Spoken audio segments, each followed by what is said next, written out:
Wow, Malaya, hello. I hope you're doing well.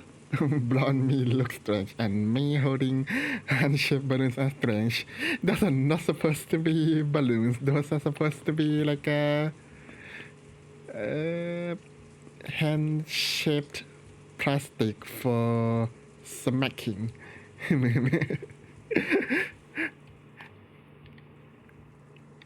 um, Welcome back to more Uminekos. I think I enjoy this game a bit too much, so here we are. And yesterday,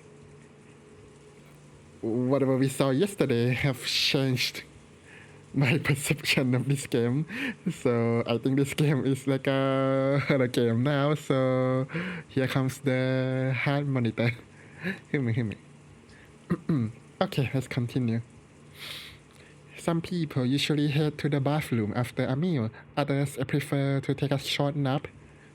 It seemed that several people had gone out of the parlor, just like I did when I went to the kitchen to drink some water. Alright, I forgot you have a gun. In the end, Anasuhi's order to keep everyone packed together in the parlor was reluctantly withdrawn under the conditions that no one was to be on their own, and no one was to go far from the parlor. After all, if 11 people are shut up in the same room starting early in the morning, the air will start to stagnate. And now that a little time had passed, everyone had started to recover from the shock of that morning. Maybe their sense of danger was weakening over time too. Really? 6 people died, by the way. However, it was a certain fact that 6 people had been killed inside this mansion, so no one was completely negligent. So when they went out into the hallway for a breath of fresh air, trying to act tough, they would get scared of standing there isolated and would end up returning to the parlor. Like that fable. What fable? Oh, there it is. Okay. You know, the north wind and the sun. If you force someone to stay shut in, they'll resist. But if you tell them to do whatever they want, they'll come back obediently. Depends.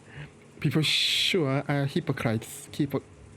That when the servants finished cleaning up from the meals, they returned obediently to the parlor just as An-Nasuhi had told them to, and sat in a sofa near the entrance, patiently awaiting orders. Oh God, get her away from me. Maria, almost as though she had suddenly finished playing witches, had returned to the pure Maria I knew well, saying, ooh, there's no pure Maria, only evil Maria. What in the world was that back there? She's creepy. I hadn't felt even an atom of the presence of this person called Beatrice, supposedly standing behind me, invisible. However, it felt like inside Maria, I could catch a glimpse of a little of that presence. Multiple personality disorder, that's what happened. 確かにマリアちゃんは魔女とかの話になると人が変わるね。You knew, or is this your first time? 昨日海岸でバトラ君も見たでしょ。Well, not this much, George, Aniki. サソリのキーホルダーの時か。いや、あんな機嫌を損ねるみたいな感じじゃなくてよ。まるでその二重人格みたいな感じで。That's what I said. ああ、たまにそういうこともあるな。Only this is a normal occurrence. Oh no. さっきマリアが魔法陣の話を始めた時みたいなやつ、たまーにあるぜ。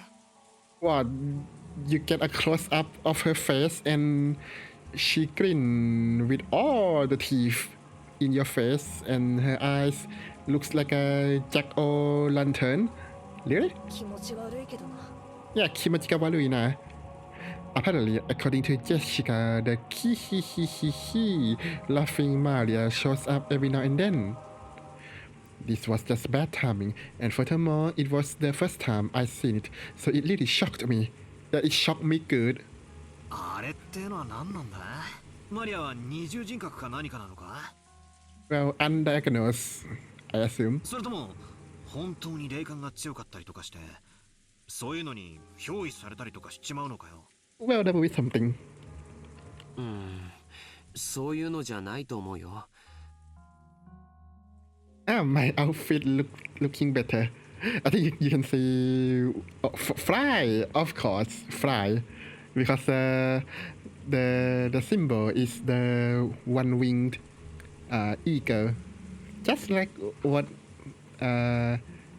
Batola is what we call have. Hear me. バトラ君にも経験ない？ I belong in this game. 小さい頃、自分以外の誰かになりたかったなんてこと。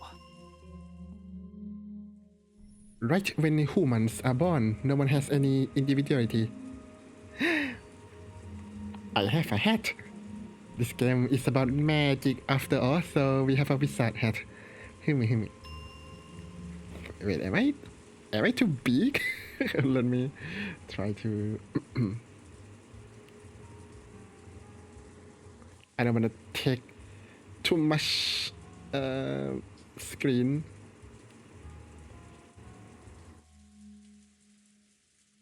Okay, this should be fine.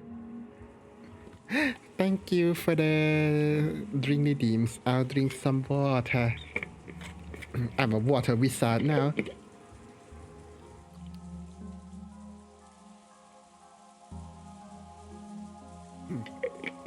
Refreshing.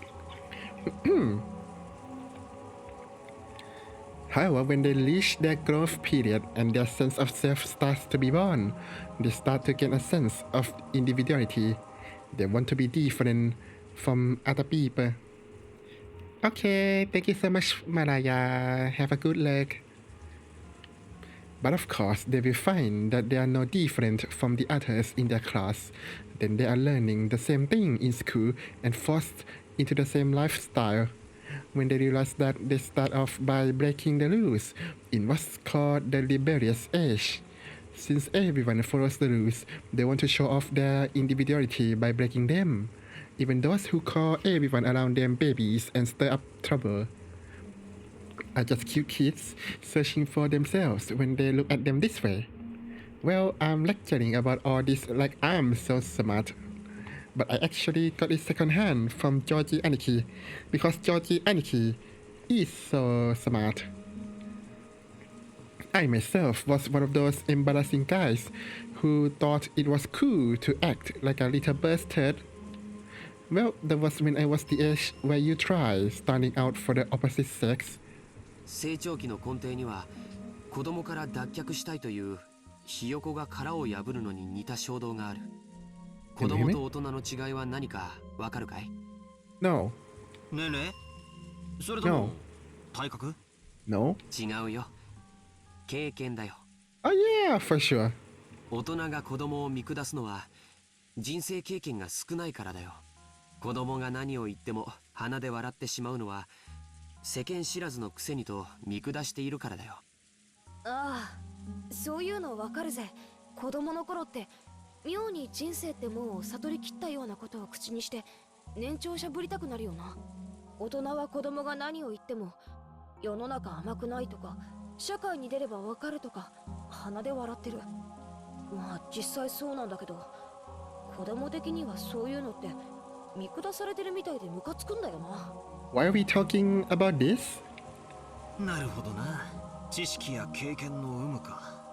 確かに年齢だけ無駄に食ってても尊敬はされねえよな。となるとつまり子供から脱却したいという衝動を持つ時期にかつ他者とは違うという個性を持ちたくなる。子供からの脱却がつまり知識や経験なのだとしたら、So that's why she wants knowledge for individuality. なるほど。他人の持ち得ない知識を持つことが一つのアイデンティティになるわけか。Why doesn't she just study quantum physics or something? 小学校の頃なんかさ、クラスの誰も知らないことを知っていたり、持っていたり身につけていたりするとヒーローになれたよな。バトラもそういう経験あるだろ？I don't. あるある。You do? Okay. 何か一芸に秀でたいと思うお年頃って確かにあるな。なるほど。それが子供からの脱却、つまり成長期ってわけか。健全な意味での成長期は、そうして没個性を脱却するために人が持たない知識やスキルを身につけることを促す。これは社会学的にも面白いことだよ。 6 people died, by the way. 人が没個性を嫌うために人と違う技術を身につけようとする。これにより社会は幅広い技術を獲得して立脚する。神々の高度なプログラミングに驚かされるね。まあ個性がネガティブに働くこともあるぜ。ク Yeah. ラスみんなが真剣に勉強してるから俺だけはサボって目立とうとかよ。 That sounds like you, Butler. That was actually me. It was only recently that I'd finally been able to feel thankful towards that middle school teacher who has slapped me after school. Oh my. でもまあ誰も飛べない飛び箱を飛んでやりたいとか、成績のいい連中を周回遅れにさせてやるぜってマラソンで全力疾走とか、勉強はダメだったから少なくとも運動では見返してやるぜって根性はあった。 Fair enough. なるほど。ちゃんと成長期してるな俺。 Are you really? This is like an Obama giving himself a medal meme. Cool. 男子ってやっぱり肉体的な方面に関心が向くよな。でもよ、 No, they 同 don't. じ時期に女子は精神的な面に向きやすいんだよ。 No, I feel like some of them try to excel at musical as well. バトラのクラスの女子にも占いとか霊感とかそんなこと言ってる女子連中のグループがあったりしただろ。 No. あったあった。1986 is a interesting time period, huh? 人の星座とか血液型とか聞いてきて、ああやっぱりクスクスとか笑われると大いにムカついたもんだぜ。どこのクラスに行っても女子は占いが好きだし、 Not in my experience. 決まって霊感に強いだの弱いだの、感受性がどうこう、見えないものが見えちまうだの。占いも霊感も学校では教えないものだからね。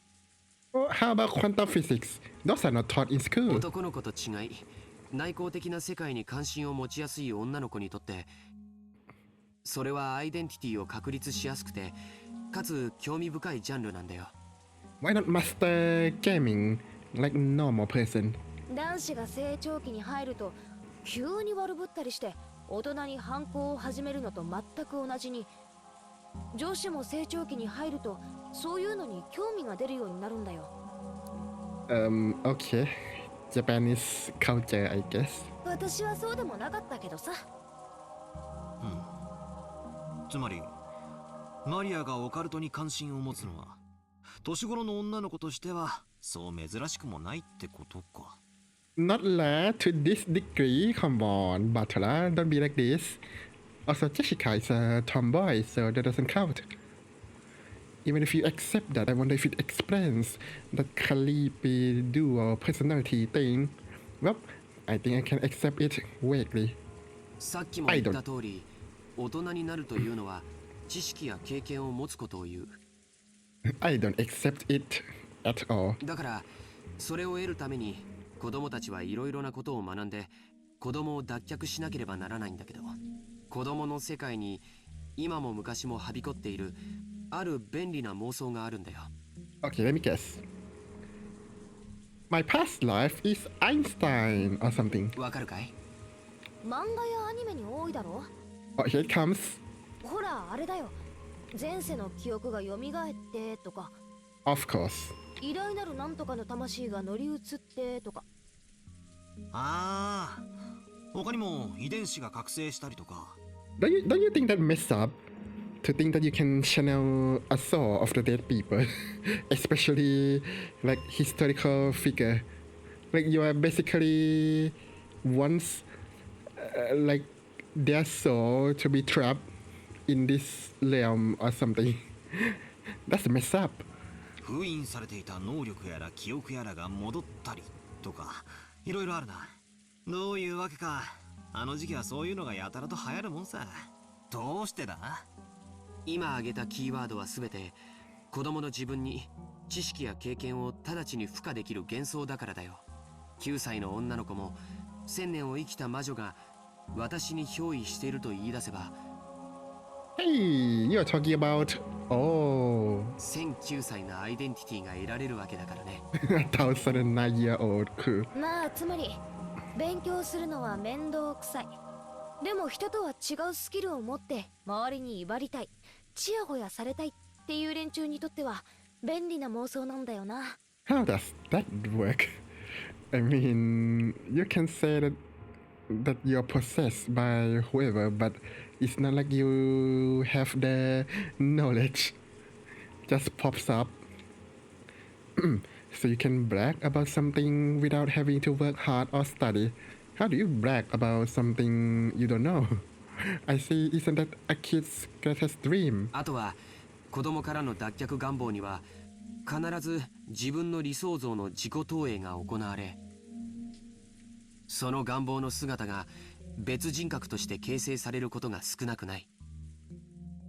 This badly? Come on. バトラ君だって家と学校では多少キャラクターが違うということがあるんじゃないかな。 Yeah, but that's the front to assimilate to the society, no? 多分家での自分の姿をクラスの友人たちに見せるのは恥ずかしいはずだよ。 Probably.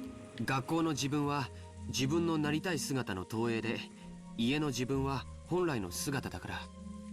つまりキャラクターの使い分けというか、人格の多重化はごくごく当たり前だと言いたいわけか。 No. オカルトが好きな女子はそれを憑依と言ったり覚醒と言ったりするぜ。正直ドン引きするくらいにキャラを変える子もいるよ。男子にもいるだろ。キレたとか言ってやたらめったら粗暴キャラに変身するやつが。I don't think that's the multiple personality thing. I think that's bad behaviors. あれ本人はかっこいいと思ってるんだろうけど、見てて痛いよな。 Yeah, but they make it so cool in anime.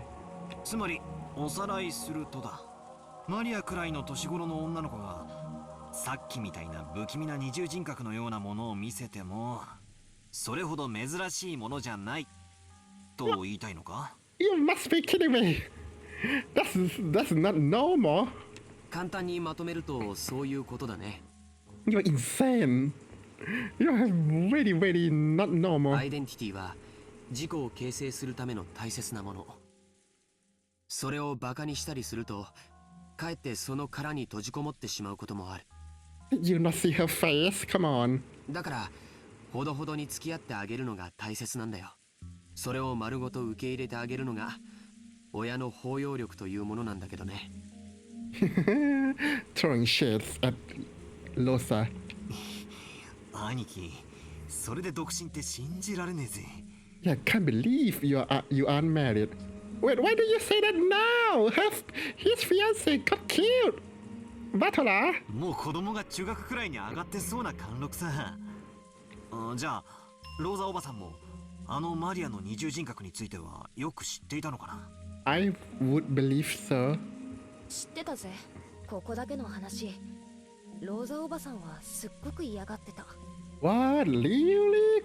Who could tell? Wow, I couldn't tell. What? But for you though, why?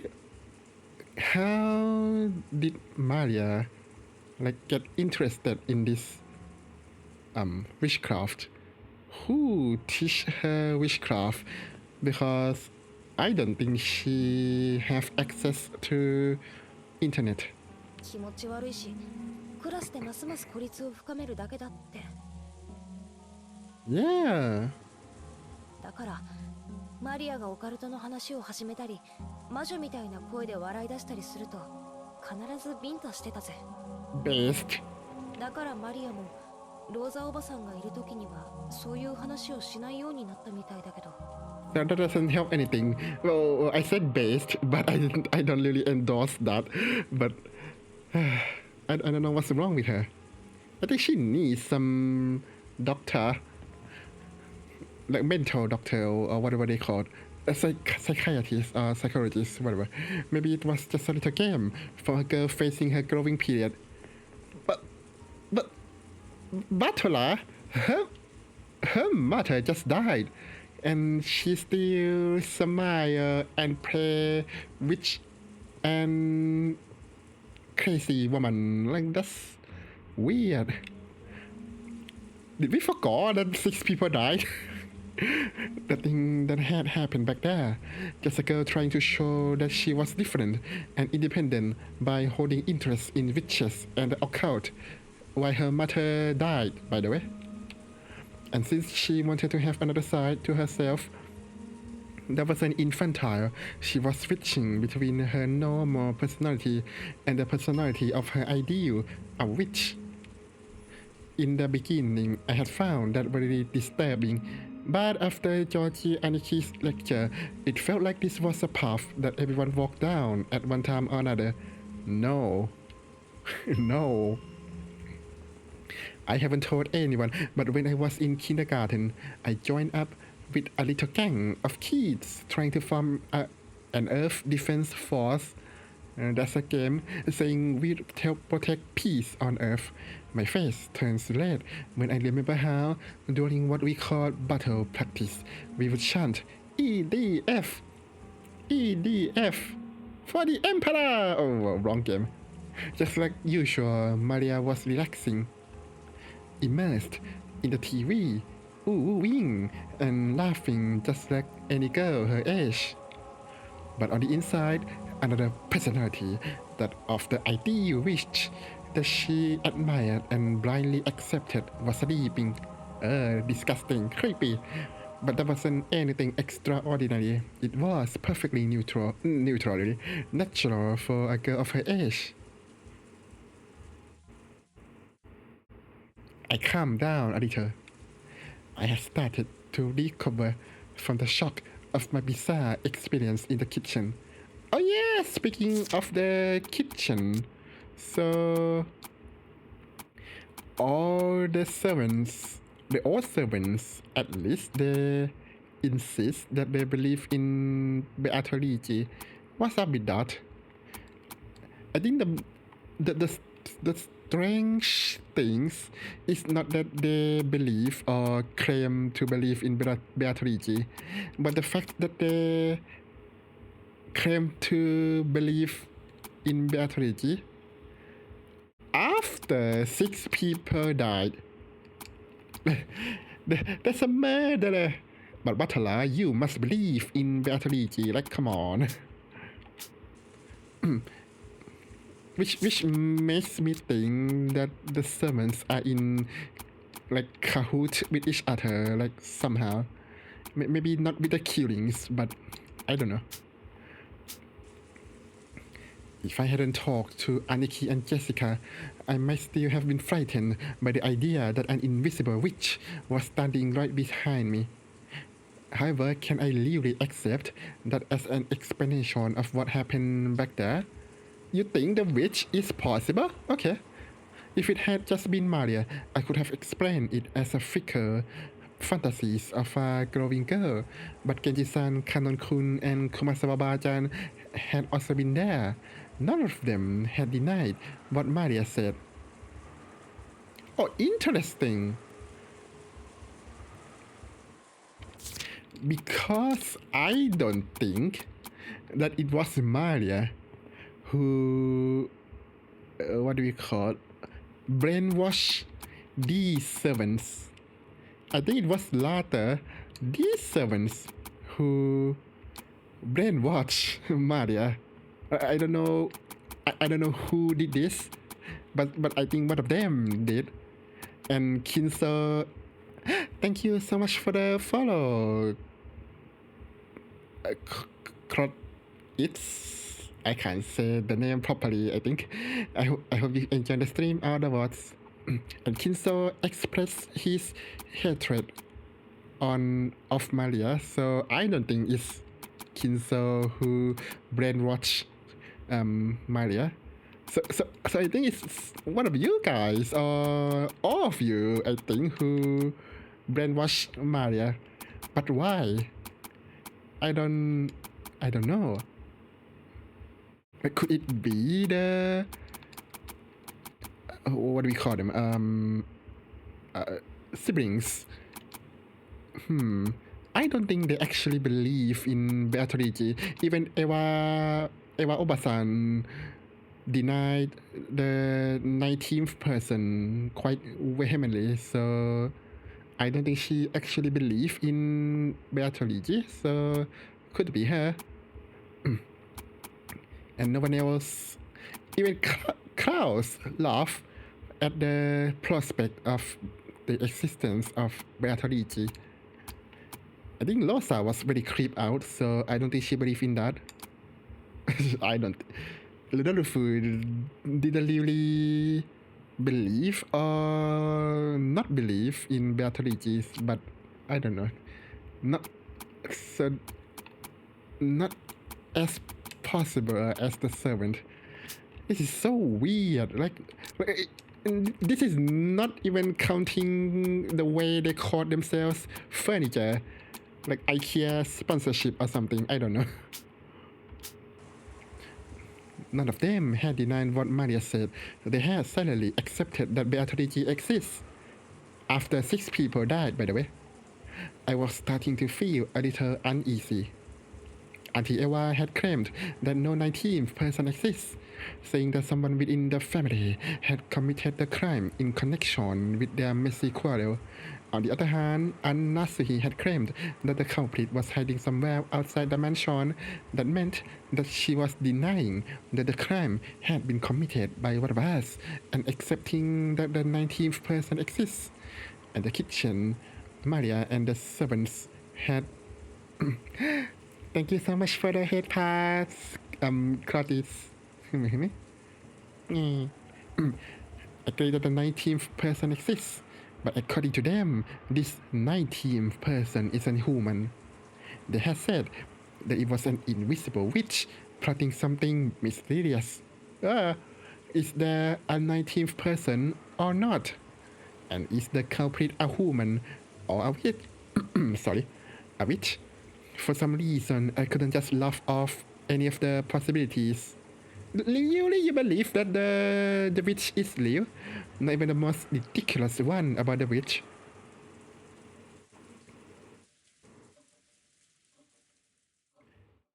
Jessica.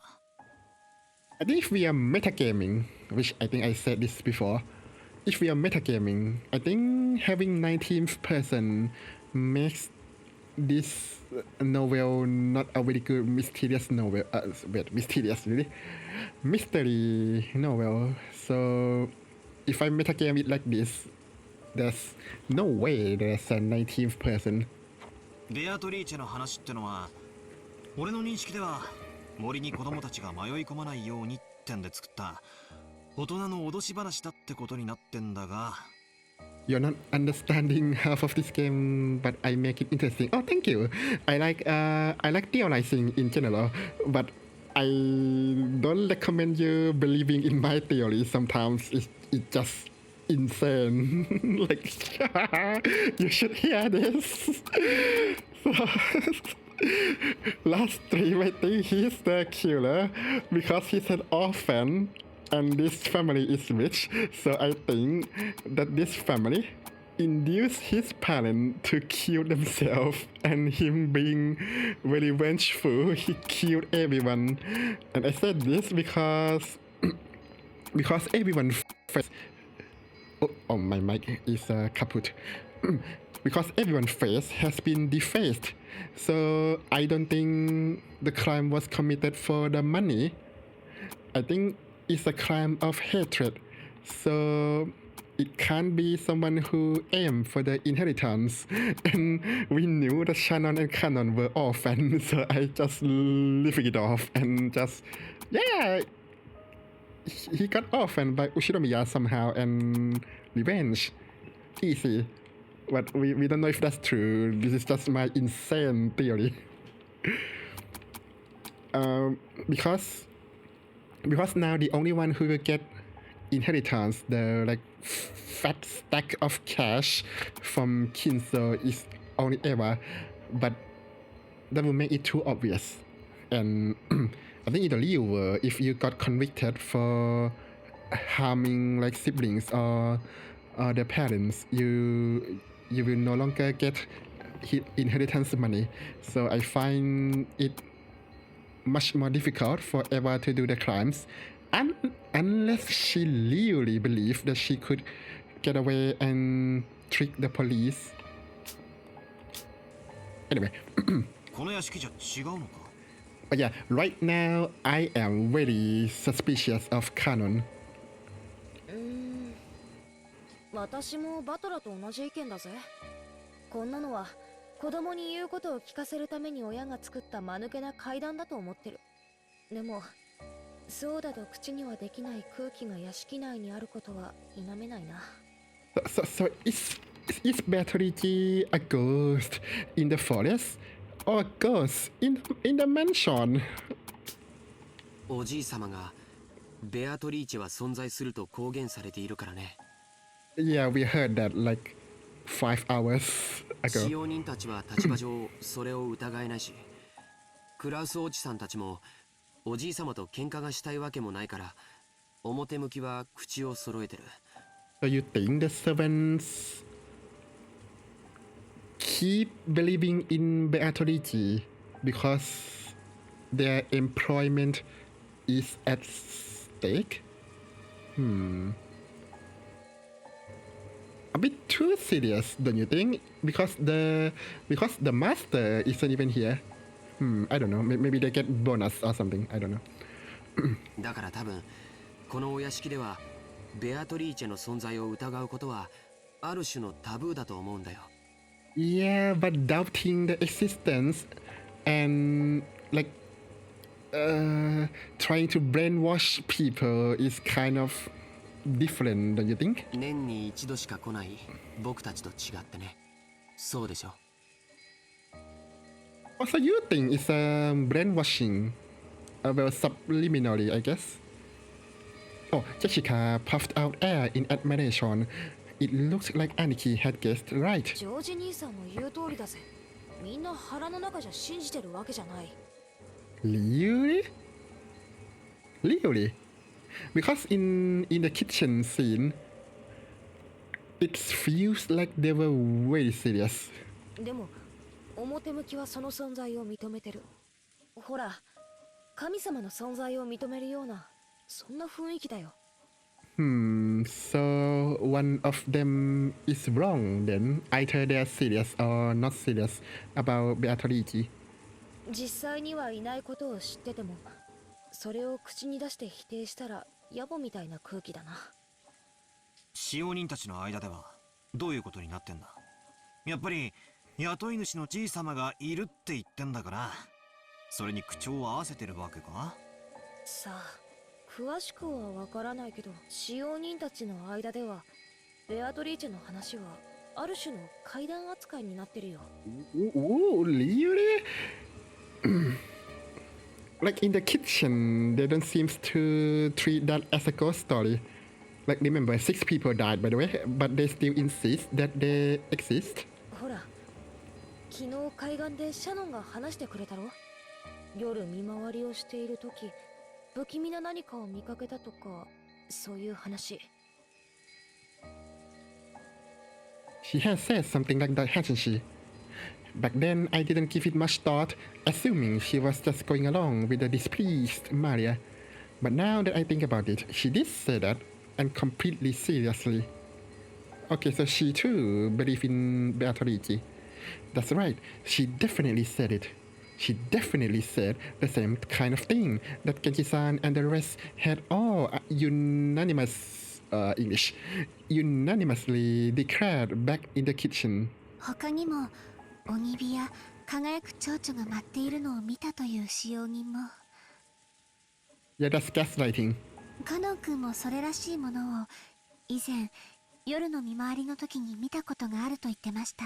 Oh yeah, Shannon did say that. I don't know if that's true because she died and we will never know.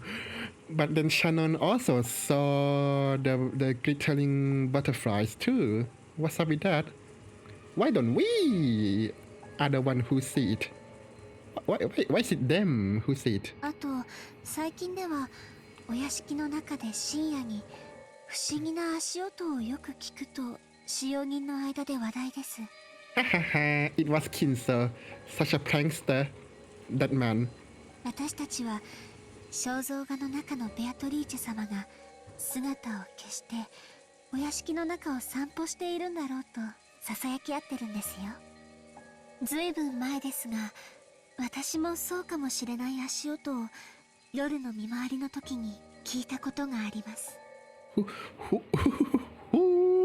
Who has so much time to do this at night? Like did did Kinso just hire someone just to gaslight people? Really? What is this? A cult? That's right. Okay, but if that's actually happened, so maybe that's why people like seriously believe that Beatrice exists. This could have been easy if they just installed CCTVs. But oh well. That's right. She definitely said that. Exactly the same thing that I had been told just now. でも怯えることはないんですよ。ベアトリーチェ様は親方様とは異なるもう一人のお屋敷の主です。だから変に怯えたりしないで敬意を持っていれば決して悪いことはしないのだそうです。ただし敬意を持たないと恐ろしいんだったね。はい、私が勤めを始める直前に階段を転がり落ちて腰に大怪我をして辞めた方は Yeah, this one is the problematic statement too. Like what? So someone fall down the stair because of disrespecting a ghost? So when I theorizing, I don't say anything about magic because if I believe in magic, then I don't need to do anything. I can just say it's magic and move on. So that's why I don't say it. But yeah, I'm not going to disprove magic yet because I can't. But if we assume that there's no magic, then we could assume that Kinso hires someone to gaslight people into believing in this Beatrice, and making them fall down the stair is some amazing commitment. ベアトリーチェ様のことを悪く言っていたそうです。Yeah, because they had been speaking badly. My heavens. だから使用人たちはベアトリーチェ様のお怒りに触れたのだろうと噂し合ったそうです。It can't be just coincidence, right? Because that would be so cheap. 敬わないとお怒りに触れて怪我をする。Does that mean the gaslighter is still in this island? I wonder. つまり使用人たちにとってベアトリーチェって存在はお稲荷さんにいたずらしたらお狐様のたたりがあるってくらいには信憑性があるわけだ。I guess so. I am not well versed in this. Of course, even though everyone accepts that curses and the like don't exist in the modern era, people are still afraid and still have a little respect for them. You see, it's a lot even in residential areas, such as when someone is building a house and they call a Shinto priest for a ceremony to honor the god of that plot of land. Blood for the blood god. Wahahaha. Wrong game. You might think that's just a big waste of time and money. I think so. But the workers say that a big accident will occur if they don't do it, so they apparently never neglect the procedure. Okay, we don't do that where I am. You also hear about now how, if an inari shrine is carelessly removed during a town replanning, there would be a curse by Kitsune-sama. A kitsune means a fox, by the way. I think I might have read somewhere that when the occupying forces were trying to expand an airport and had to remove an inari-san that was in the way, all the workers were suddenly taken out by some mysterious fever. Maybe removing the the inari-san, there's mosquitoes, what do we call mosquitoes hive in habitat in the inari-san. So when you move it, this mosquito disperse and they bit on everyone. There, problem solved. Mystery solved. Easy. It was malaria all along. Even in modern cities like Tokyo, it is rare to see modern buildings packed all around an old inari shrine, leaving the shrine itself untouched. And this isn't limited to Japan. It's probably similar to how people baptize babies. No? If I remember correctly, by the Christian doctrine, unbaptized souls, though their sin is the lightest, still fulfill the conditions for going to hell? Really? That's harsh. Putting water on a child's forehead doesn't do anything but make them cry. When they cry. Low credits. But if a parent can prevent their child from going to hell with just that little effort, they will happily go through with the ceremony. So are you saying that if they go through baptize and kill someone, they can still not go to hell? In short, even in this modern society of reason, we are still unable to throw away every trace of belief and fear. You could say that it's a passive acceptance of the supernatural. Maybe the only difference on this island was that Beatorigi was the name that was respected here. じゃあつまりこの島でとても人間技とは思えない何かが起こればそれはベアトリーチェの仕業だ。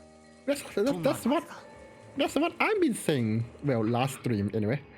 That I feel like Beatorigi's are like a collection of stories, incoherent stories. シャノンちゃんが言ってた気がするな。Like Beatorigi is in the forest. No, they are in the mansion. Like they have no form. Yet there's a form in the portrait with the epitaph. Also, she can become butterflies. Like so many possibilities. ちゃんと閉めたはずの窓や扉や鍵がもう一度見回りに来たら開いていたとか。That's gaslighting, Butler. 消したはずの明かりがついていたり、つけたはずの明かりが消えていたりとか。Yeah, that's lighting. It's not gaslight, but it's because there's no gas, but that's gaslighting. For sure. 確かジェシカは朝出かけようとしたらカバンが見つからないのもベアトリーチェの仕業だってふざけてたんだよね。Wait, it affects Jessica as well? よく覚えてるな。普通なら妖精さんが隠したとでも言うところが、この島ではベアトリーチェがになるってだけの話だぜ。Maybe you are the one with failing memory. ま、そんなくだらない話さ。このお屋敷も築30年くらいになるそうだからね。That's not a long time. それだけになれば多少の怪談やオカルトは生まれてくるものだよ。That's not a long time. 学校の七不思議なんかのようにね。そこで Why does it have to be 7? チェス盤をひっくり返すぜ。He said the thing. つまりこの島では人間にはできないことはベアトリーチェの仕業と置き換えることができるルールがあるってわけだ。I also said this last stream.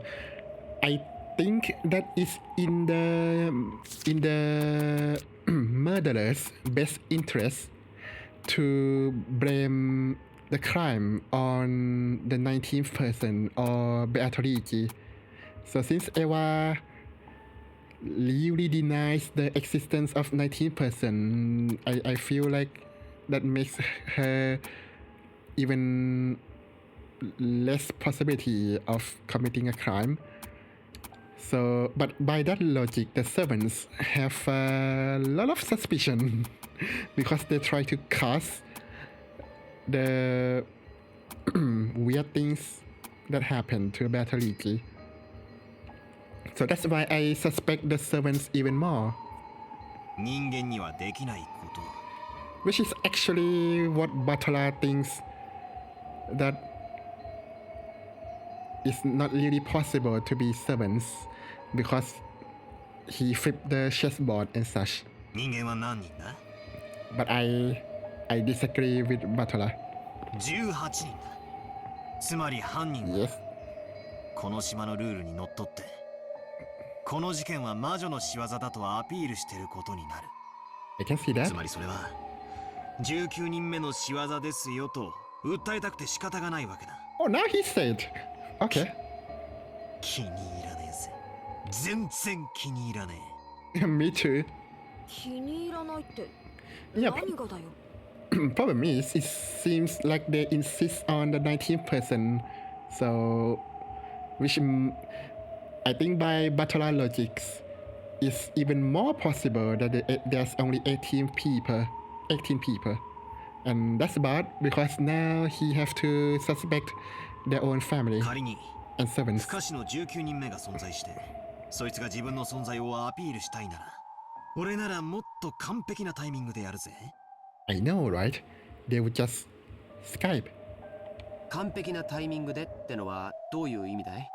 ああ。だって事件は深夜から未明にかけて起こったのは深夜まで話し合いをしてたり夜勤をしてたりあるいは部屋に帰って寝ていたり Yes, I'm with you so ど far. いつもこいつもアリバイがあやふやで十分内部犯行が疑える段階だ。ジョージの兄貴もエヴァおばさんに聞かされてるんだろ。内部犯行の可能性が高いって話。うん。まあね。つまり不可視の19人目が実在したなら最初の事件は自分のアピールに失敗してるんだ。 Yeah. いやそもそも時間帯がミステイクだ。不可視の19人目をアピールするためには死んだ6人以外の12人が全員白であることが確定している状況下で行われなければならない。 Oh, yeah, you make a good point. Okay. 疑わしい人間がゼロにならなきゃ自分の存在をアピールできないんだよ。だから全員のアリバイが一番あやふやになる深夜の時間帯は Wait, but he's saying this. This is assuming that the murderer is smart. How do we know that this murderer is actually smart? Hello. That's a long name. Malin, it is Lucy Isekai Anime's the best. Yo, hello. I hope you're doing well. 19人目にとって自分が一番あやふやになる時間帯でもある I don't think the 19th person exists. にもかかわらずその時間を選んで犯行に及んだ。そんな時間に犯行を起こせば18人の誰かが疑われるのは明白。 Wait, okay, let's assume that this 19th squatter, do they really want to think that there's a 19th person? にもかかわらずマリアに手紙を渡して魔女を名乗り誰もが自分でないと否定している。 I don't know, like by this logic, couldn't we just say that there's a 19th person, but they commit the crime in such a way that they want people to think that the crime was committed by the original 18 people? We could think that too, I guess. つまりベアトリーチェという19人目がいるように見せかけたい人間が18人の中にいるとこう言いたいのかよ。 For now, my insane theory is that if there's a 19th person, they still have to eat food, go to toilet, and whatever, right? So we probably have to, if I could control the characters, I would probably check the kitchen for stolen food, because if we assume that the 19th person are not in the is not in the mansions, they probably hide somewhere in the guest house or the forest, but they still need food, right? So that would that kind of hint or proof that there could be another person on this island, but right now there's no proof of the additional person like at all, except that the servants and Maria really like to insist that they exist. なんだかぶっ飛んだ発想だな。 And the other insane theory is that maybe there's some kind of secret safe house like a CIA or KGB or something. I don't know. まだお袋の屋敷の外に不審者が潜んでいるって話の方が信憑性があるってもんだぜ。まさかバトラーはこの客間の中に犯人がいると疑っているのかよ。ああ、何者かが俺たちにベアトリーチェが存在すると。So you're okay? You're okay with suspecting your friends and family? Okay. 昨べのあの手紙からもう事件は始まっていたんだ。証拠も根拠も何もねえけどな。チェス盤を逆さにした限りじゃ。Wait. If I think that the servants are the one who brainwashed Maria to believe in Beatrice, don't you think it's reasonable to think that actually one of them are the one who handed Maria the umbrella and the letter and claimed that they are Beatrice? But how can it be canon? How does he? How would a man convince Maria that they are Beatrice? I thought that I think Bartola and Eva was convinced that it was Shannon who gave the letter to Maria, but she did. So, maybe she actually gave her the letter, but she's not the one who she doesn't have to be the one who commit crimes, right? She could just be like a accomplice to someone else, and she listened to someone else, gave her the letter, but then the real killer killed her to silence her. Okay, that's plausible. So, canon, I guess. 俺の見立てはこんなところだ。飛びまくってるにも程があるぜ。 I know, right? 妙な推理小説の読みすぎじゃねえのかよ。 How dare you, Jessica? でも無視できない着眼点もあるね。19人目がいるかいないかは別にしても、その犯人は確実にこの島のルールにのっとって何かを仕掛けてきている。 Right, so that means that the culprit know about the English legend of the Beatrice as well. So it can't just be random squatter or stranger who did this. 僕はね、今バトラ君の話を聞いていて、少しだけ気持ち悪いことを思い出してたんだよ。Ooh, 気持ちが悪い you say? 気持ち悪いことって？うん。覚えてるかい？ No. ベアトリーチェの手紙。ベアトリーチェは利子の回収を行うと言っていたね。そして利子とは後ろ宮家のすべてだと言った。Yeah, I thought the collecting interest was illegal. There's a limit to interest, you know? Jessica and I thought back on what Maria had read aloud the previous 言っ night. てたぜ。確かに言ってた。そして利子の回収をこれから行うが、黄金の謎を解いたら、その権利を失うとも言ってたよな。Oh yeah! Right. They did say that if you solve the epitaph she would lose the light. Ooh, that doesn't make sense then. Like they will bestow 4 treasures. Like one is the gold, one is resurrection of dead people's souls. Can she really do that? That would be amazing. One will revives all the love they possess. How would they do that? And one for the witch to eternally rest. That doesn't make sense. Unless they're magic, which I will never know. Wait. If by collecting interest mean killing people, then don't you think that the epitaph can be solved? Can be solved on this island? Because then this letter would be just a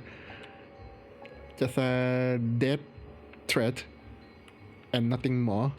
But if they insist that solving the epitaph would stop them from murder, then I think that's a big hint that the epitaph can be solved on this island.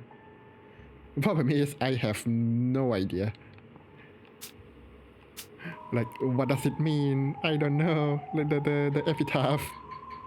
おじい様は黄金を授かり、後ろ宮家を再興した。つまり黄金を資本に生み出したものすべてが利子だってベアトリーチェは言っている。つまり冗談きついぜ兄貴。まさか後ろ宮家のすべて、つまりじい様が生み出したものすべてってことは。I think that illegal according to Japanese law. じい様から血を分けた一族のことを指すってのかよ。あの手紙をそう読み解いたなら、この殺人はベアトリーチェが行った正当な利子の回収ということになる。 But why? となればこの事件はまだ続くよ。 Oh yeah! 利子の Of 回収 course. はまだ途中なんだからね。Georgie turned around, looking over the parlor. There were still many people who held the name Ushinomiya. Wait. But not only that the flesh and blood of Kinso got wrecked, even servants who are not their flesh and blood got killed too. So what's up with that?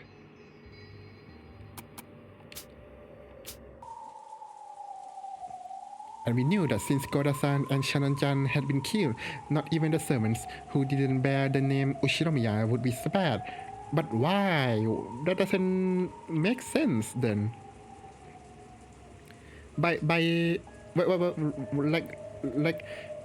if the logic for killing the servants is that Kinso used the money that he gained from his business that prosper from the gold to pay for the servants, doesn't that mean that this Beatrice or whoever she is have to go around in Japan to kill former servants as well, like the servants who quit after working at Ushinomiya for like 3 years, like those people?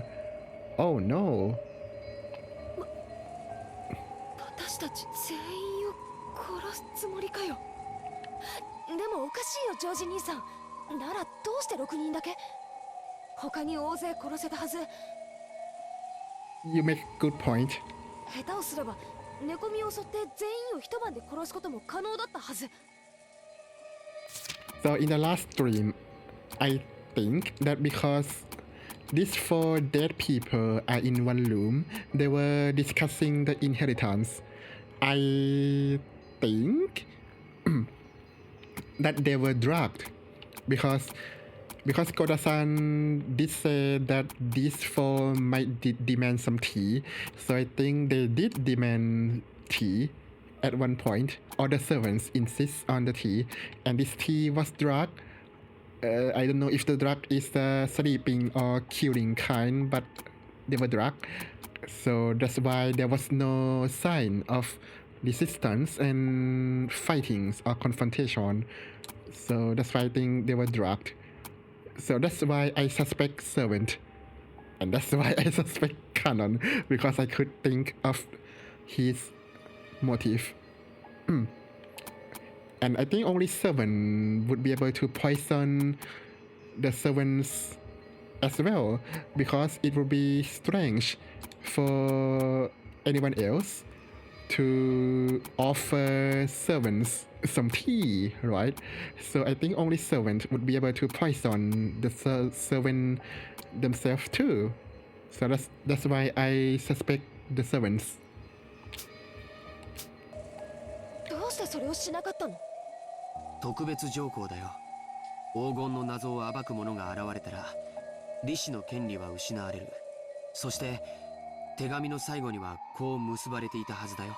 おじい様の黄金の謎をみんなで解いてみろとね。ジーザスJesus! ようやく犯人のメッセージが分かってきたじゃねえか。つまり犯人は俺たちにじい様のあの碑文の謎を解いてみやがると言ってるわけだ。 But why? しかもぼやぼやしてればどんどん李氏の回収を進めちまうつもりだ。 I realized that this was all based on several crazy cases, but not everything that happens in this world is joined together in perfect line. Most unknown phenomena are nothing but individual points. By joining them together into lines, we deepen our understanding. The closer together the points at the ends of those lines are, the more logical it is, and the easier to understand. And the farther away they are, the more it lacks those qualities. That is why we use a distance analogy and call such theories way out there. However, if you can only join up to a small limited distance away, we call it having a limited imagination. Is imagination different from reasoning? Yes. Was I just trying to force everything that I knew about the case to fit my simple imagination? No, that's not it. When you are searching around with your hands in the dark, the search is imagination. Only imagination can find the 2 points you should connect together. Reasoning is nothing more than the action of drawing the line between them. If you can't imagine, you can't reason. Okay, now you make a good point. I'm sorry. What I was doing might be up there, but it shouldn't be wrong either. Only the power of imagination can pull out a clue from the darkness, and the power of reasoning ties those clues together. It's a lot like the process of searching out an enemy's weak point and striking. It's alright if it's crazy. Find the weak point first, then we can think about how to strike. Whatever that means. Now was the time to find the points that we could tie together later. What is he yapping about?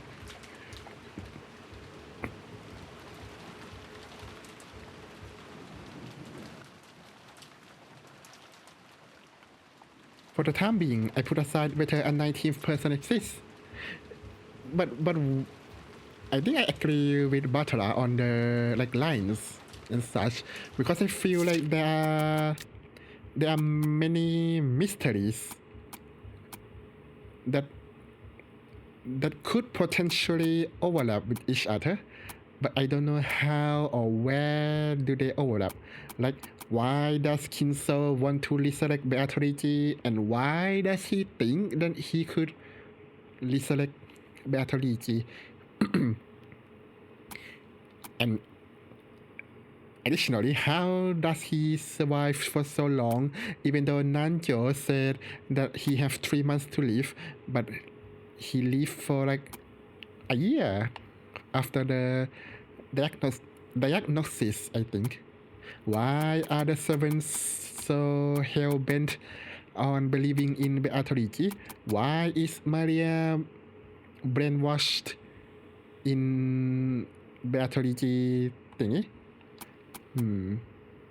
Where is Rosa's husband though? So many questions. and announced the theory that the goal of the culprit might have been to make us solve the riddle of the epitaph. Why? Uncle Hideyoshi looked like he was really interested, but Anasahi thought it was ridiculous. 確かにそう考えるとあの怪しい手紙も納得がいくっていうもんや。その動機はなかなかええ線をいっとると思うで。What do you think that is a maybe it's the servant who wants the family to solve the epitaph, so they'll lead the servant to the gold. Then the servant will kill all the family and take the gold for themselves. I'm smart. マリアちゃんに手紙を渡したのが誰かはさておきな。Ooh, ベアトリーチェはいる fine. Fine, stop making creepy face, even though she was puffing her cheek. In that cute way she had been doing since yesterday, I couldn't think of it as cute. I know, right? I am Batola. If I took it lightly, it might suddenly transform into a creepy love. I know, right? Me too. 隠し黄金など存在しません。ですが、その存在を盲信する犯人がお父様の黄金を目当てで。Oh, but I thought that Nasahi found a gold. Well, not found, but Klaus brought her to one of the gold. But yeah, still, we saw one ingot of gold. That doesn't mean that there's 10 tons of them. それを So, 私たちに解かせて横領を企んでいるという動機は、なるほどとうなずけるものがあります。oh, wow, you're smart. Okay, しかし、ならば that's な what I ぜ said. 後ろ宮家の主要な人物ばかりを最初に殺したのです。 Convenient? Damn, she lays some good point. 道理ですな。謎を解かせるなら金蔵さんに近しい人物を先に殺すことは得策ではないはずです。そうね。それにその論法で行くんだったら最初にお父様を脅迫した方が早くない？ I don't think Kinso would give them the answer. 私たちに謎を解かせるよりも本人に答えを聞いた方が早いはずよ。確かにその通りや。もっともお父さんが並大抵の脅迫で口を割るとは思えんが。Yeah, that's why I think that this crime was committed not out of money, but for hatred. Yeah, so far, I think that motive still line up. 金蔵さんをよく知る方なら金蔵さんが並大抵の脅しには屈しないことをよく存じているでしょう。True. Yeah, but then the question is, why would they write that letter こ then? れだけの財産を持つ後ろ宮家を背負われる方です。今日までさまざまな攻撃や脅迫にさらされてきました。それらすべてに打ち勝ってきたからこそ今日の繁栄があるのです。 Oh damn, okay. それに関しては私も同感だぜ。うちのじい様が脅されて何かに従うなんてちょっと想像もつかないぜ。Yeah, me too. I think so. ジェシカ、言葉遣いがはしたないです。ならこういう発想はどうだろう。いや、 Oh, tell me more. これもぶっ飛んでるか。 Just tell me. I couldn't hesitate. A crazy idea is like a bow and arrow, English. It might be hard to hit with, but it's a great weapon that can strike enemies from afar. Research shows that most people who have died in battles were killed by wounds from arrows. Really? In a battle, you don't shoot off just one arrow, you shoot off a whole bunch of arrows at once. He's me! He's literally me! And assault the enemy soldiers with a wall of them. So shoot them over and over. Assault the truth with a wall. 犯人が隠された黄金が狙いってんなら俺たちに解かせるのは効率が悪い。 Okay. 謎を作った本人に答えを聞く方が手っ取り早いさ。 Okay. じゃあさ、全てじいさまに当てたメッセージってことじゃないのか。 You think that they are killing children so that Kinso, out of his concern and love for his children, would solve the epitaph for this mysterious squatter? No, I don't think so. Because we've been shown over and over again that Kinso doesn't really care about his children. So, in other words, these murders were a threat directed at grandfather. If he didn't tell the culprit where the gold was, his family members would be killed off one by one. What if we weren't the only ones being forced to serve this leader? What if grandfather was too? If you think about it that way, it explains grandfather's mysterious disappearance. Nah, I don't buy this at all, because I think so far the crime is committed in a way that it only makes sense if the culprit know about Kinso and Maria. So I feel like if they know that much, they would already know that Kinso doesn't care about their children, so they would know that this is futile. So I still think that this is the crime was committed due to revenge or hate or whatever. If the culprit had attacked grandfather, then judging by the state the 6 bodies were left in, he would definitely have been displayed somewhere with that horrible makeup added. But despite that, we still hadn't found him. You think he got kidnapped? Did that mean grandfather had been I said that had been kidnapped and was being held somewhere? そんな Sonna, まさかそんな why would you laugh like that? Your father might be kidnapped. 面白い話じゃない。つまりお父様はどこかに監禁されていて That's a fair assessment, actually. 黄金のありかを話さないと次々に殺人を繰り返すぞと Because I 脅されてい can't るわけ。 because I can't think of why Kinso would be the culprit. Like there's no reason at all. Unless he's insane and try to enact some ritual, then yeah, probably. その話のどこが面白いのか理解に苦しみます。 You tell them. Unless he threatened her, but Auntie Eva just smiled こ calmly. の時間になっても姿を現さない以上、おじい様が事件に巻き込まれているのはほぼ間違いないと思います。 And this is all because his toilet broke. Not really, but why would he open the secure door at all? それを思えばバトラ君の仮説も無視することはできないんじゃないですか。 Unless someone he trusts knocked the door asking to come in or whatever, and he opened the door and got kidnapped. So that narrows down to Nanjo, but he was with us like almost all the time, I think. And Genji,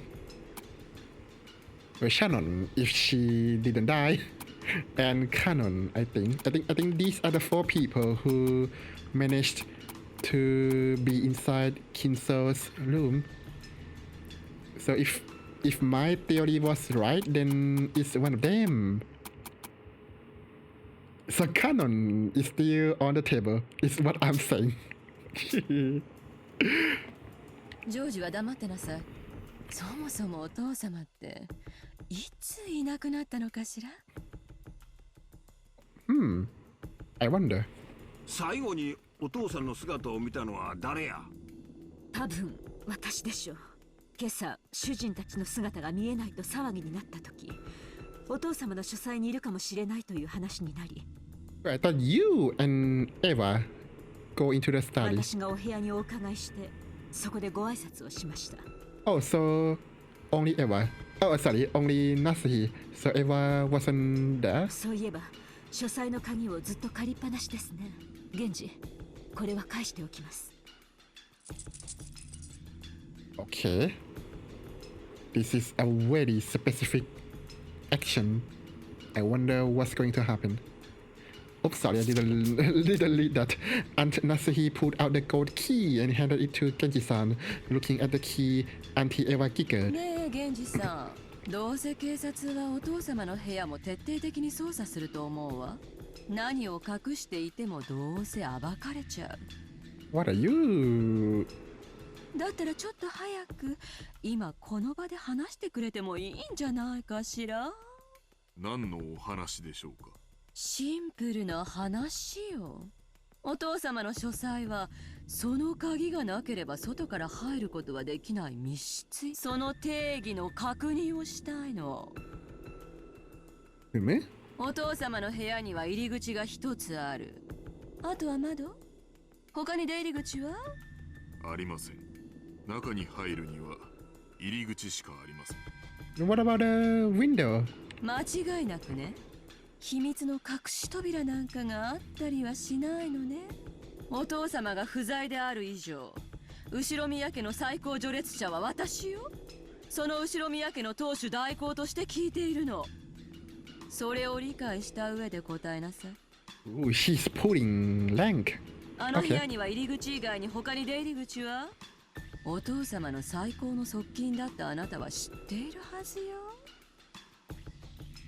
Aunt Nasuhi looked a little offended at the part about the highest-ranked family member, but she kept her mouth closed for the time being and waited for Genji's answer. I couldn't help but feel a little uncomfortable. Yeah, she's going to pull something right here, right now. Why was she going on and on about hidden doors? カノン君も熊沢さんも知ってるなら教えてくれない？ Yeah, I think she's...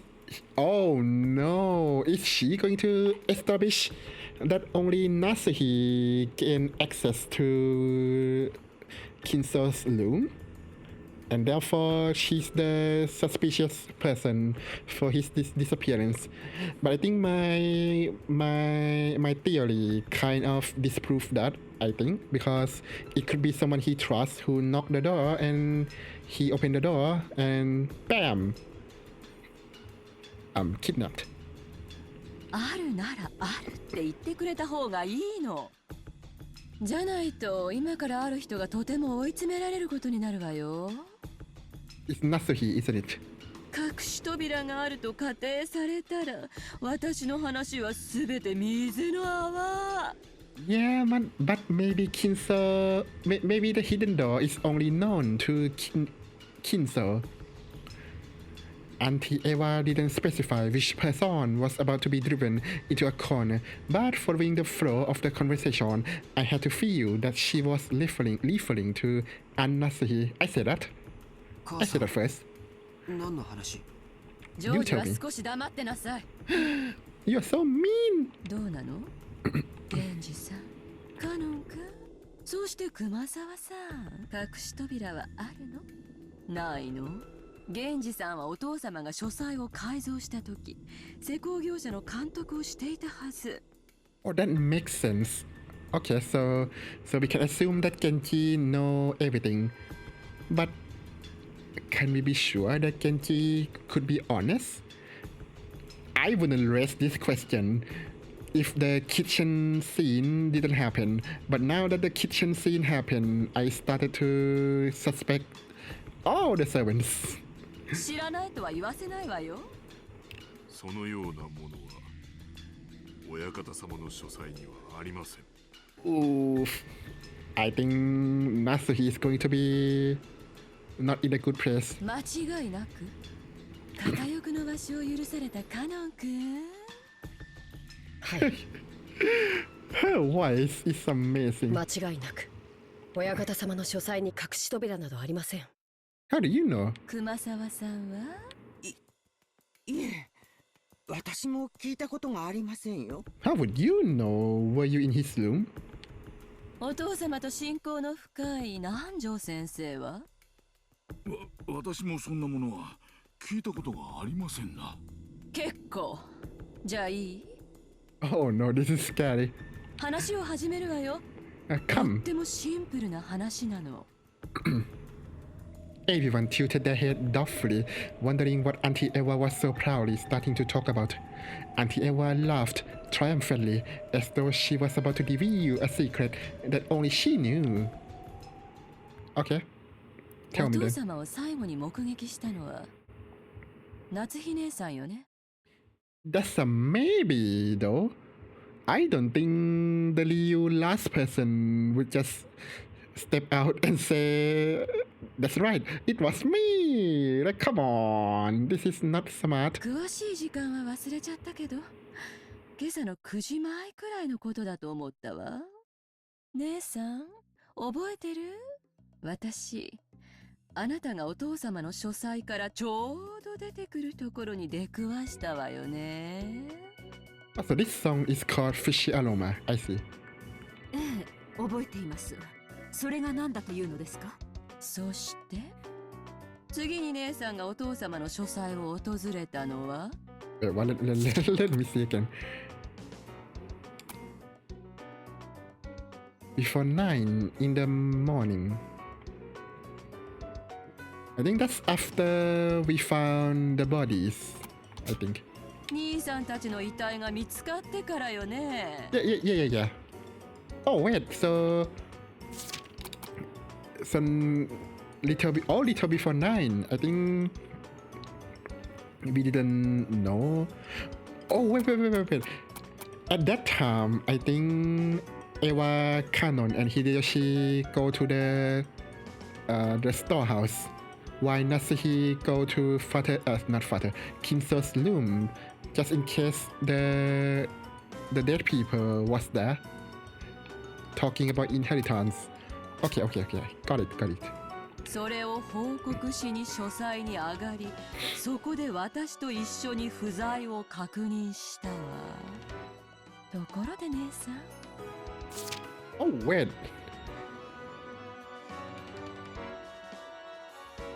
So Eva did go with Nasuhi to the Kinso's room for the last time. Okay. And at this time, he wasn't there. So between 9 and maybe 10 o'clock, that's where he's gone.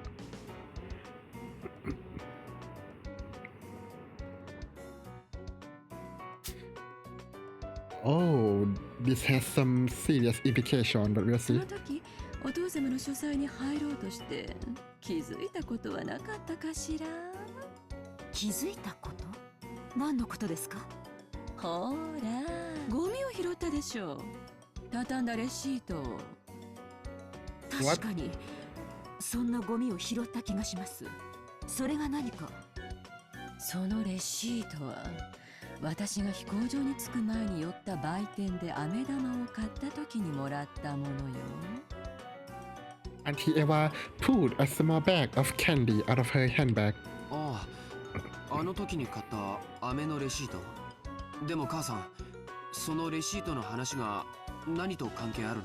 I have no idea where this is going. ジョージ、もうちょい黙って聞いとってや。Hideyoshi, don't be so mean. Uncle Hideyoshi's expression was a little strict. Somehow it seemed that he understood what Auntie Eva was getting at. 本当にこれは気まぐれ？何かを予見してたとか。Okay. ましてや夏日姉さんを罠にかけようとか、そんなのじゃ断じてないんだから。What is this long preface? 実はね、そのレシート、姉さんがお父様と最後に会って出てきて、そこで私と会ったでしょ？その時、書斎の扉に私が挟み込んだものなのよ。Oh, it's the 007 technique. Okay. ってことはどういうことですか？つまり夏日おばさんがそのレシートを拾うまで誰もドアを開けていない。ちょっと待ってよ、エヴァおばさん。レシート挟むなんてバレバレだって。小さまが外出した時に気づいて面白がってもう一回挟み直した可能性も。That's a good point. Why does it feel like Kinso is a troll or a prankster? Jessica hurriedly argued back. She still didn't really know what it meant, but she realized that whatever it was placing some kind of suspicion on her own mother. もちろんバレないようにレシートは小さく折りたたんだわ。How? How small are you talking about? でもね、レシートが落ちるところを仮に見たとしても、扉のどこの高さの部分に挟み込んであったかは正確にはわかんないんじゃない？ Well, you see, Kinso is a very smart person. He knows physics from head to tails, so he can tell how high the receipt was on the door by judging from the distance that the receipt fell from the door. There, problem solved. Okay, but jokes aside, maybe he saw that before opening the door. Maybe. 私は夏日姉さんが鍵を取り出している間に確認したわ。And remember my theories. Eva stuck the receipt outside, so it's possible that Kinso didn't see it from the inside. But my theory said that it was someone who Kinso trusts that could have knocked the door and demand the door to be open. So maybe this person saw the receipt stuck to the door and decided to knew what someone was doing. So they stuck the receipt back after kidnapping Kinso. There we go. Mystery solved. レシートが挟み込まれた位置は寸分の1ミリの違いもなく私が挟んだ場所だった。How would you know? How would you know? なぜそんな子供じみたいたずらをされるのか理解できません。 Did you take pictures? 大方、私の部屋の扉にいたずらをしたのもあなたでしょう。夏日さんの部屋の扉？ Oh yeah, that one. 不愉快な話だったので話しませんでしたが、今朝目が覚めたら扉の外側にあのシャッターの落書きと同じと思われる赤い塗料でいたずらがかきむしったような気持ちの悪い跡で。なんやその話。なんで今まで黙っとったんや。申し訳ありません。あの後立て続けにいろいろと恐ろしいことが起こったため、今の今までに失明していました。 Yes, I understand. 知らないわよそんなの。私がしてるのは姉さんの部屋じゃなくてお父様の部屋の扉の話よ。姉さんがお父様がいるのを確認してから私と一緒に不在を確認するまでの間、扉を使わずどうやってお父様は外に出たのかしら。 My theory is way better than Eva. Like, come on. そんなことは知りません。私が知りたいくらいです。夏日姉さんの他にお父さんの在室を確認したのは誰や。ゆうべ金蔵さんとチェスをしたのがあった最後ですな。夕食の直前までご一緒だったはずです。それより後の時間は誰かおらんのか。 Wait, sorry. When did Eva stuck the receipt again?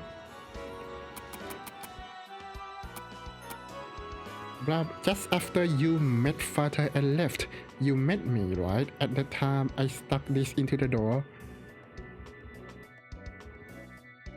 Oh, when Nasahi got her confidence from Kinso. Okay. When was that? I don't remember.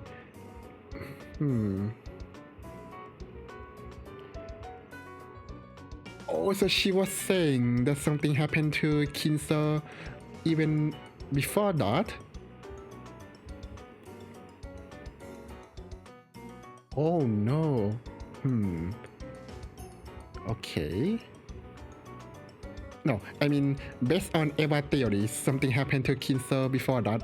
Based on my theories, something happened to Kinso after the receipt. 私です。昨夜の晩餐のお世話をしております。はい、僕とシャノンも一緒でした。ここまでは間違いなくお父さんも部屋にいたやろな。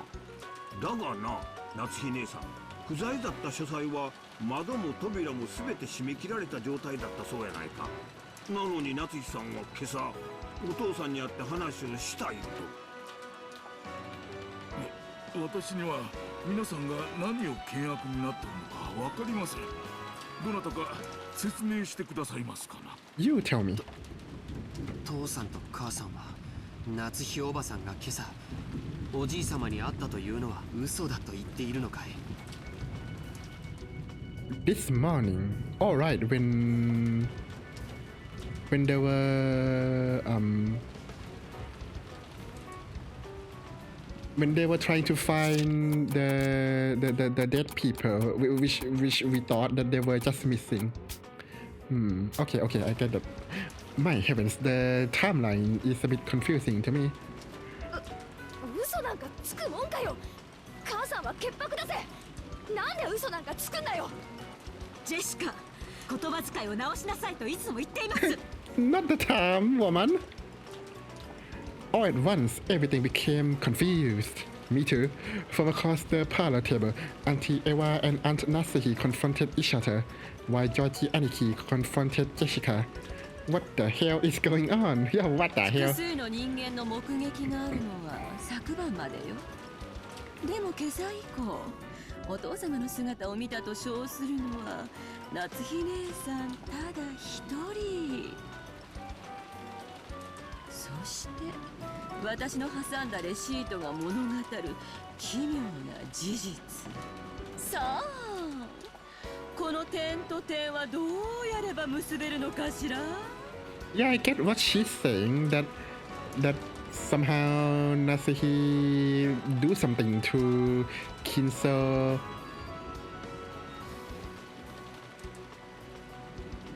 Sometimes between the dinner and the Kinso's dinner, at least, to this morning, the game's morning.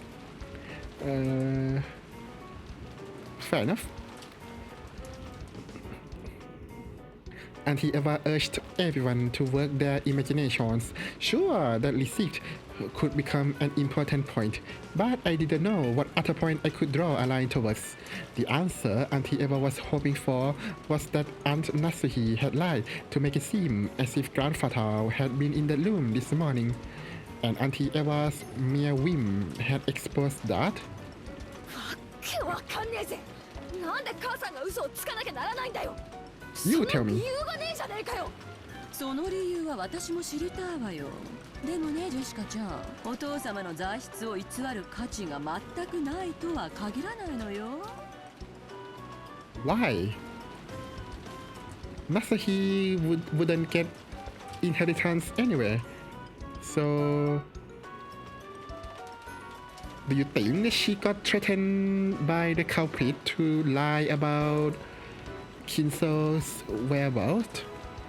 Huh, that's actually possible. 推理小説でもたまに出てくるでしょ。Maybe they threaten Jessica's life. Maybe. 生存時刻を偽ることによって自分のアリバイを偽証するトリックよ。Hmm.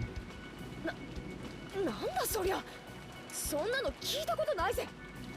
お父様はまだ見つからないけれど、普通に考えればもう殺されていると考えるのが自然でしょうね。Yeah, you would be happy if that happened, wouldn't you? You monster. となれば必ず近いうちに死体は見つかる。 Why? その時 Why? 死亡時刻をうまく偽ることができれば夏日姉さんはアリバイを作ることができるのよ。 Why do you think that we are going to find the corpse? Why? わかる？みんな。I think Eva assumed too much, but we'll see. This morning when Aunt Nasuhi went to check that grandfather was there, she lied. And he was already dead at the time. Maybe. And she moved the body to some location and disguised it to make it seem like he had just been killed there.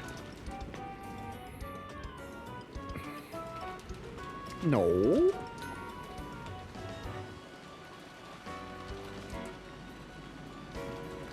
No. Wait. When was the... When did Genji and Kanon still saw dinner last night? I don't remember what time is it, and when did Nasuhi get her courage?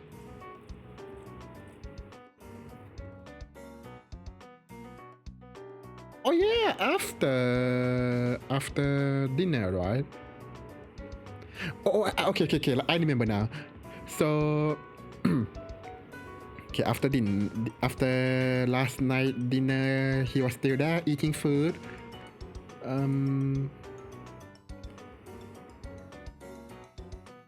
Kinso didn't reply to the siblings to Kraus when he knocked about the letter. Okay, and in the morning, I think that was 6 a.m.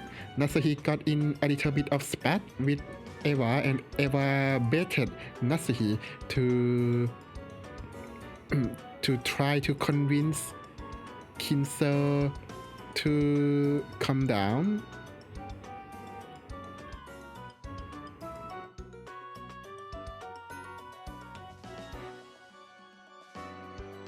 Okay, so Eva thinks that between dinner last night and morning today, when Nasuhi got her confident by using the key from Genji to speak to Kinso, she was lying. Problem is, we saw the scene between Nasuhi and Kinso, so is it possible to lie with the scene?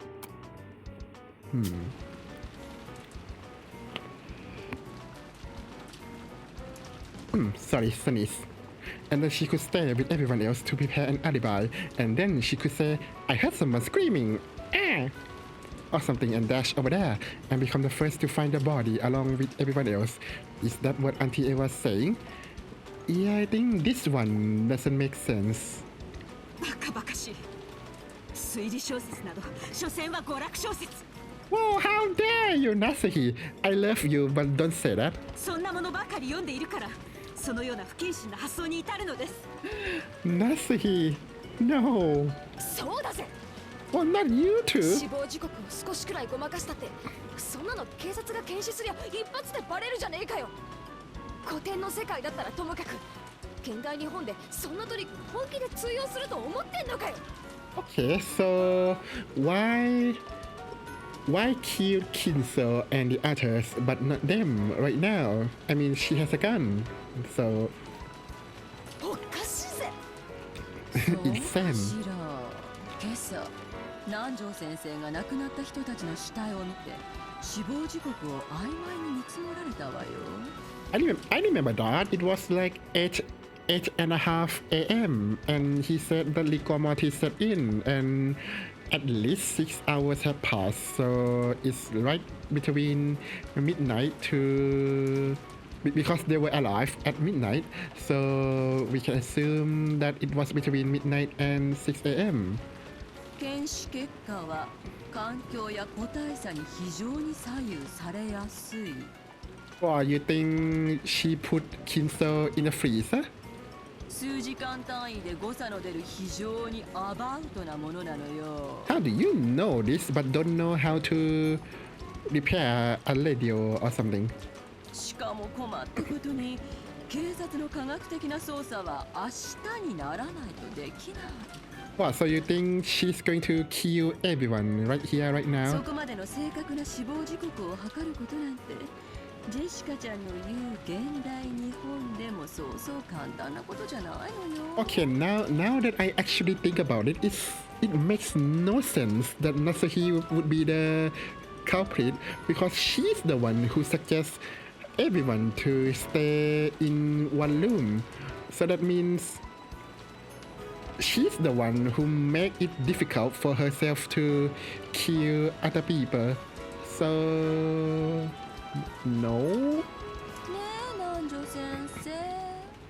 So with that, I feel like my theory about how the deceit could still be there despite Kinso's disappearance would... I think that make more sense.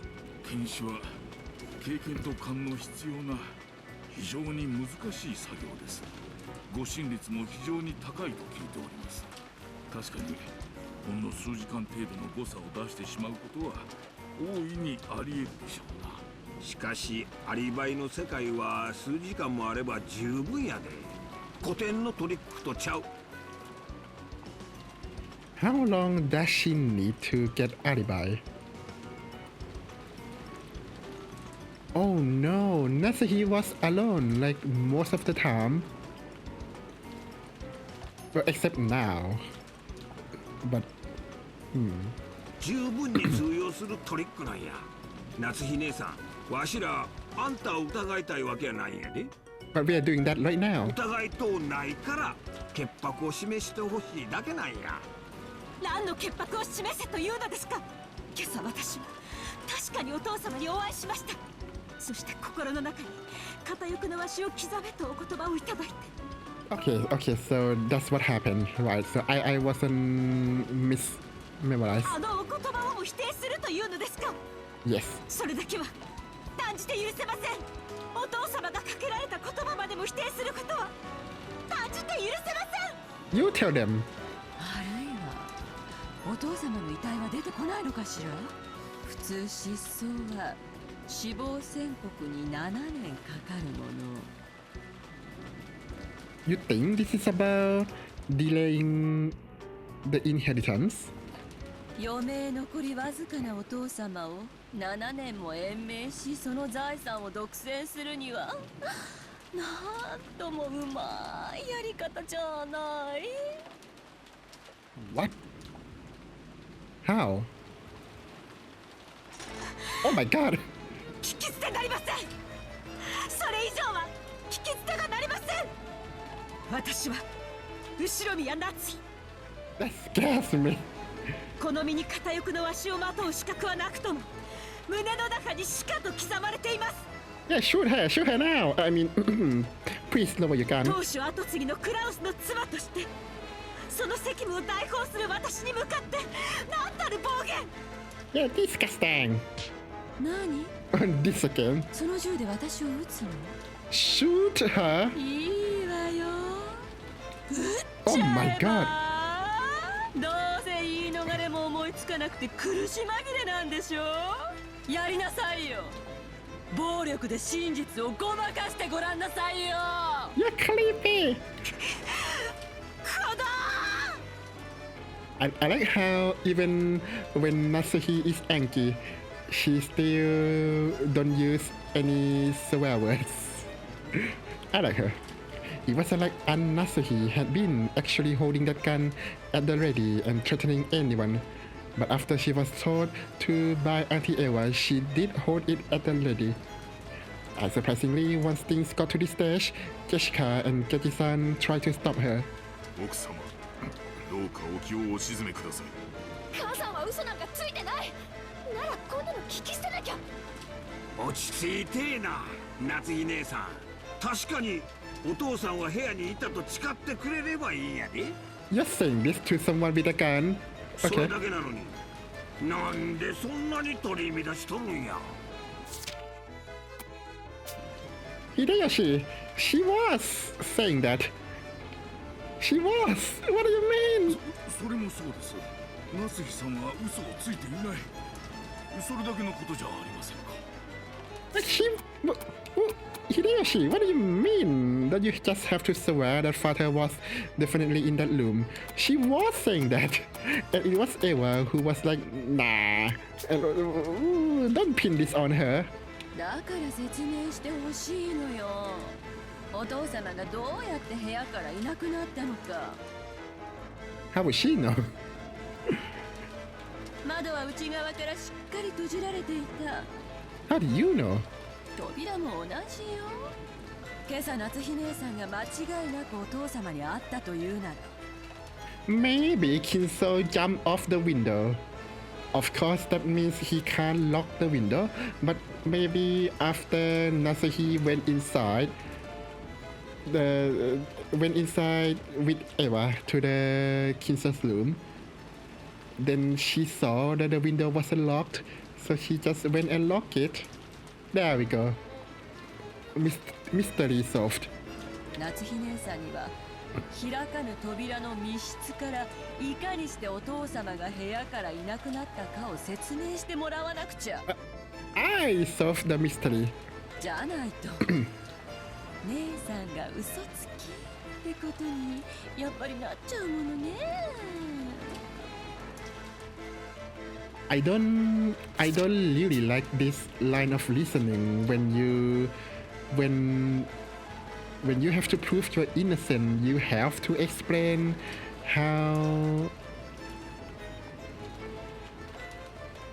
things actually happen. Like you're shifting burden of proof to too much burden of proof to someone else. Do you think? あなたという人、どこまで私を愚弄すれば。 Shoot her. 反論したいならぜひしなさいな。そうね、今すぐこの場で釈明をしてみなさい。そうしたらあなたを疑ったことを謝ってあげてもいいわ。あの書斎の密室からお父様はいかにして抜け出したのか。I can't apologize to you for doubting you. Right. And I was born yesterday. そんなこと説明もできませんし。そうなら私が説明してあげるわよ。私の立場も姉さんの立場もいいとこ取りのとても仲良しな説明なんだから。I like how she's making a pork face. 姉さんの言う今朝の時点でお父様が在室していたことを信じてあげるわよ。 Good. でも次に扉が開かれた時にお父様はいなかった。 Yes, I will use the ここ far. では依存ないわよね。あなたの言うことにこれ以上耳を傾ける気はありません。その軽薄な口を慎みなさい。私の推理はこうよ。 The diagram that we know and love. 扉から姉さんしか出入りしていないことは私が2回確認している。 Wait, so Eva did not go through that door? Well, that makes my theory even more possible then. So last time they checked, Natsuhi went into the room herself. If Kinso went out the window somehow, I don't know, and the window wasn't locked, Natsuhi could just like, oh my window, let's lock that. There, easy. そしてレシートもそれを立証しているにもかかわらずお父様を部屋から出すパズルの答えは窓よ。 Oh, okay. 窓から出したのよ。 Wow, he can yeet it. Yeet. 夏日姉さんはお父様を3階の書斎の窓から中庭に突き落としたのよ。 The scream! The yell, that's amazing.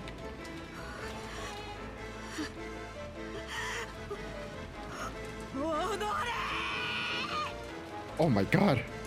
奥様こらえてください。 His piece. And also... エヴァ様、どうかおやめくださいませ。その後中庭に転落して死んだお父様の遺体は Who? Where's the corpse? 夏日姉さんが屋敷内の戸締まりを確認すると言って出て行った時にどこかへ隠したのよ。 I thought she went with the servants. 多分その時に死亡時刻を偽る工作もしたんでしょうね。 She went with the servants, didn't she? So we could just ask the servant then if that's the case. クラウス兄さんたちの事件も、さらに昨べのベアトリーチェの事件もひっくるめて、 What? ナスシさんが怪しい可能性が非常に高いっちゅうことだ。 How? 本当ならこんなことを言いたくはない。だがもうぶちまけてしまったからには仕方がない。頼むわ、夏日姉さん、どうか自分の無実を説明してくれんか。侍とわしはあんたを疑わなきゃならんのや。なぜこの私が後ろ宮夏日がこのような恥ずかしめは。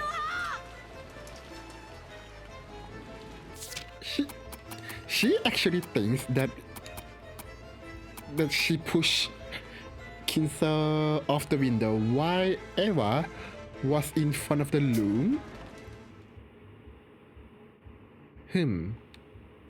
Looks like everyone else has said the piece. Why are you so happy? ダメだな。全然ダメだぜ、エヴァおばさん。 Oh. ダメって何がだよ、バトラ。 Jessica looked up at me, hanging on to my every word. Auntie Eva's expression was composed as always. 全然ダメって何が？バトラ君、聞かせてよ。一方からしか見られないから、夏日おばさんしかありえないって思い込んじまうのさ。 Yeah, tell them, Batola. Tell my theory. 別に夏日おばさんを擁護するわけじゃねえが、そんなハッタリのチェックメイトじゃ通用しねえってことさ。レシートを軸にした推理はまずまずだとは思う。筋は悪くない。だが俺の採点じゃせいぜい65点ってとこだ。Out of 100? That's poor. これが答案なら居残りで補修ってとこだぜ。あら、じゃあレシートで封印されている扉をどうやって破ってお父様を失踪させられるというの？私の説以外に。エヴァおばさんの説は確かに面白い。 Yeah, I think Eva's theory has like weak point, especially the hiding the body part. Like that means Natsuhi have to trick her own servants too. Not to mention that she would be what do we call in like a mess because of the rain outside from carrying his corpse. そしてその説以外にじい様が失踪できる方法がないって言い切れるなら、最終目撃者である夏日おばさんが黒であると確かに言い切れるだろう。だが夏日おばさんが無実で濡れ衣である可能性が残っている以上、そうだと断言することはできねえ。 We are not even sure that she's the last person that saw him. ならバトラ君は夏日姉さん以外の誰にお父様を失踪させられたというの？姉さんしかありえないのよ。私のレシートがそれを証明してしまったわ。 I like how Eva seems very nice when talking to Batola, but she becomes a monster when talking to Natsuhi. I wonder what were their relationship? 一度目に書斎に訪れた夏日姉さん、そして二度目に私と訪れるまでの間、書斎は完全に密室で密室開封後には失踪している。これで夏日姉さんが犯人じゃないというなら、どんなトリックがあるっていうの？ Oh, hear me out. だから65点なんだよ、エヴァおばさん。じゃあここでチェス盤をひっくり返すぜ。Ah, he said the thing. チェス盤をひっくり返す。どうやって外部からじい様を失踪させるかじゃない。どうやって内部からじい様が失踪するかって考えるんだ。What? Oh, okay, maybe. 扉にはレシートが挟まれていたから使用されていない。窓も出ることはできても外側からは施錠できず、しかもエヴァおばさんは書斎を訪れた時に窓の施錠を確認している。Oh, so he's not going with my theory. Damn. だから窓も使用されていない。その時点では確かに書斎は密室だった。これは認めるしかない。だがしかし書斎は永遠に密室だったわけじゃない。レシートの封印さえ解かれれば扉は使用可能になり脱出可能になる。Reminds me of like a movie where I don't know which one, but I don't know what's the name. I even don't know what the movie was, but I think in the jail cell they hide under the table. Sorry, under the bed, and the guard. Wait, it was the game, wasn't it? I don't remember. Like the character hide, like under the bed. So the guard, in a panic, they open the jail cell, get in there, saw no one, and ran out without relocking the jail cell, really, jail cell door. So the guy who hid under the bed just come out and run. He's not going to say this, isn't he? つまり夏日おばさんがどうやってじい様を失踪させたかじゃない。Okay. どうやってじい様は書斎を脱出したのかって考えるんだよ。 What do you mean? He's not a prisoner, no? じい様の書斎はただの書斎じゃねえんだよな。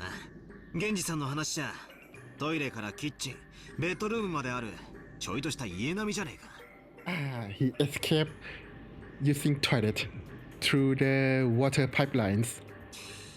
例えば Oh ベ no. ッドの下にでも潜って隠れたらおばさんたちは部屋からいなくなったと思い込めるぜ。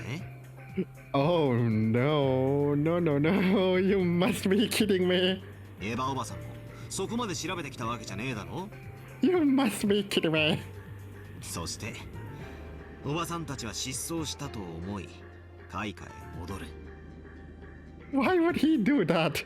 Like in the game that I was thinking it was a prison cell, but this one is his room. この時レシートはもうない。つまりじい様は密室である間は部屋に隠れ続け、エヴァおばさんたちをやり過ごした後に部屋から脱出することでこの密室を破ることができる。 I don't believe you, Butler. What? 何よそれ。何よそれ。どうしてお父様がそんな妙なことをして部屋を抜け出さなきゃならないの？ Why?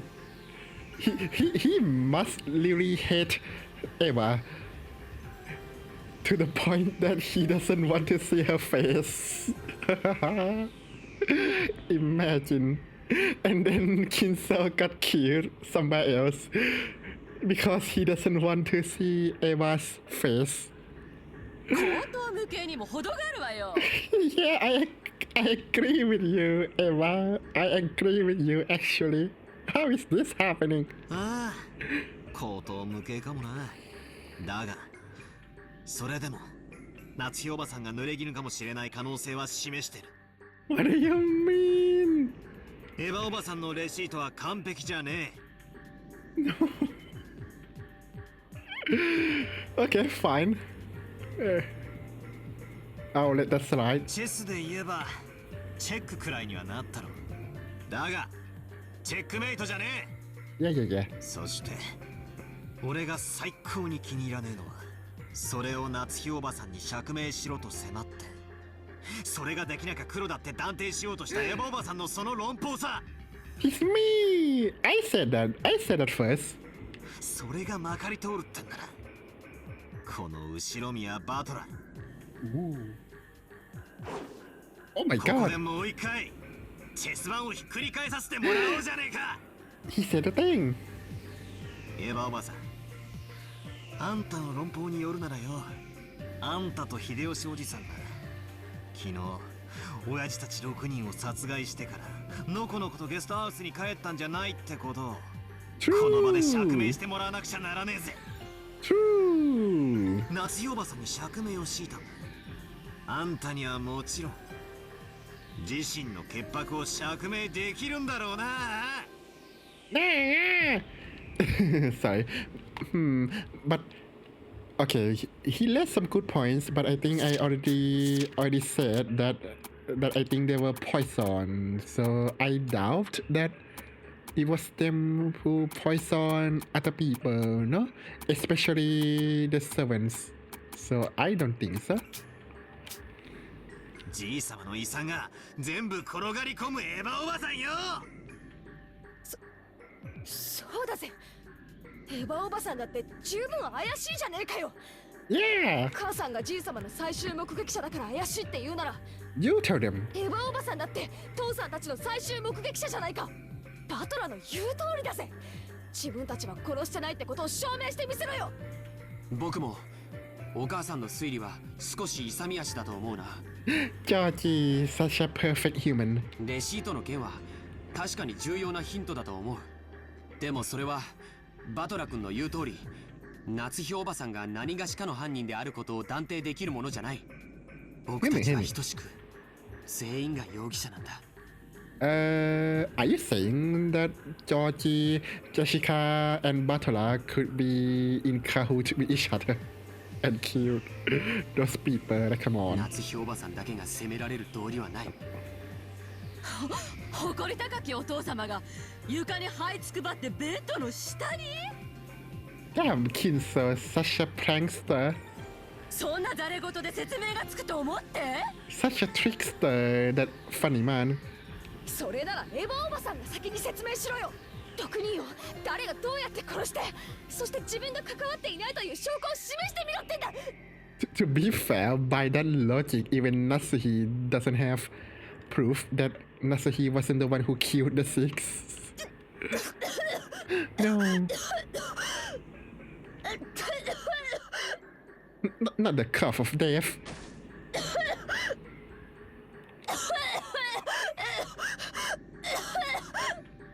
Will someone take care of her or not?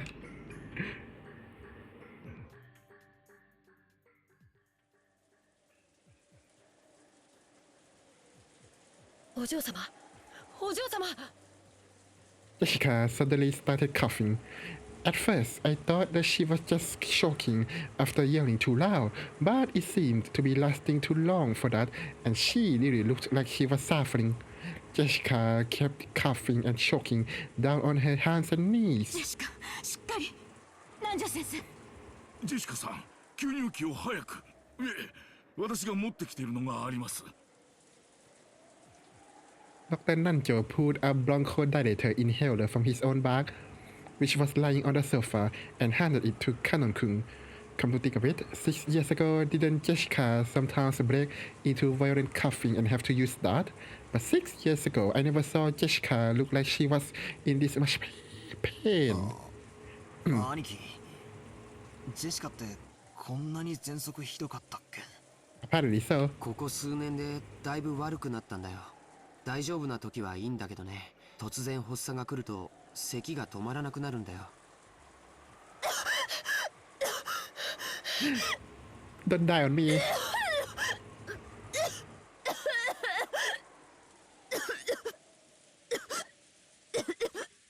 Will someone give her the medicine, お please? 嬢様、お薬です。さあ。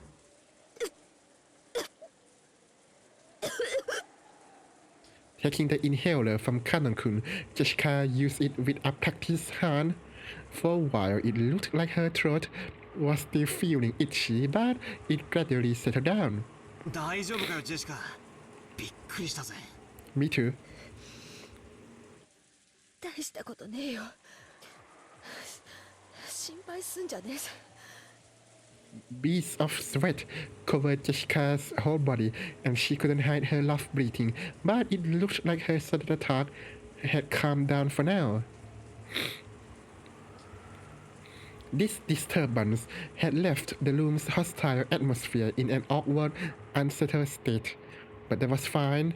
There was absolutely no need to be driving up everyone's suspicions of the shutter.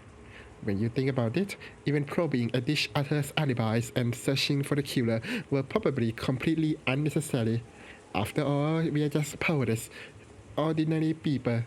And when the police come tomorrow, they are definitely employ cutting-edge techniques and investigate the case thoroughly. Nah, the police are not that smart. Solve all of the leaders and arrest the killer. 確かにバトラ君の言う通りかしら。夏日姉さんが疑わしいように、私たちも疑わしさを拭えていない。それを今議論し合うのは確かに不毛ね。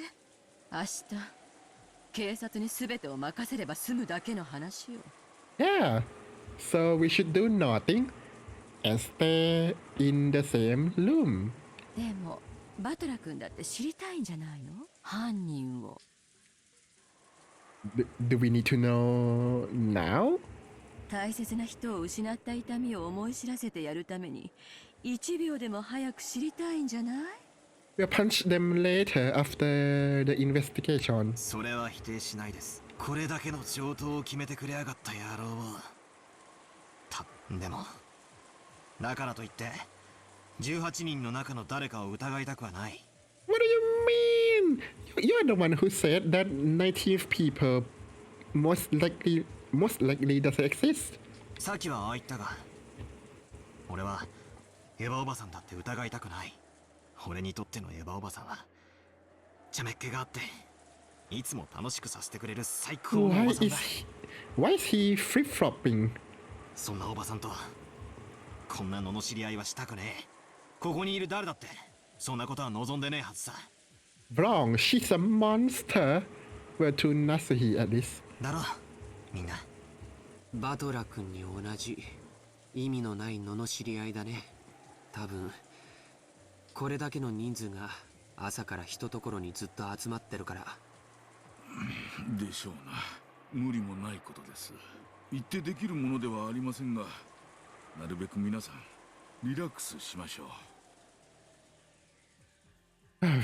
Thank God there was no Maria at all. I don't want to see her face. エヴァ、わしらも頭を冷やすべきとちゃうか。 Wait, so what has Maria been doing during the argument? Was she like sleeping? レシートの件は確かにお父さんの失踪を探る上で重要な手がかりになると思うで。警察が来たら話すといいやろ。そうね、そう。レシートの一件でつい鬼の首を取ったような気持ちになっちゃったのね。Yeah, you were too hasty. How unfortunate. 確かに夏日姉さんだけを疑うのはフェアじゃないわ。私たちだって等しく疑わしい。でもね、バトラ君、レシートの話だけは本当よ。I don't believe you. Okay, fine, we believe you, but これ忘れないでね。そしてこれがどういう意味を持つか、もう一度よく考えてみてね。It means that Kinso is such a troll, a prankster. He's a funny guy. Auntie Eva and Uncle Hideyoshi stood up. It looked like they planned on leaving the parlor. 結局私たちはこんな推理ごっこしても意味はないのよ。だってどうせ警察が全て明かしてくれるんですもの。That's right. Even if we don't play this detective game, when the typhoon passes and those lively seagulls return to the harbor, everything will settle itself. Yes, if you think about it, this kind of crime is completely trivial. It will definitely be resolved, even if we do nothing when the seagulls cry. Low credits. これ以上、夏日姉さんも私の顔を見ていたくはないでしょ。No, don't go. 私も同じよ。Oh, come on. 確か姉さんは昨日ゲストハウスに帰らなくて済むようにって客室を用意してくれたのよね。あそこはバスもトイレもあるし、鍵もチェーンもかかる。横になれるベッドもあるし、主人もマリアちゃんとチャンネル争いをせずにテレビを見ることができるわ。Okay. お好きになさるといいでしょう。でもくれぐれも用心を。ありがとう姉さん。そして余計なお世話よ。 Whoa, what is the matter with you? 姉さんはみんなの監視をよろしくね。犯人はこの中に必ずいるんだから。Ah, among us, you say. そして姉さんも自分が監視をされていることをお忘れなく。 What? What do you mean you are being watched? Oh, you mean by the killer? Maybe? 捨て台詞はそれで十分ですか？ Yeah, get out. 十分よ。じゃあね、夏日姉さん。源氏さん、夕食になったら呼んでね。それまでチェーンをかけて閉じこもってるわ。Ah, okay. 源氏、カノ。Wait, what was that? Why did Hideyoshi... What? That was weird. Okay. 源氏、カノ。お二人を客室までお送りを。It's like Hideyoshi was thinking something, but I don't know. Maybe it's nothing. 結構よ。送り狼なんて嫌だもの。むしろ私たちが部屋に行くまで誰もこの部屋を出ないでくれる方が安心よ。Ooh, what did Nasuhi say?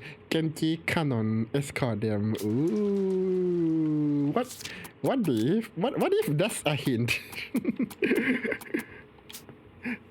I keep telling you, it's canon all along. ジョージ行くわよ。And his vengefulness towards Ushinomiya family. Maybe they killed his parents or something. 僕はここでみんなといるよ。ジョージ、この部屋に犯人がいるのよ。そんなところにいるつもり？この部屋を出るということは親族の誰かを疑うのと同じことだよ。Ah, Georgie, ever a perfect man. 僕はあんな恐ろしいことができる人間が親族にいるなんて信じない。 Yeah, but what about the servants? ジョージ、あなたからも言ってやってよ。ジョージももう一人前の男や。そのジョージの仁義がこの部屋から出えへん言わせるならそれも買ってやろ。 Okay, I didn't expect that. I thought that they would be like, okay, if Georgie doesn't go, then we'll stay. We'll protect our Georgie or something. But no. 好きにさせたれ。 Okay. 父さん。 Even though you just asserted that the killer is in this very room, really? Auntie Eva and Uncle Hideyoshi left. The only voice that called after them was the sound of the rain.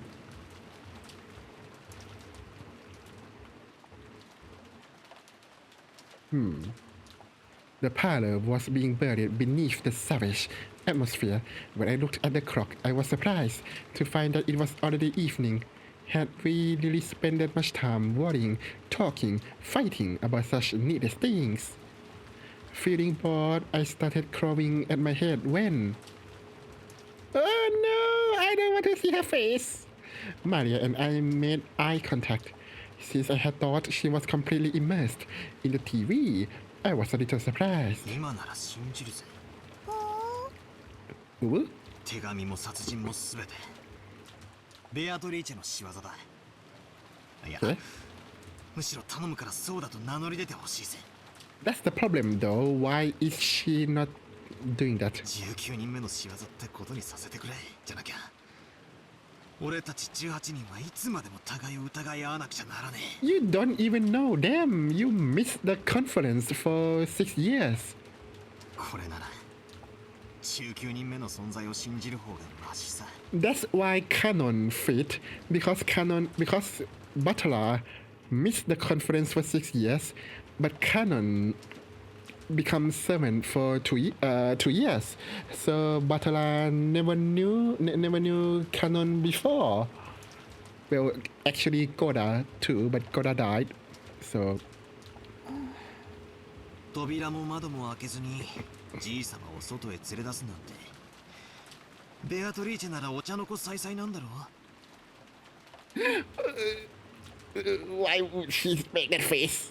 Maria, after taking a single short breath, hung her head and then raised her face again. そうだよ。魔女の前に扉の鍵なんて何の役にも立たないんだよ。ベアトリーチェは72柱のすべてに精通する。 That's a lot. 33位のガープは望む相手を望む場所へ瞬時に運ぶ力を与えるし、彼女にとってどのような密室に閉じこもった人間だろうと連れ出すことは難しいことでも何でもないんだよ。 God, I wish Rosa was here. Why did they kill Rosa? 魔女はすげえな。 Is he the one who killed Rosa? 頼むから、もしまだ事件を起こす気なら絶対に人間には無理なことをして俺に19人目を、いや魔女の存在を信じさせてくれよ。 Yeah, that'll be interesting, no? いいよ、あったら伝えておくよ。 You said that like you can actually meet her. Wait, can you? Damn it. I don't even understand my own thoughts anymore. When I'm led to believe in a 19th person, I deny it. And when I'm led to believe that there are only 18 people, I deny that too. Even though I wish that there were more than just the 18 people here, I can't accept the existence of the 19th person. In short, even though there are more than 18 people, there are less than 19. The number of people in this mansion is 19 more than X more than 18. Cool, 18.5, that's something. So the number of people can't be represented by an integer, only the float number now. However, it's impossible for there to be anything after the decimal point. You shouldn't be able to represent the number of people with anything but an integer. Correction. Android. AI. Wait, that's 1986, so that's a no. And yet 19 more than X more than 18. Why does a fraction less than 1 play into this? How? Where is this coming from?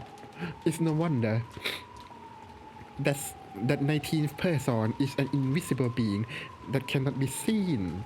That's why in the integer representation that must be used to describe numbers of people, she can't be seen. The witch cannot be seen because Beatrice has nobody. Therefore, she is invisible. Is there a 19 person or not? Does the witch exist or not? 19 more than X more than 18. How many times are you going to say this? The witch exists somewhere in that X. Whatever that means. Well, at least this time, I didn't jump. Okay, so what time is it in the game? Okay, it was 4 and now it's 7. Dinner time! Yay! Food! The two who are close. That's ominous. The uncomfortable atmosphere continued even after those two left. It was thick with the idea that thinking about who the killer was would be the same as deciding who to doubt.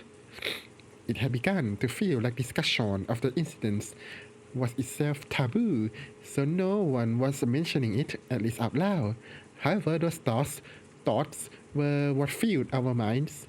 All that we couldn't say aloud made our heads feel like they were going to explode. So, at least on the outside, the parlor had once again regained its calm mood, though everything was left unsettled. 少しだけ雨足が弱まった気がするね。Oh, good. Can we get out now? まだいっぱい降ってるよ。仮にやんだってこの島には船がねえんだしな。 Just swim. 船が明日すぐに来てくれりゃいいんだがよ。洋館バカンさんもうお腹いっぱいだぜ。Your parents died, by the way. 母さん、明日船はいつ来るのかな。本来なら帰りの船は今日の3時に来てくれることになっていました。3 o'clock. Oh, today, but now it's delayed. 先方も台風が過ぎてから出直すと電話をしてくれたでしょうが、あいにく電話は普通ですから。I was thinking. Oh, I was thinking. Wait, was it Canon who said that telephone no work, but it was Genji? But can we trust Genji? でも向こうも子供の使いではありません。Wait. Genji reported on both the telephone and radio not working. None of us check those like at all. Maybe nothing. I don't know. 客人の方々の送迎目的だと教えてありますから。Because I feel like if Genji was in on it somehow, even if he's not the killer, and I doubt him because he's really insists on Beatrice, so maybe he faked or broke the telephone and radio by himself, maybe? おそらく明日の朝一番で多分9時頃に来てくれるでしょう。It was completely black outside. When I looked at the clock, I realized that it was just past 7. I was starting to get hungry. Food! Oh, so you guys are in the kitchen. Okay. In the kitchen, Kumasawa was cooking enthusiastically. She had laid out a variety of dishes, and while they didn't match the level of Goda's artful cooking, they were still quite gorgeous. It was an act of kindness from Kumasawa trying to use food to enliven everyone's low spirits. Kumasawa wasn't nearly as talented as a professional cook like Goda, but she was far from unskilled. On the contrary, since she had been brought up in a fishing village, the simple food she created was sometimes very highly valued. Oh, you were with her, okay. Kanon arranged the food Kumasawa had finished creating on plates under her direction. Kanon also helped in the kitchen sometimes, but since he was rarely placed in that role, he was slightly awkward even though he tried his best. Self-conscious about the fact that he couldn't skillfully arrange the food, Kanon's expression darkened slightly. But Kumasawa smiled to say everything was fine. 綺麗に盛り付けられてますよ。カノン君もお上手ですよ。シャノン姉さんだったらもっと綺麗に。 Okay. Kanon stopped arranging the food for a bit and hung his head. Shannon was the one who always assisted Kumasawa in her cooking. Let her cook. Tonight, Kanon was doing it instead. And as he remembered Shannon's face and her brutal end, he grimaced. Right. What? Genji spoke kindly to Kanon as he advanced upon. Why Nanjo went with the servants? What? Nanjo had escaped. Oh, okay, there it is. Escaped from the parlor once the mood had become sour, and Genji had become his opponent in a game of chess upon Nanjo's request. はい。今は忘れます。それがいいだろう。Genji purposefully faced away from Kanon as he spoke. He did so because he understood that it might make things tougher on Kanon if he noticed that someone was looking at his eyes. Nanjo also understood that and held back any thoughtless words. 金蔵さんもどこへ行かれたんでしょうな。You tell me. ご無事だといいのですが。わかりません。ただ、すべては親方様が望まれ、仕組まれたことのように思っています。それを邪推することは、親方様にお仕えする家具には過ぎたことです。源氏さんは怖くないのですか？私には今夜まだ何か良くないことが起こるような気がして。怖いことなど何も。Okay, but everyone is staying in groups except Ewa and Hideyoshi, so maybe nothing too afraid of, I guess. 私はただ後ろ宮家にお仕えするだけですので。Oh wait, except the drugs. Nanjo sighed through his nose and made a carefully considered move. Nanjo was very slightly dubious. Could Genji possibly think that he would be left out of this? He couldn't begin to imagine what was happening inside the mansion, but he definitely couldn't deny the possibility that it was something of Kinso's design. If you liken this island to chess, Kinso had opened the game, and as a result, 6 pieces had fallen. Could it be that Genji was calm because he believed that he alone was outside the chessboard and safe? I thought that Genji kind of give up, so he's fine either way. Nanjo thought about it. Wasn't everyone just a piece of the chessboard, lined up equally without any exceptions? Wasn't even Genji, who had gained more of Kinso's trust than anyone? No, wasn't Nanjo himself, although proud of his position as Kinso's only close friend, just another one of the pieces laid out on the chessboard? 源氏さん、私は今夜が本当に怖いのです。Me too. 無事に明日の朝を迎えられることを心より願っています。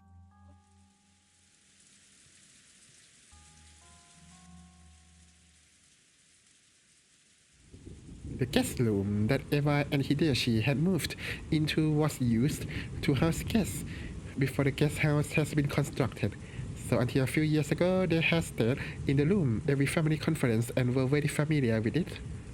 This room, just like a room at a hotel, had a bedroom and a bathroom. Are there any snacks? So even though they were still shut in, it was far more comfortable than the parlor. やっぱり家族だけだとリラックスできるな。他のみんなも客室にこもって鍵をかけてりゃええんや。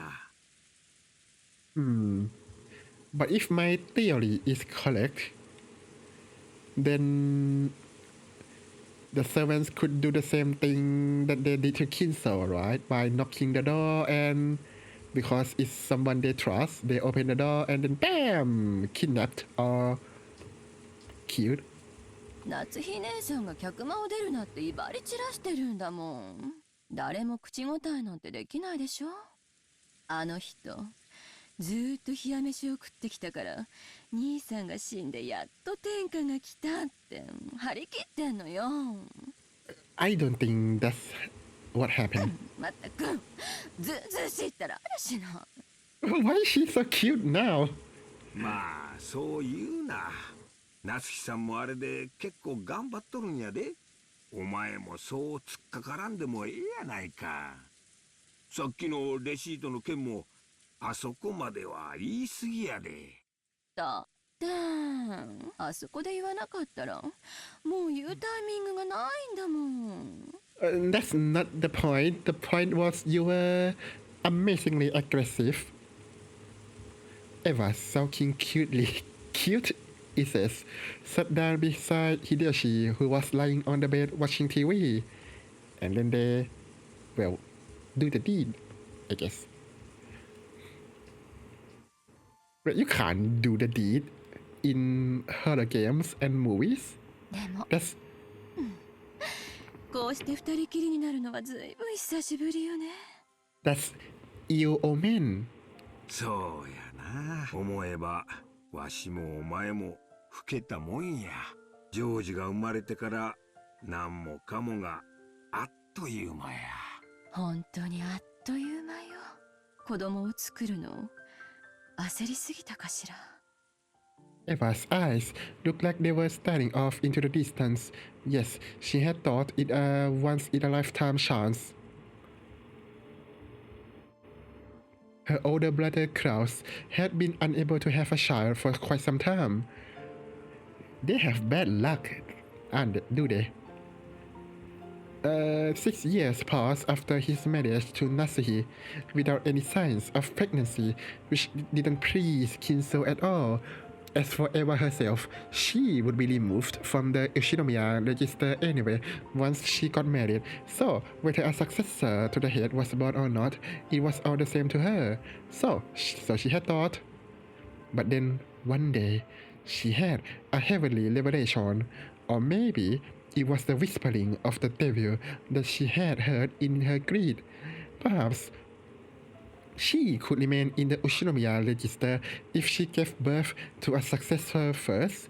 If things went well, perhaps she could even inherit the Ushinomiya family herself. When she proposed this to Hideyoshi, he approved of it instantly. This had not been because Hideyoshi also had greedy thoughts. For Hideyoshi, who had no close relatives, it was a chance for him to feel once more that long-forgotten thing called family. So he agreed without hesitation not to fuss over which family name they were to keep upon getting married, and assented to having his name entered into the Ushinomiya family register. He's so nice.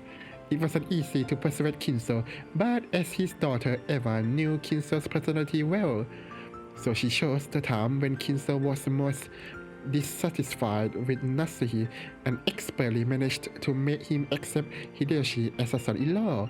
Looking at Hideyoshi, who had achieved success after starting from nothing, Kinso might have seen a little bit of himself. He quickly grew to like Hideyoshi. Really? That's not my impression at all, and permitted him to transfer into the Ushinomiya register. Georgie would eventually become the successor to the Ushinomiya family. That's a premature conclusion, I think. They had raised him strictly with that purpose in mind.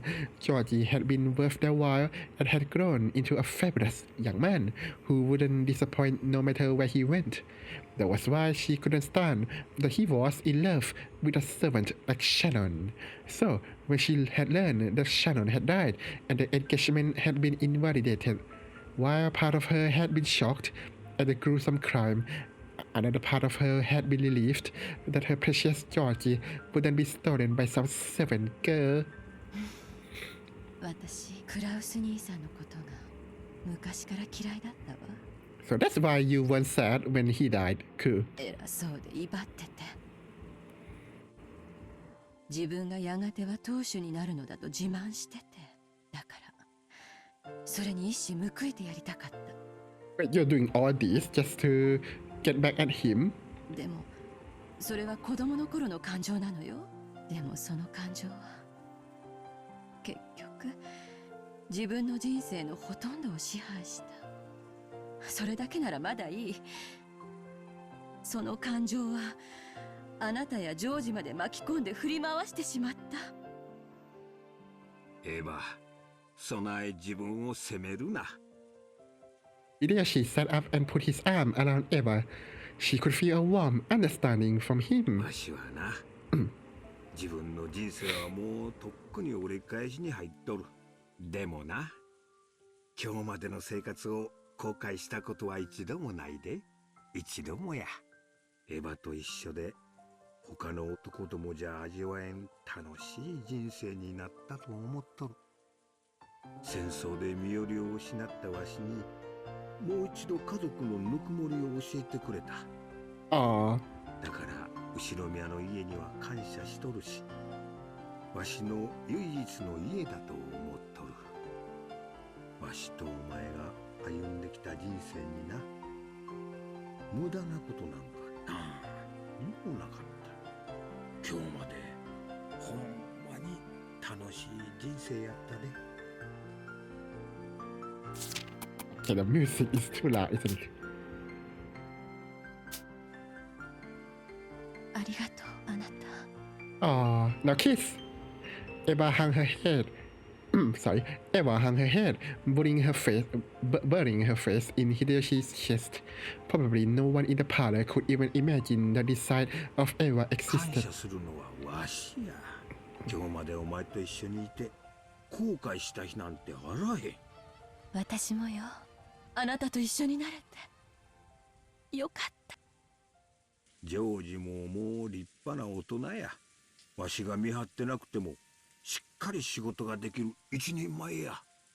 で、正月あたりをのんびりモルジブあたりで過ごさんか？ Ooh, me too. わしら二人水いらずや。What about Georgie? いやよ。毎年年賀状の返礼で寝る暇もないとか言ってるじゃない。次の正月だけはなしや。年賀状は見ん。黙って下のお年玉くじだけチェックするんや。今年はカラーテレビくらい当てたいで。Wait, that's what the lottery means? やだ、モルジブでお年玉くじのチェックなんてしたくない。じゃあそいつもなしや。水いらずのんびりでジョージが生まれる直前の新婚時代の続きをちょいとしてみんか。それならいいわね。モルジブはええとこらしいで。なんもない島に美しいサンゴ礁と水上コテージが並んでてな。新婚時代の続きっていつからなの？ Why are we seeing this?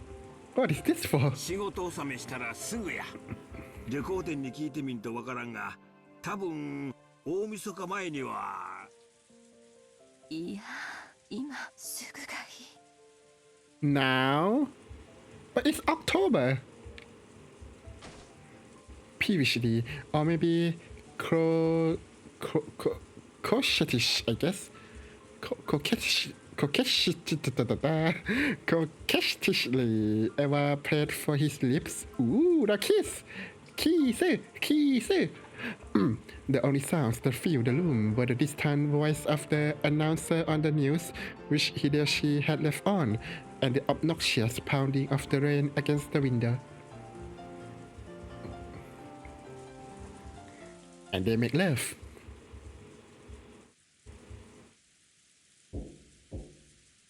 Oh. There was a knock on the door, and Genji-san entered. 奥様、お夕食の準備が整いました。Food! お食事はまたこちらでよろしいですか？ええ、ここへ運ばせなさい。南條先生はまだ厨房にいるのですか？はい。次の一手を熟考したいとおっしゃっております。ご安心を。他の使用人たちとご一緒です。Wait, he's with Kanon and Kumasawa. I hope he doesn't die. 源氏さんはじい様の相手ができるくらいチェスが強いもんな。南條先生よりも強いらしいぜ。そうなんだ。昔相手をしてもらったことがあるけど。マリア、もうすぐ飯だそうだぜ。しかしよく一日中テレビを見ていて飽きねえな。いつもテレビいっぱい見てるから平気。 That's what Rosa did to her. マリアちゃんはテレビっ子なんだね。She should watch Kohomeron. 食事だから机の上を片付けないとダメだぜ。It was still cluttered with the aftermath of the drawing contest we had all been having, using several pages torn out of Maria's notebook. Jessica began cleaning that up quickly. Still, everyone here sure can draw. Really shocking. 源氏、エヴァさんたちにもせめて食事くらい一緒にしないかとお声をかけなさい。どうせ断るでしょうが。かしこまりました。お父様の次はエヴァさんですか。つくづく後宮家の食卓には全員が揃いませんね。Well, people died, Nasuhi. I think that's the least of our concern. Nasuhi felt her headache start throbbing again.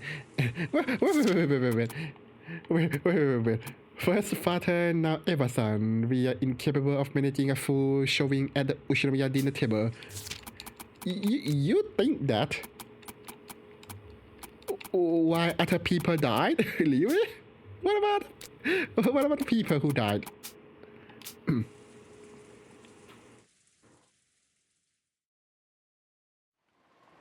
The distance from the kitchen to the parlor wasn't that large, so Genji had gone there and back by himself, but the guest room was a little farther away. So he had warned him not to be alone without good reason, and just now, Nanjo had also admonished him, saying that it would be better if he held a little more concern for his safety. Genji took Kanon with him, and the two of them went to visit Eva and Hideyoshi in the guest room. Genji knocked on the door. エヴァ様、秀吉様、お夕食の準備が整いました。Food! He waited a short while for them to come out, but there was no response. They were making love. 源氏様、これは。 Oh, not again. Kanon pointed under the door. Oh, a Western-style envelope had been inserted under it. Normally, when something was inserted this way, it would be interpreted as a message from someone outside to someone in the room. So, since this might be a private note meant for Eva and Hideyoshi, it was not something that Kanon and Genji were supposed to take interest in. But this Western-style envelope was Kinso's envelope, the same as the one Maria had taken out last night and surprised everyone with. Okay, what is going on? 間違いない親方様の封筒だあるいは Beatrice, of course. Although it had been Kinso's envelope, the author of the letter Maria had read aloud last night had not been Kinso, allegedly. Genji continued knocking a little harder and called out in a loud voice. エヴァ様エヴァ様 Eva-sama. 源氏でございます。いらっしゃいますか。お返事をお願いいたします。エヴァ様 They were busy making love, but there was no response from inside. Sometimes, when the servants went to call some guests for a meal, the guests would be sleeping so deeply that they wouldn't wake up. In times like that, the servants would stick a letter in the door to show that they had caught by, and then leave the guests be. But there was a letter now. However, despite that, Genji beat even harder on the door and called out Eva's name. But there was no answer. Ooh. Kanon stuck his ear up to the door and holding his breath, listened for any sounds coming from inside. テレビの音らしきものが You got a good ear. でも気配が感じられません What do you mean you don't sense anyone? Can you hear people sleep from outside? お部屋は空っぽかも What do you mean? The room might be empty. They might be sleeping. Genji took out a handkerchief and, careful not to touch it with his bare hands, gently pulled out the envelope which had been stuck under the door. It had been sealed with deep red sealing wax. Without a doubt, the mark on the sealing wax had come from the Ushinomiya family his ring. エヴァ様エヴァ様どうかお返事をもうお部屋にはいらっしゃいませんか Even so, there was still no answer. There was a chance that the two were aimlessly walking around the mansion. This was the home Eva had grown up in. There was plenty of reason to think that she had gone out on a casual stroll, just like Kinso. Wahahaha. Genji groped around in his pocket and pulled out a bundle of keys, including the one that would open the guest room. ケンジ様 Kanon also understood what this meant. Why would he do that? They would sometimes unlock a guest door so they could go in and do things, like make the beds, but only after they had made sure the guest was out. To unlock the door for a separate reason, and especially to do so when there was a chance the guests were still in there and without their permission, was an action unbecoming of a servant. People died, by the way. However, Genji had decided if the only problem had been that his knock hadn't received a reply, he wouldn't have gone this far. But the envelope under the door was doubtlessly Kinso's, or rather one of the Western-style envelopes of the Ushinomiya family head. And after last night, the sender of this envelope could be someone other than Kinso. If this letter had been sent by someone other than Kinso. エヴァ様申し訳ございませんお部屋を失礼させていただきます But they might be making love. After giving that final notice, Genji stuck one of the keys from the bundle into the keyhole. There was the sound of the door unlocking, and then he slowly turned the knob and slowly started opening the door. Light seeped through the crack of the door. Were they in the room? Or had they forgotten to turn out the lights? What? Clang! It was the sound of the door chain being pulled tight. The chain had been secured. The chain couldn't be secured from the outside. Really? That meant that they were in the room now. The sound of voices on the TV seeped out of the room. The lights, the chain, and the TV. All of these things made it clear that they were in the room. But there was no sign of them. Genji called to Eva once again through the crack of the door, but there was no answer. 源氏様いかがしますか Or kick the door in or something. As part of their job, the servants were able to unlock almost any lock in the mansion, but they had no way to open the door with a chain. The only way to get by the chain was to cut it. That was certainly not permitted as part of a servant's usual work. A creepy chill was already rushing up their backs. Canon held his breath again and tried to sense someone through the door, but even so, he was not able to sense anyone. 私は奥様をお呼びしてくる。カノンのチェーンの切断。 As Canon rushed away hurriedly to get a cutting tool, he was caught back by Genji. 待てカノン。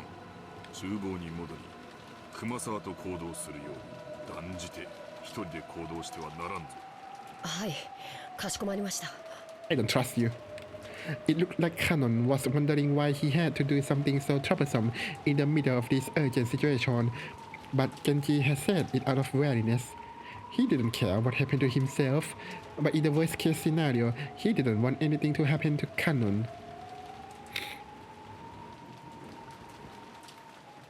In the kitchen was Kumasawa, who was piling food on the serving cart, and Nanjo, who seemed to have thought of a move that would turn the tables on Genji and had been awaiting his return, wanting to show him. But he immediately realized that something was wrong with Genji's demeanor. どうしましたか、源氏さん、南條先生。申し訳ありませんが、この勝負は一度中断させてください。No, it's an important match. カノンはチェーンを頼む。熊沢、食事の配膳は一時中断し、カノンと同行するよう私は奥様のところへ行く。南條先生もご一緒に。何かあったんですか？ Genji took Nanjo, who still didn't know what was going on, and quickly left the kitchen. 熊沢さん申し訳ありませんが僕と一緒に来てください何があったんですかカノンさん Unable to take in the situation, Kumasawa said almost exactly the same thing as Nanjo and chased after Canon, who had flown out into the hallway. Accompanied by Kumasawa, Canon went to the storehouse. Oh! And from amongst the tools packed in toolboxes and hanging on the walls, he looked for a tool that could be used to cut the chain.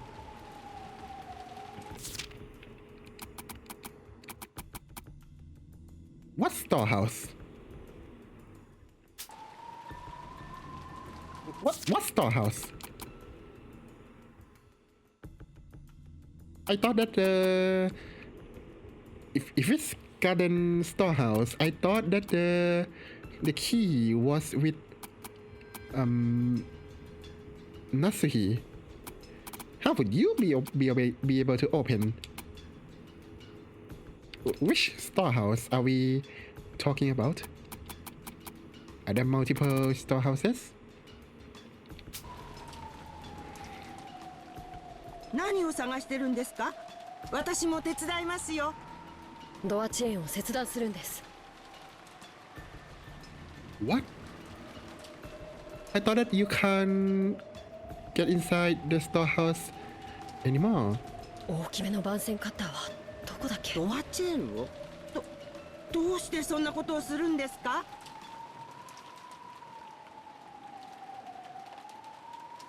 What? Wait, did Genji hand over some key to Canon? Because it could be that Genji has the key. I remember that Genji was the one who locked the storehouse.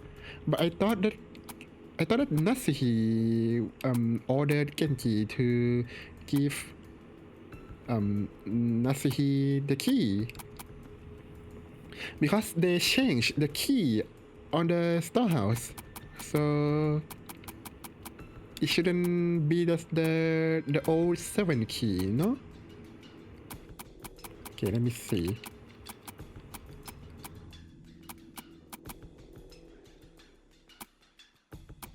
No, Genji didn't give Canon the key, no?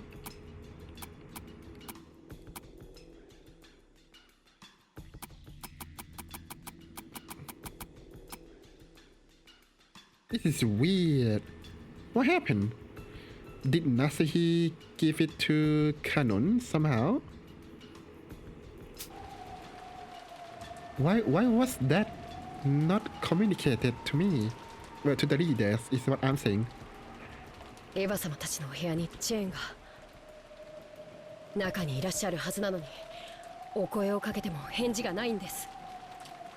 It took Kumasawa some time to figure out how cutting the chain and Eva and Hideyoshi not answering were connected, but she did realize that this was an urgent situation. これなら多分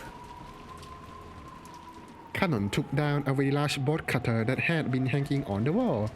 It was called a cutter, but maybe it would be easier to understand if described as having the shape of a large pair of pliers. He recalled being warned that it was a dangerous tool that could easily cut through one of your fingers. Ooh. Canon took that and rushed up the stairs. He knew it instinctively.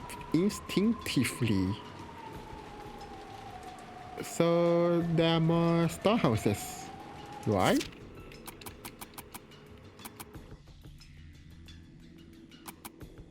Which storehouse is this?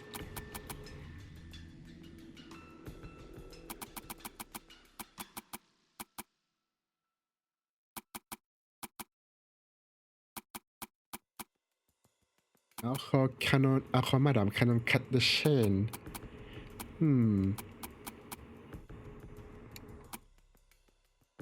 Okay, but I feel like if it's the garden storehouse, I feel like they would at least describe the eeriness of the magic circle and the 6 corpses.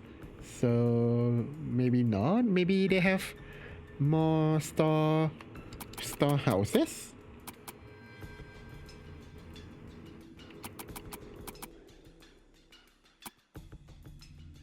Right? I hope so. Because I think that this is a big contradiction. That Canon would have the key and not Nasuhi. He should fight for every minute, every second to open it quickly. Or maybe already... 待ってください、カノンさん。 You okay? 早く Kumasawa eventually caught up with him, gasping for breath with both hands on her knees. When Canon changed his grip on the board cutter and looked up at the door, he let out an struck speechless. What the? But where did that come from? 何ですかこれは。 You tell me. Yeah, she's me. Kumasawa screamed weakly, her face pallid. There was no surprise, because right there on the door, just like the magic circle that had been drawn on the shutter of the Lost Garden storehouse. Who drawn this? Genji?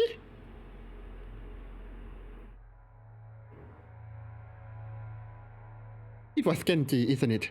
Such a prankster, that man. Haha, funny. There was another eerie shape drawn with the paint that looked like blood. However, it was dubious whether this one could be called a magic circle. It's more like magic door or something. Because unlike what most people would think of as a magic circle, it wasn't a circle with shapes drawn inside it, but a slightly more geometrical shape. However, the strange, non-alphabetical characters written in the gaps of the figure were without doubt the same as the magic circle on the shutter. But the thing that had Canon struck speechless was not how eerie the magic circle was. Only moments ago, this hadn't been here. Genji? Wait, but Genji went with Nanjo-sensei. So they were in on it? Both of them? Or Genji insisted that Nanjo go on ahead and Genji draw the thing? Why? He doesn't even have to do that. What? He had returned to the kitchen for a short while. He had then gone to the storehouse to grab a tool and headed right back. Put those together and it couldn't have been more than 5 minutes. I assume it's the different storehouse, because I don't think it took that short to go from kitchen to the garden storehouse. Okay, fair enough. So it's the different storehouse then. How could someone have add something this creepy during that period of time? Let me guess.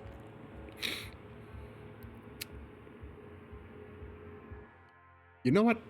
I actually don't know. And as though it had just been drawn, almost like the door itself was bleeding, several unsettling vertical red lines slowly dripped down, getting longer and longer.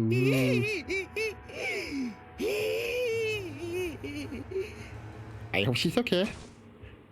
Kumasawa's knees gave way and she sank down on the spot. If Kumasawa hadn't done this first, then Kanon surely would have wanted to. ベアトリーチェ様 How are you so sure? ベアトリーチェ様の仕業ですよ。恐ろしや恐ろしや。Kanon gulped, then led the bolt cutter and approached the door. He didn't want to get close to this disturbing magic circle, and he really didn't want to touch the steadily dripping substance that looked like blood. But if he didn't get close, he couldn't cut the chain. Fighting this cold feeling, he gulped again, and after gathering his courage, went even closer, putting the bolt cutter up against the chain. He then pressed with all his strength and cut through the chain far more easily than he had imagined. The cut chain fell into 2 separate parts, which continued to clank as they swayed back and forth. カノンさん、足元に封筒が。しかもこれは親方様のもの。It looked like Kumasawa had also noticed the Western style envelope at the bottom of the door, and that the sealing wax had been sealed with a head's ring. Kanon was lost for just a second over whether he should open the letter first or check inside the room. But he decided on prioritizing his original purpose. Kanon pulled a handkerchief out of his pocket. This was so he wouldn't leave fingerprints on the door. If his worst fears had been realized, the police would want to investigate this room too. I'm creeped out. He slowly pushed the door open. He was able to hear the sound of the television that had been seeping out slightly more clearly now. エヴァ様 Eva was face up on the bed. On the bed with her shoes. Ooh, shoes on. Shoes still on. Ooh. Next one, Hideyoshi. Kumasawa, who had fearfully entered after Kanon and who was hiding behind his back, screamed a short "Hee!" again when he saw Eva like that. I am not ready for this. Eva's shoes had been the first part of her that Kanon had seen, so the incongruity of wearing shoes in bed was the first thing that entered his mind. But after he shifted his line of sight towards Eva's head. No. Kanon couldn't help but let out a short scream like Kumasawa. Right in the middle of forehead, something was set there, growing there. No, right in the center of the forehead. An old-fashioned knife or some weapon like it was stuck right in. Oh no! From the base where it was stuck in blood, blood dripped down, staining the sheets on the other side bright red. Kumasawa's knees gave way once more, and she sank down on the floor. Her mouth kept flapping open and closed, but she couldn't even scream. Let me scream for you. Hee-hee! There we go. Eva, with some kind of weapon sticking out of her forehead, was dead. Both eyes were wide, and the image of the person who killed her must have been burned into them. But the mouth with which to speak the truth had already been eternally sealed. Even though that forehead was the last place they wanted to look, they couldn't tear their eyes from it. Right there, the weapon was stuck into Eva's forehead, standing almost perfectly upright. And on the handle was a design so complicated that you could never expect to see it on an ordinary weapon. That thing could be summed up with the word occult. What? It was a vulgar object with a design that might have been of some demon. 秀吉様は Oh, 秀吉様 where's he? Eva was on top of her head, but the other bed was empty. Where was Hideyoshi? After taking a backwards glance at Kumasawa, still on her knees and stupefied, he checked the bathroom just in case. At the moment he opened the door, he was greeted by steam. Steam, you say? And the sound of the shower. The bathroom was in the same familiar style as most hotel bathrooms, containing both a bath and a toilet. When taking a shower, a waterproof curtain was used to keep water from flying out. No! The waterproof curtain was half open, and lying tumbled down in the bathtub was Hideyoshi, completely naked, both eyes still open, and those eyes were pointing right at Kanon. Just like ever, a weapon with a demonic design was stuck in his forehead. No! Since his head had been under the hot water of the shower the whole time, his face wasn't half covered and filthy with blood like Eva's had been. But the sight of him dead while still taking a shower was tragic enough. Okay, let me check. Found on the bed of guest room inside the mansion with a weapon resembling an ice pick having been rammed into her forehead. The windows and door to the room were locked from the inside, and even the chain was set. No way could a human have killed her. Found in the bathroom of the same guest room that Eva was found in, with a weapon resembling an ice pick having been rammed into his forehead, just the same as Eva. You can't see either of them by looking through the gap of the door while the chain is set. Can't see, I can't reach. Go on, how could a human have killed them then? Filthy Marius, creepy child. Just then, Natsuhi's voice rang through the hall. She was probably coming with Genji. またしてもこのような落書きが How could that happen? I think maybe the chain could be set from the outside. Maybe you find something like a long tweezer or forceps to grab the chain and carefully set the keychain while like almost closing the door, maybe. So the problem is, why would Eva unset the keychain and open the door and got killed?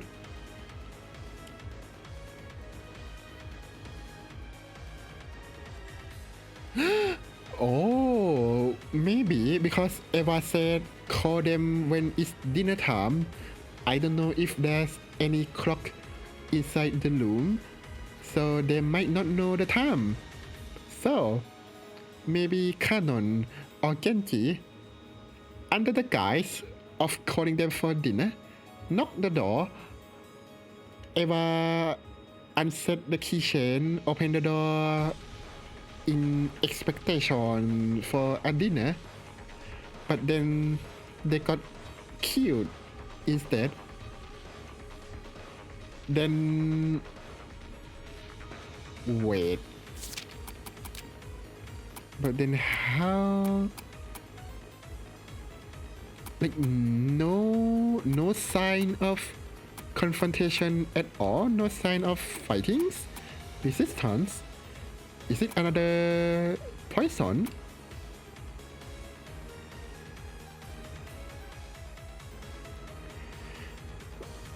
When the clock moved for the last time, it was from 5 p.m. to 7 p.m. Okay, I think what happened is this.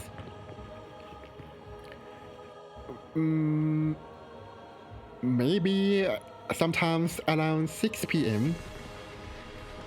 part of the food were ready, so they bring the food to them, but maybe the food has sleeping pills, so they eat and then they go sleep, and then they do the deed, I guess, and then they use the forceps or tweezer trick to set the keychain from the outside, maybe. Like the problem is, can Genji and Kanon physically overpower Eva? Because she is really good at, I don't know, martial art or something. I think even Eva herself said that Hideyoshi is can defend himself as well. I think the entire family can at least defend themselves. So that kind of ruled out the physical direct confrontation. Chloroform, I don't know if concentrated chloroform can knock a person out fast. I know that chloroform take a long time to knock out someone, even if you shove it right into the face. But I don't know if enough concentration, saturation could do that. Interesting. So I still think that they are the servants, because now Natsuhi can't do that because Natsuhi was in the room all the time. Like everyone here like just can't, right? Unless someone said that some of them excuse themselves or something. But we will see if that happened. So again, maybe the servants are the one who did it again. I suspect Genji and Kanon now, especially if physical altercation is concerned.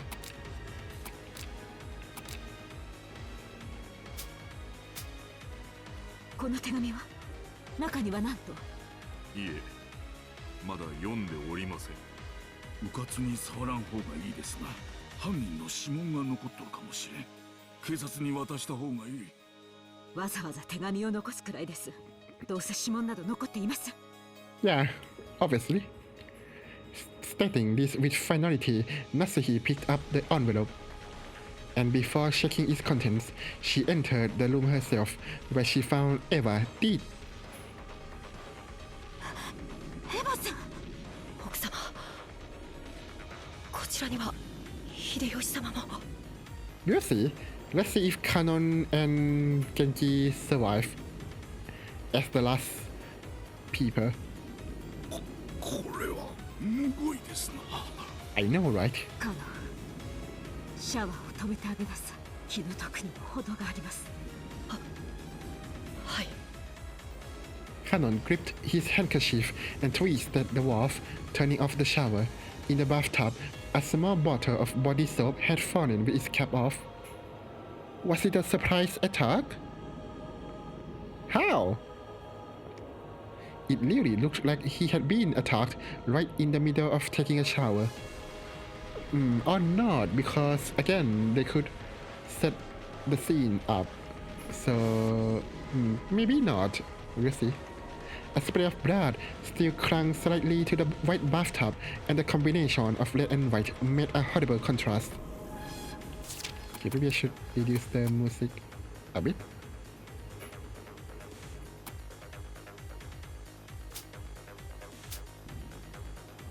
Okay, maybe this is fine.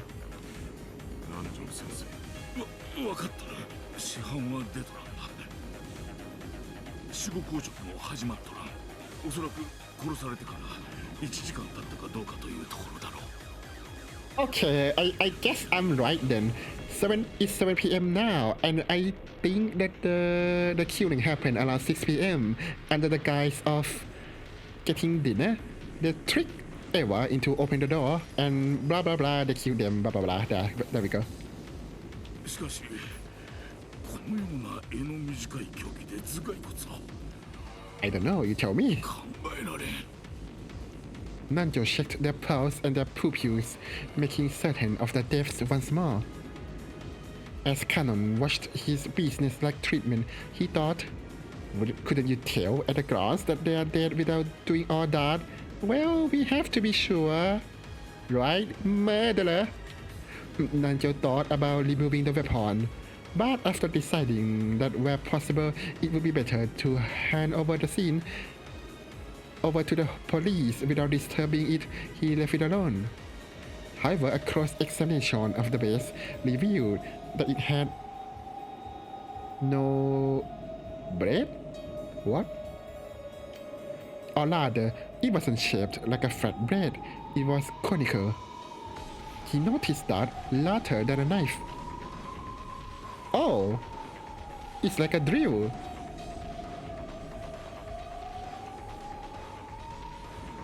Or like a small spear. Something with a shape better suited for thrusting than slicing. I can see that. Rather than a short spear, some people might call it a big ice pick. That too. At any rate, the original hideous purpose for which this weapon with its unsettling design was made, and exactly how that purpose was carried out were both displayed here in such a glaring fashion that there was absolutely no need to use further words to describe it. Natsuhi, hoping to escape the repulsive steam filling the bathroom as soon as she could, covered her mouth with a handkerchief and dashed from the room. Just viewing the gruesome bodies for an instant had been enough to burn the image into her eyes. If she looked any longer, the image would surely remain in her vision for all eternity. Oh my! The rising urge to vomit was exactly the same feeling she'd had that morning at the gardening storehouse. Okay, so there are more than one storehouse. Okay. For a while, Natsuhi couldn't help but stand with her back facing the guest room, fighting the sickness in her stomach. とにかくこの部屋を子供たちに Oh no! Georgie! ジョージ君に見せるわけにはいきません Georgie lose her loved one and his loved one and his parents. Oh no. 至急この部屋を閉じなさい見せられませんとも。両親のこんなむごい姿をとてもジョージさんには。 Just close it already, woman. By the recklessly approaching footsteps were obviously Georgie's even before he came flying into the room. Uh-oh, Georgie and the other children had been waiting in the parlor, but when they had seen Genji call Natsuhi out and had noticed her turn pale and fly out of the room, they had felt that he might have been the bearer of bad news. And when they saw a large group of people gathered around the guest room, they were sure of it. 父さん母さん Oh no. なんだよこれまた魔法陣かよ Hear me? エヴァおばさんたちは無事なんだよな。おい No. カノ君、これは何の騒ぎなんだ。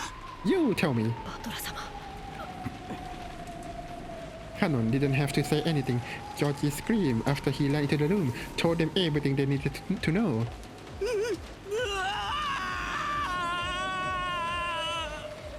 Oh no. 誰がこんなことを殺してやる殺してやる。ジョージ君しっかり Natsuhi touched Georgie's shoulder with her hand, but he violently shook her off. Georgie collapsed on the floor, to the floor beside Eva, and buried her face. His face. Why do I keep saying that? His face in the bed in front of his mother's face, wailing. Then he pounded on the bed with his fist over and over again. ジョージ兄さん、しっかり。バトラ様。Butler had his back against the wall of the hallway and was without restraint, covering his eyes with his right hand and weeping. ひでえぜ。心に決めた女を婚約した次の日に失った。同じ日に親父とおふくろまで殺されるなんてよ。そんなのあんまりにもむごいじゃねえか。Okay, but to ram I speak into the front of the head and not the back shows us that is someone they know, right? Because they landed a surprise attack right in front. I still think that it's either Genji or Kanon. I think now we can rule out Kumasawa because I doubt that Kumasawa has enough force to jam the ice pick into their heads. Also, the sound effect was a bit loud, huh?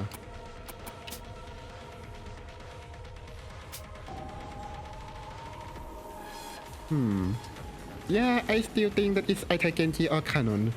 I suspect Kanon more because I can fantasize his motive. Of course, he felt sorry for everyone who had died, but Batola felt far more sorry for those who had been left alone by the deaths of others. Everyone here now had lost someone close to them. Except Genji and Nanjo. Well, if we don't count Kinso. Georgie wasn't the only one he felt sorry for. However, Georgie's pain was far greater than everyone else.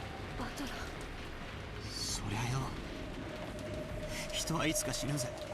Your hand, it speak. 人間、誰だっていつかは死別の悲しみと戦わなきゃならねえ日が来るだろう。でもよ、そいつは兄貴にとってはずっと未来の話で、しかもそいつは一つずつ順番に訪れるべきもんじゃねえかよ。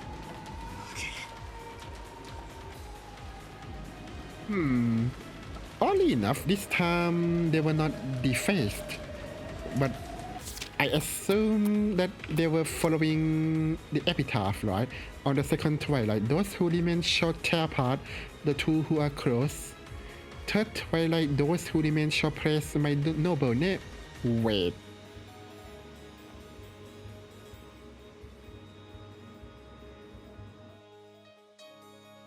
Is it the kitchen? Wait. Oh, wait. No. The kitchen scene happened after Eva and Hideyoshi go out of parlor. So that means praise my noble name was Batola himself, right? Because Batola says that he wished that he believed in Beatrice and he wished that the crime was committed in the way that only witch can do. Fourth twilight gouge the head and kill. Fifth twilight gouge the chest and kill. What? But okay, so it's head for all of them. Both of them. Okay.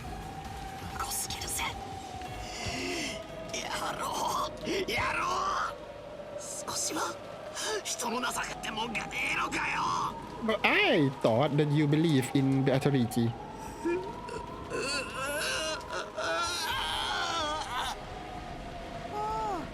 バトラ、泣かない泣かない。 Maria tried to comfort Batola in a mechanical sounding voice. Batola violently wiped his tears. ああ、くそ。もう流さないぜ。悔し涙も悲しみの涙も。 Like at this point, we are very sure that it's not these five. もう二度と流さねえぜ。ああ、全然ダメだ。 Which means we go back on the good old suspect the servants. Cool. 俺たちは魔女様に爪を食らってるわけだ。主勢一方ってわけだ。そりゃダメだぜ、全然ダメだ。チェス盤がひっくり返っちまうぜ。野郎は俺たち羊が明日まで逃げる手段もなく怯えてるだけだろうと思ってるだろうよ。だからひっくり返すぜ。 He said the thing. 明日までこの島から逃げられねえのは野郎も同じだ。しょんべんちびりそうになりながら逃げ隠れするのは俺たちじゃねえ、野郎の方だ。 Meanwhile, Canon just laughs inside himself. Wahahaha, he doesn't know. 暴いてやるぜ、必ずな。明日までに。いや、明日なんか待たねえ。今夜だ。今夜中にその胸ぐらを掴み上げてやる。 Well, he did grip Canon by his collar. Wow, okay, how poetic, I guess.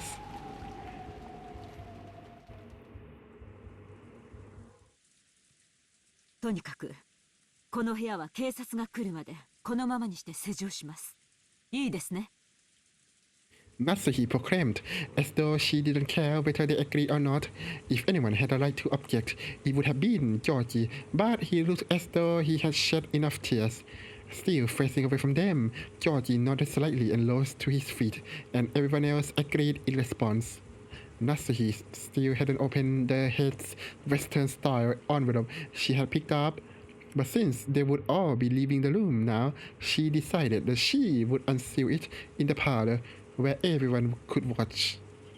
As soon as they walked out into the hallway to head back to the parlor, wait, what about the magic nut circle? Some of them immediately felt something out of place, or maybe sensed something strange in the neighborhood. Ooh? 答えよ。 What? I showered? マリアもわかるか。こりゃ何の匂いだよ。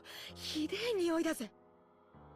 As they all sniffed the air, they did notice a horribly foul, burnt smell, unlike anything any of them had ever smelled before, drifting through the hallway. Are they committing arson now? 私ちょっと厨房を見てきます。 Oh yeah, maybe it was you. You go first. 火はちゃんと消したはずなんですよ。 After noticing a burnt smell, it was natural that Kumasawa, who had just been cooking in the kitchen, suspected that her own clumsiness had caused it. Kumasawa hastily dashed away. カノン、熊沢と行きなさい。一人にさせないように。 After nodding at Genji's order, Kanon went chasing after her. The others, although they did not run, also followed in order to search for the source of the smell. 臭い。Maybe you didn't shower, Maria. これは確かに鼻が曲がりそうな匂いですね。しかし換気のために窓を開けてもいいものか。 Natsuhi was reluctant to open the windows in a situation where self-defense was so important. 換気扇を回させましょう。 Fan, you have one. 窓を開ける必要はないと思います。ジョージの兄貴、話しかけても大丈夫かよ。犯人を探す相談なら構わないよ。 It seemed that Georgie had already climbed out of the abyss of his sorrow. All that filled his chest now was the quiet flame of hatred towards the killer who had stolen the lives of his beloved parents. 部屋にはチェーンがかかってた。 Apparently so. さっき構造を見たが、とても外から細工できる代物じゃねえ。つまり完璧な密室だったってことだ。 That's why I think that it was willingly unset by people inside and bam bam bam, and then the culprit set it from the outside. そうなるね。バラ庭園の倉庫の時はシャッターの鍵を使用人室からこっそりと持ち出したのだろうとか、あるいは複製の鍵を持っていた可能性とか、いくつか方法が想像できた。でもチェーンは違う。チェーンは一般に浸透した施錠方法の中で最もシンプルに密室を構築できる。チェーンだけは物理的に破壊しない限り外からはどうにもならないぜ。じゃあつまり犯人は扉からは出入りしなかったってことなのか。Or maybe Eva and Hideyoshi ram the ice pick into each other. Yeah, that works. こりゃ面白い。つい数時間ほど前にも扉以外でどうやって部屋から出入りしたのかってみんなで騒いだ気がするぜ。Back then, everyone had been making a fuss over how grandfather had disappeared from his room. What, you are going to say that the culprit was in the room and hid under the bed? Then when the chain was cut, they got out? Come on. Because of the deceit that Auntie Eva had stuck in the door on a whim, it was revealed that the door had remained sealed. My idea was way better. Better. And since Aunt Nasuhi had been the only person to enter or exit during the time she had come under suspicion, Auntie Eva had proposed a theory about how Aunt Nasuhi might have thrown grandfather out the window and left by the door herself. But this door is much simpler. It was sealed from the inside by the door chain. The window had also been closed from the inside and the bodies had been in the room. Or maybe they set the chain, jump off the window. The accomplice cut the chain and go and lock the window. So they might not be the killer themselves, but they are definitely aiding the killer. Who knows? That's right. If you include grandfather's disappearance, 3 incidents have occurred, and all 3 times the door has been the point of interest. The first one, the shutter. This one is the easiest. I don't care. Anyone can get the key by... Even non-servants can threaten the servant, especially the one who is going to be killed, for the key. So this one is so easy. Anyone could do it, so I don't care. There was a key in the servant room, and if we assume someone knew about that, this can't really be called a locked room. Oh, is it just me or the difficulty of the mystery is like what we call gradually increase as crime scenes pile up, I think. The next was the door sealed by the receipt. However, since Aunt Nasuhi had entered the room, she could have let grandfather out through the window or thrown him out, and she would have been able to lock the window before leaving. Or, like my crazy theory, he could have hidden until the receipt was gone and left the room later. Or, like my crazy theory, someone he trusts knocked the door, he opened the door, then bam, kidnapped. And then the kidnapper realized the receipt, shoved the receipt into the same position at the door. Basically, this door can be defeated with a handful of desperate tricks. In that sense, you really can't call this one a locked room either. And now, we have the door sealed with the door chain. Finally, we have to give up. The window, the door, everything had been locked from the inside. It was a perfect locked room. The first hadn't been locked room because everyone could be suspected.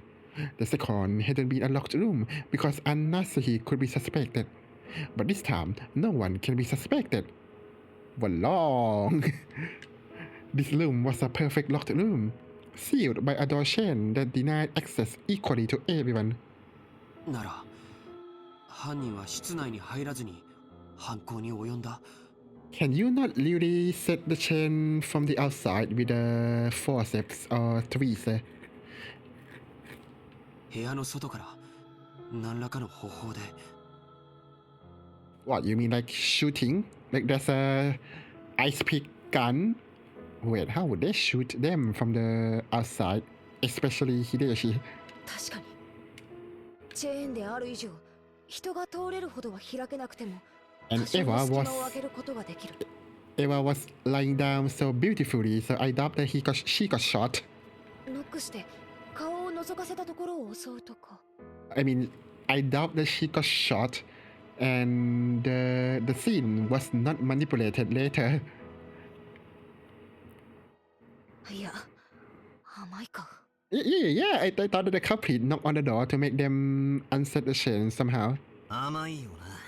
エヴァおばさんの遺体が扉のすぐそばだったならそれも考えたぜ。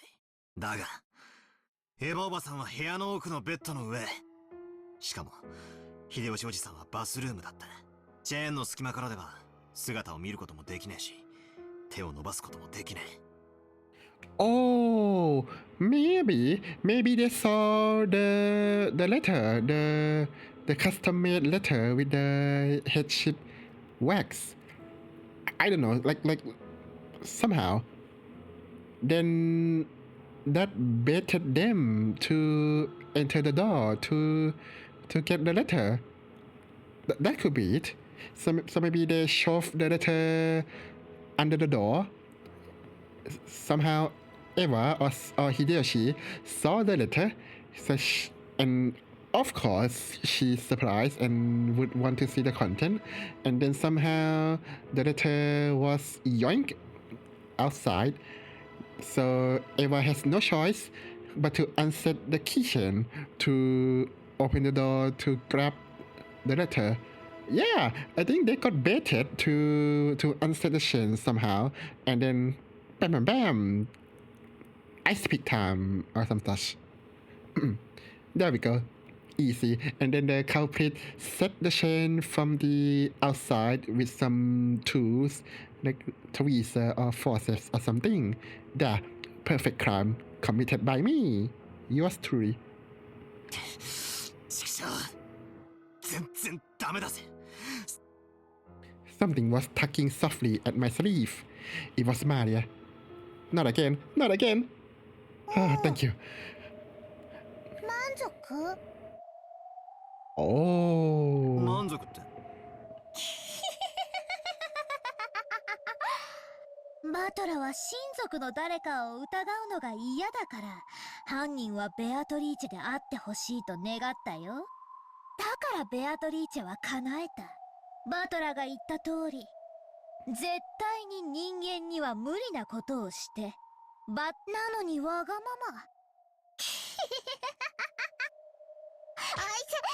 Yay! Thank you, Butler. Based. I tapped Maria, who was laughing unpleasantly, on the head with my fist. Tap. 叶えてくれてありがとうよ。今のはその礼と不謹慎な時に笑ったことへの教育的指導だ。それより教えやがれ。エヴァおばさんたちの部屋の扉にもまた怪しげな落書きがされていた。あれもまた魔法陣なのか。あれは特に覚えやすい特徴的な形なんだから、あのくらい知っててほしいね。 This filthy woman. Yay! Again! 知らねえから花を持たせてやってんだ。ごちゃごちゃ言わねえで解説しろい。バトラは暴力的だね。あんまり意地悪すると教えないよ。 Again! Yay! Oh, I feel so good. 言うよこのげんこつ男。 How do you know those vocabularies? あれは月の1の魔法陣だよ。何の意味がある？ She's like an imp. その魔法陣のご利益は？書かれてるヘブライ語の意味は？ Calm down. 記されているのは旧約聖書詩編第107編の16節。 What that means? 主は聖堂の扉を破り、鉄の缶抜きを打ち破ってくださいました。魔法陣の効用は2つ。一つはいかなる方法によって閉ざされた扉でも開くことができる。 Of course. そりゃ便利な魔法だぜ。つまり魔法の力に頼らなきゃ開けぬ密室の扉っていう魔女様のアピールってわけか。もう一つの効用は？開かぬ扉を八方塞がりの事態に見立て扉を開く。難解な事態の時に用いることで、それまで思いつきもしなかった解決策を与えてくれるんだよ。平たく言うと観察力や洞察力、ひらめきや直感を授けてくれるんだね。ベアトリーチェはバトラごとき人間風情にこの扉の開き方がわかるものかって挑発してるんだよ。Provoke you, huh? That was one of the first thing I said when the first crime was found. Owie! My eyes! よーし、もう黙れご苦労。上等だぜ。その魔女の挑戦、受けてやら。マリアちゃん。Wait, so he know how that happened? この世に魔女も悪魔も存在しない。Ooh, even Georgie is not having it now. 父さんと母さんは誰かが殺した。それが僕のよく知る人間なのか知らない人間なのかはわからない。 He's in the serious mode で now. もそのどちらであっても必ず人間なんだ。しかしどうやって、せいぜい10センチ程度しか開かない扉の隙間からどうやったら室内の2人を。 Why do you assume that they would do that? Why? Like, I feel like my assumptions was easier, no? They betted them somehow to unset the chain. Like, that's it. それにしても耐え難い匂いです。一体何事なのですか？ And then they use some tools to set the keychain from the outside. Like, I don't think that's impossible, no? Maybe I'll Google search how to set the keychain from the outside, then we'll see. What stench? What kind of smell are we talking about? Konon and Kumasawa, who had gone ahead, realized before they even reached the kitchen that the smell wasn't coming from there. That was because on their way to the kitchen, they noticed that an even thicker wave of stench was rising up from the stairs leading to the basement. ボイラー室。 What? またボイラーの調子が悪いんでしょうか。 You have a boiler room? Oh, sorry, forgot to. Those stairs led to the underground boiler room. The Mansion's boiler was old and had been playing up recently. But really, I thought they're rich. Both of them had witnessed problems with the boiler on several occasions, but they had never smelled it belching out a stench like this before. What does the stench look like? Salam. 今の音は。 What? The sound that they had heard from the basement had definitely been the sound of a door closing. Although she did phrase it as a question, Kumasawa too had already realized that the sound couldn't have been anything else. Genji? Kumasawa was so surprised at the sound that her knees gave way yet again and she cowered. Was it Genji? Because at that very moment, no one could have been in the boiler room. What do you mean? What about Genji? Just a few seconds ago, everyone had been crowded together in Eva and Hideshi's room. So who caused the sound of the door closing just now? カノンさん。 Instantly gathering the situation, Canon ran down towards the basement. Since they had heard the sound of a door closing just now, and there was no trace of someone climbing the stairs, it meant that the person who had closed the door was now inside the boiler room. What?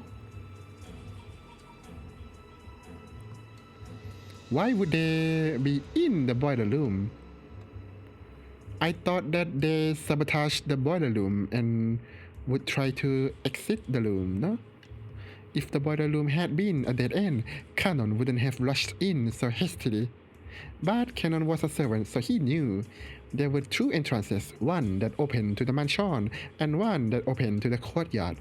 If he didn't chase them now, they might slip away.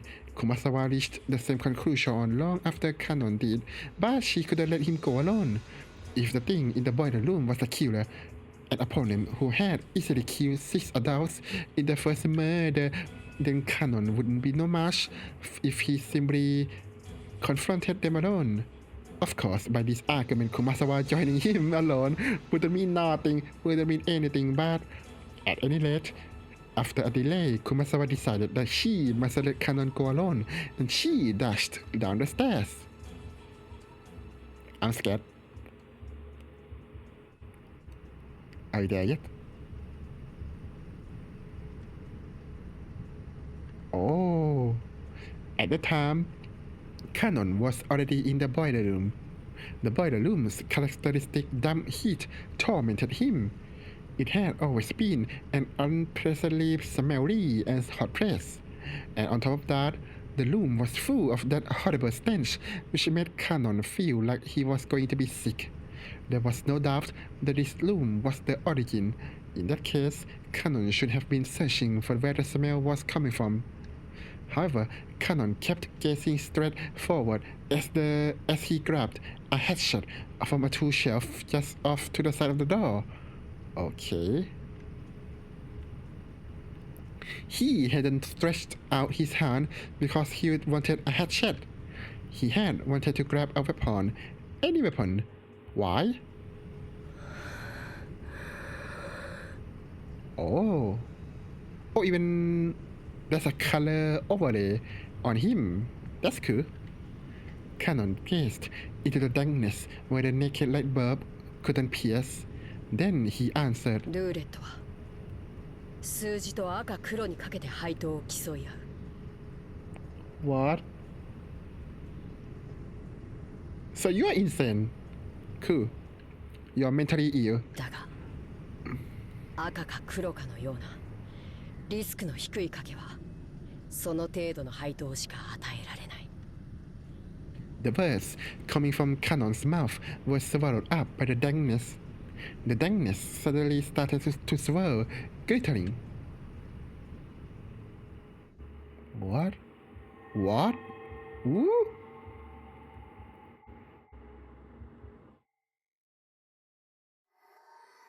Oh my. Woo?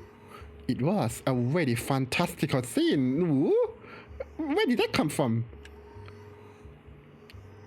Maybe Kanon mistook like light bulbs and like fire for golden butterflies, maybe. What's going on? Golden sparkling butterflies that hid in the shadows over the boiler room flapped their wings, twinkling beautifully, and disappeared into the darkness, gathering together. What? Kanon continued speaking, directing his words at the darkness as it swallowed the butterflies up. So, magic is real, or the game is allowed to lie to you in like scenes? But as the butterflies scattered in the darkness, they probably, no, they must have laughed. But Kanon continued to speak without faltering in the slightest. 逆により的中率の低い賭け方をすればそのリスクに比例した配当が与えられる。親方様は天文学的なリスクを的中できることを奇跡と呼び、その結果得られる天文学的な配当を魔法と呼んでいた。親方様とお前がどんな魔法を求めてルーレットに挑んでいるのか、そんなことには興味ない。しかしお前は忘れている。 Okay. Why can't this butterfly just come out in front of Ushinomiya Butler? Why servants? Why him? ルーレットには赤でも黒でもない目が出うることを。 I don't know how roulette works. Roulette has a special pocket called zero, which means that the house takes everything in certain variants of the game. There's a variance? Meaning that all of the coins bet on the table will be swept up just as though everyone has forfeit. 僕は一つだけ心に決めていた。もしシャノンが殺されて僕が生き残るようなことがあったならこの身を投げ出してお前のルーレットを全て台無しにしてやろうと。Ooh. これは親方様が決めたルールでもましてやお前が決めたルールでもない。 So, are you talking to yourselves? Like if we pretend that magic absolutely don't exist, then you're just rambling, you're just yapping alone. So this is crazy. このルールは僕が作った。 Yes, yes, I'm with you so far. 僕はもう家具じゃない。 But I thought you are. You keep insisting that you are furniture, but now you decided to drop IKEA sponsorship. お Okay. 前のルーレットのゼロなんだ。 Cannon's face twisted with humiliation. It was clear that he had been dealt ridicule in response in his self-denial. Cannon's brow creased even further, and a furious expression that he had never shown anyone appeared on his face. The hand grasping the hatchet was shaking. His sweat became drops which slid down. It was clear that the emotion causing Cannon's hand to shake was not anger alone. However, Cannon suppressed that emotion. 僕はもうお前の言葉に惑わされたりはしない。 What is that sound? Wang wang, wang wang, or something. What's that sound? 悪魔のルーレットはこれでおしまいだ。地獄にてさらに1000年。次の召喚者を待つがいい。ベアドリーチェ Bloody Shunibyo, that's what you are. What is happening? When Cannon swung the hatchet upwards and tried to dive into the darkness definitely sneered. It sneered at the courage as vulgar, lazy, futile, and meaningless. Okay. Uh-oh. It's getting louder. What happened? Did he die? Are you okay? Cannon, his hatchet still held aloft, couldn't take another step after that. With a clang, the hatchet that Cannon had been grasping fell and rolled on the floor, laughing ROFL. And following that, with a pair of thuds, Cannon's knees hit left, then right. That hand, which looked like it was trying to catch the sky now that the hatchet had been dropped, gradually lowered and rested on his chest. Then the other hand did the same. Whatever. You sure? Did he just stab himself? Right there was a handle with a demon-shaped design engraved upon it. Gouge the chest and killed? The same type of weapon that had been stabbed into Eva and Hideyoshi's foreheads were in Cannon's chest. Fresh blood dribbled from the corner of Cannon's mouth as it twisted in anguish. It was makeup too powerful for Cannon's white skin. Oh, okay. That's a nice animation. Around this scene, the glittering gold butterflies danced mesmerizingly through the darkness. It was a beautiful, beautiful dance, a funeral march of tribute, ridicule, and contempt for a single boy's self-sacrifice. Cannon had already been prepared for his own death, but he attempted one last measure of resistance to reject death in at least the form it had been delivered to him. With both hands, he grasped the handle of the weapon sticking into his chest, and gritting his teeth at the acute, unearthly pain, he pulled it out. Oh my! For only a moment, a bright red spray gushed out. It made an unpleasant bloop sound. It probably resembled the sound of Kanon's soul as it was sucked into the swamp of the dead. Where's Kuma? There you are. 誰か I feel bad for her. Kumasawa screamed at the incomprehensible sight in front of her. Kanon was lying in a pool of blood. Kumasawa's heart was a complete mess.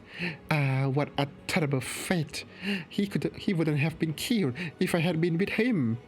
No, you would probably die too. Even if we count magic. What incredible fortune. If I had been with him, I might have been killed too. True. As she screamed, her expression was filled with complete confusion, and all of the muscles of her face were pulled up, almost as though she was smiling while crying. No one could have made fun of an expression such as this. 何事ですか、熊様。 You take a look. 返事をしなさい、熊様。 The first one to dash in was Natsuhi with rifle at the ready. Batola and Genji dashed in after her. Normally, they probably would have started discussing the origin of the violent stench filling the boiler room, but after they saw Kanon, who was lying on the ground as if he were drowning in the ocean of his own blood, the stench wasn't important anymore. Now, normally, I wouldn't say this, but since everything kind of makes sense, if either Genji or Kanon was the culprit, so maybe Kanon stabbed himself? Or he didn't stab himself. He used the lead paint to masquerade as a blood, maybe?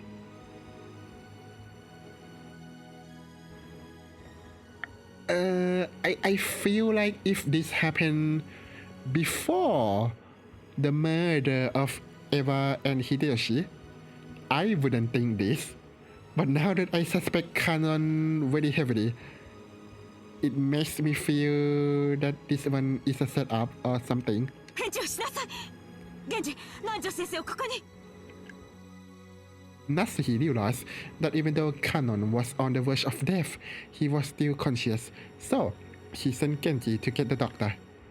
Natsuhi, holding the rifle aloft, faced the darkness in the center of the boiler room and shouted. そこに隠れているものは何者です。おとなしく出てきなさい。 What? そちらから出てこないなら容赦なく撃ちます。 What? ライトだ。おばさん、照らすぜ。 Yeah, light him up! Anyway, I start, blasting. Batola, thinking quickly, took a large flashlight from the tool shelf alongside the door and used its light to cut through the darkness Natsuhi was gliding into, but the light only shone on mechanical-looking piping and a door. The door had been left open a small crack, and it was obvious that someone had left through there in a hurry. Maybe Kanon was the one who opened the door, but didn't get out? Maybe? 夏日おばさん、あの扉はどこへ？ Thing is, Genji was the one who chose for Kumasawa to follow Kanon. He know that Kumasawa can't run that fast, so it feels a little bit very fortunate that things plays out this way, no?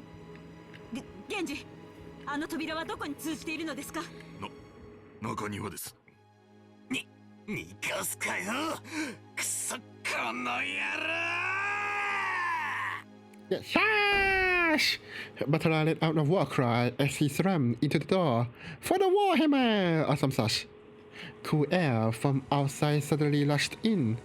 There were some thin, rough stairs leading up. Batola ran up them, shouting. 待ちなさい、バトラ君。一人では危険です。 Natsuhi also rushed up the stairs, chasing after Batola. Ah, my eyes! At the top was the courtyard.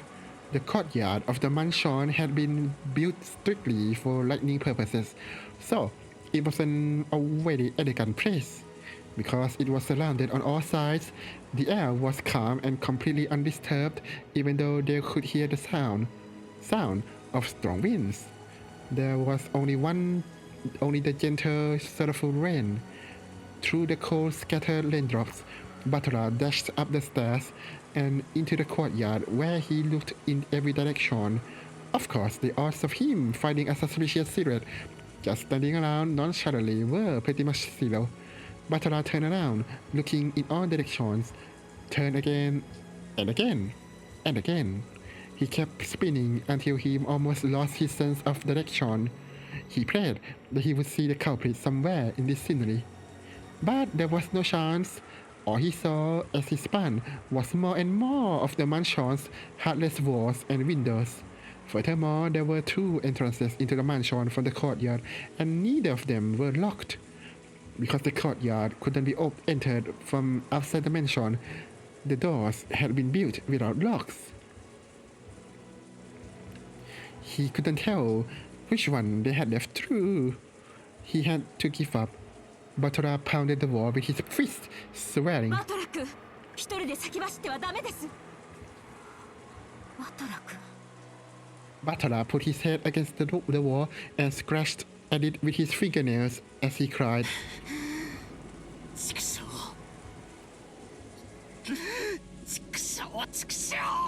ヘバおばさんに秀吉おじさん、さらにカノン君かよ。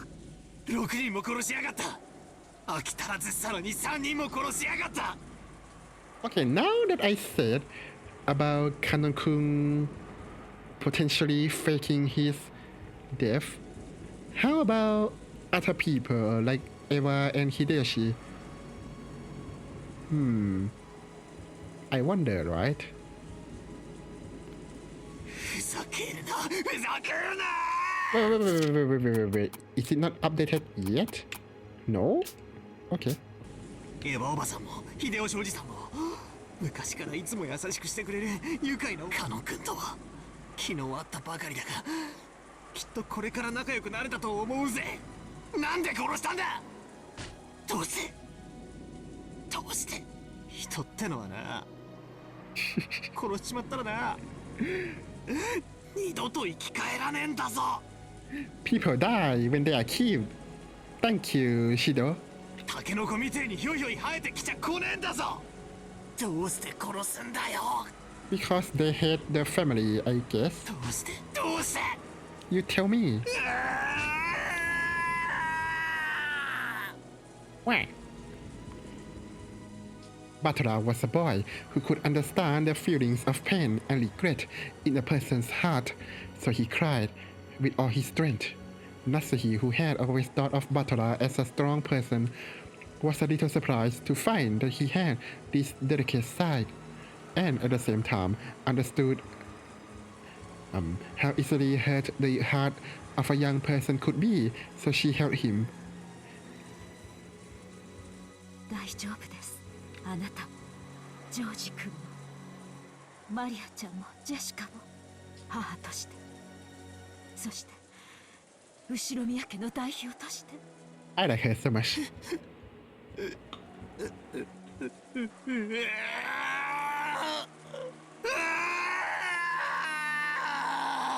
Going Super Saiyan, are we?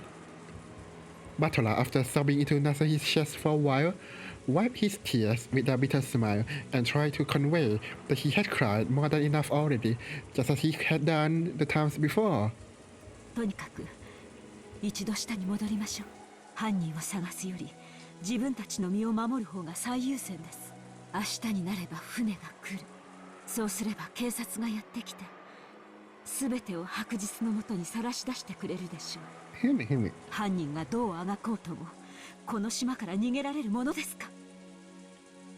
Wait, but couldn't the culprit threaten the boat that is going to come? That's not a good sign. そうっすね。 Since they seems to know in and out of the mansion, after all. 警察さえ When the seagulls cry, the crime will be solved. Umineko no naku colony, something. but for some reason Butler felt a slight sense of uneasiness, as if the seagulls would never cry again. That could be true. When the typhoon passes, the lively seagulls should return to the harbor again. Okay.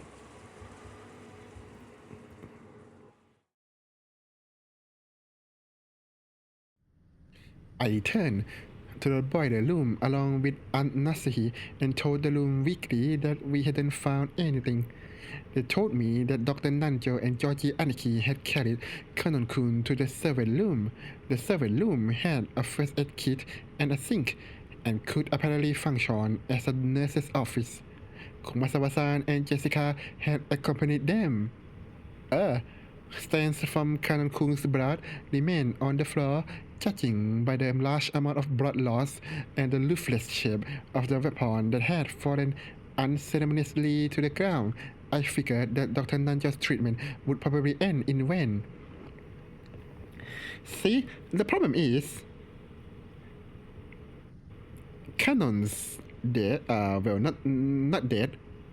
Kanon's like the ice pick managed to fall out of him, but it did not manage to fall out of Eva and Hideyoshi. So why is he the different one? That weapon was doubtlessly the same type that had been stuck in Auntie Eva and Uncle Hideyoshi's foreheads. But wait, isn't the demonic design on the handle a little different? Oh, really? There seem to be some small differences in that part. Still, as far as their overall shape was concerned, the weapons were all of the same type. Though it had seemed brutal, we had left the weapon stuck in Auntie Eva and Uncle Hideyoshi to preserve the crime scene. So this was the first time I was able to have a perfect view of the entire weapon. Indeed, the weapon was not bladed like a knife, but shaped like an ice pick, or rather, a thin steak. Not the steak. And also, it had a spiral-shaped design, sort of like a drill. To use a disturbing analogy, it looked like something that might be driven into the hearts of human sacrifices in some demonic ritual.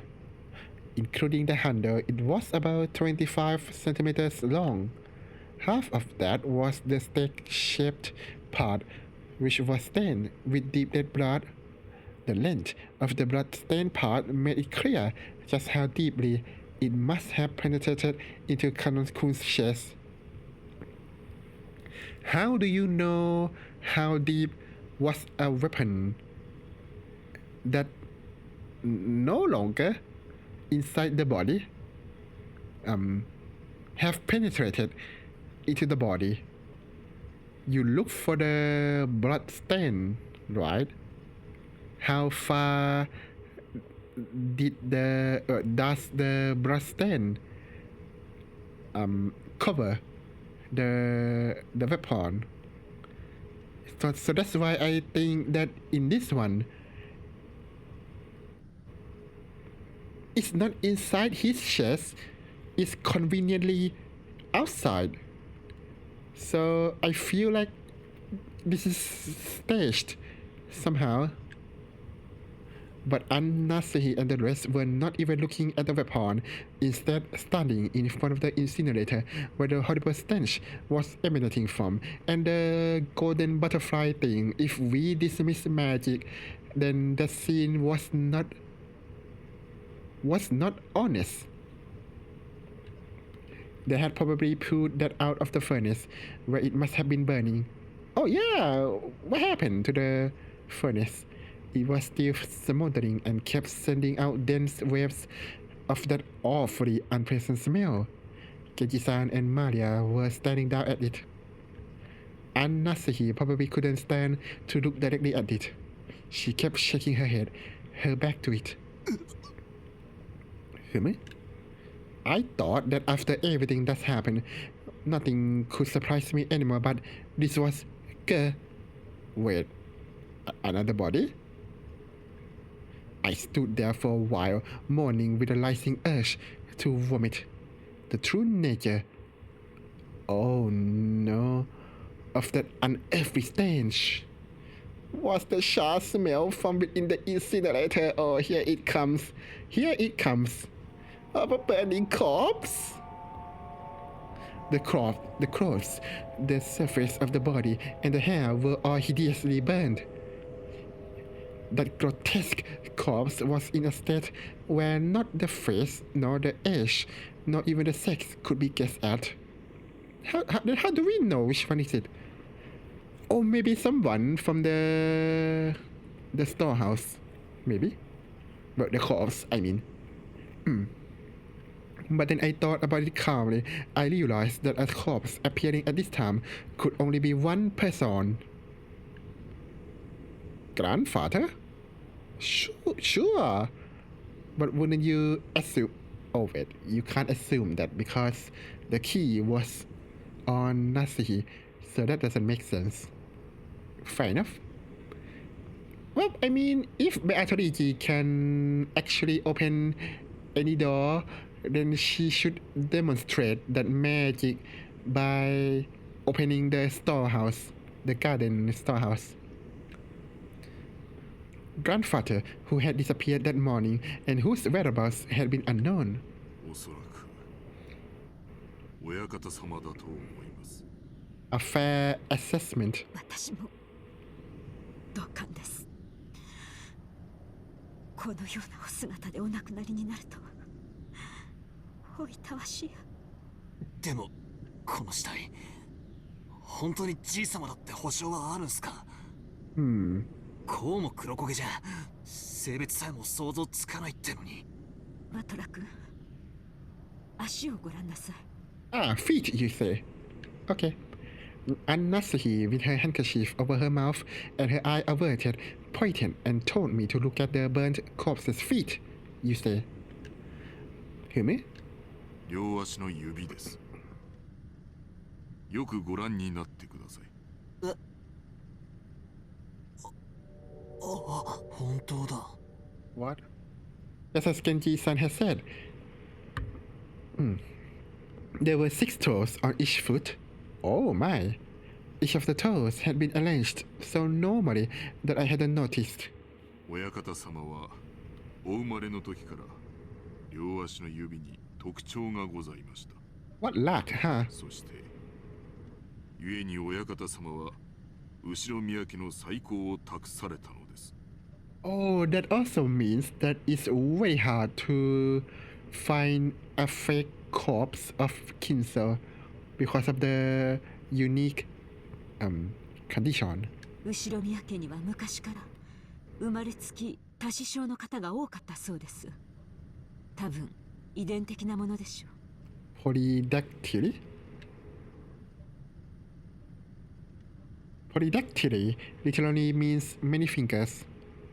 Because of a little mistake by God, when the person is born, one of their toes or fingers splits into 2 and the total number increases. But the big deal isn't usually made of polydactyly in the world at large. That's because it isn't a disease, but something people are born with.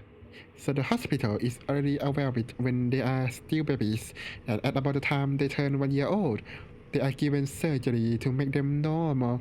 So why isn't Kinso given surgery?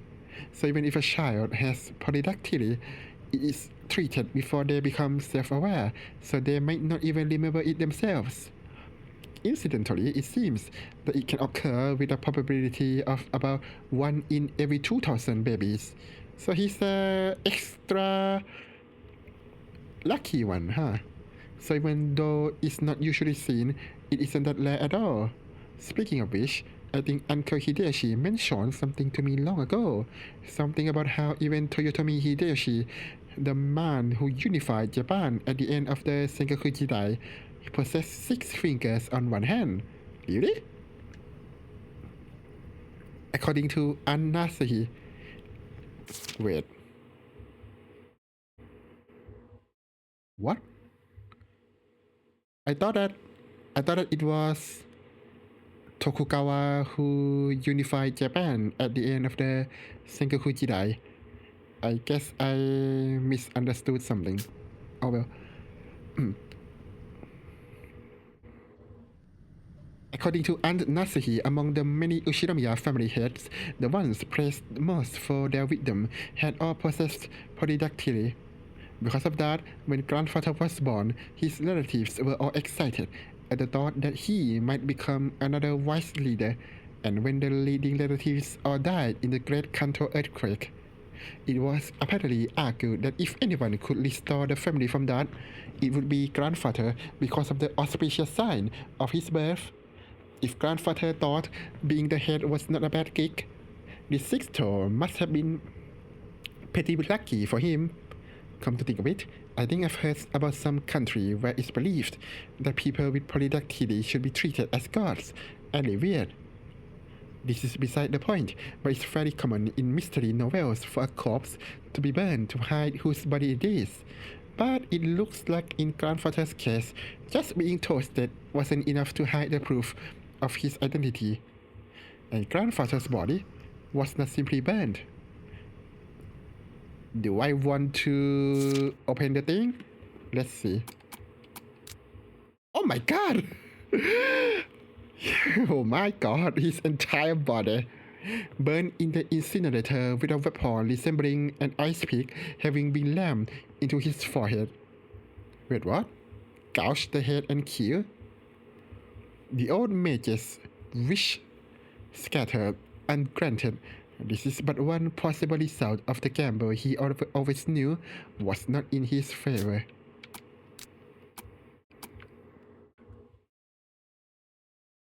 Why the 3 heads gouging?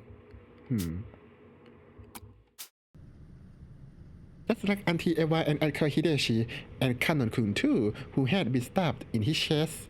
Doubtful. He had one of those demon's ice picks stuck into his forehead.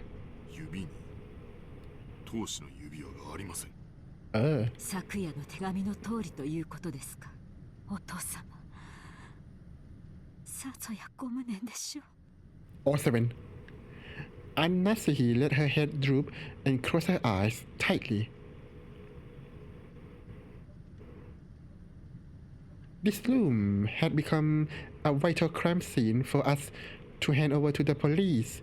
It was decided that we would leave grandfather's corpse here and lock the room, sealing it. It wasn't clear when grandfather's corpse started burning in the incinerator.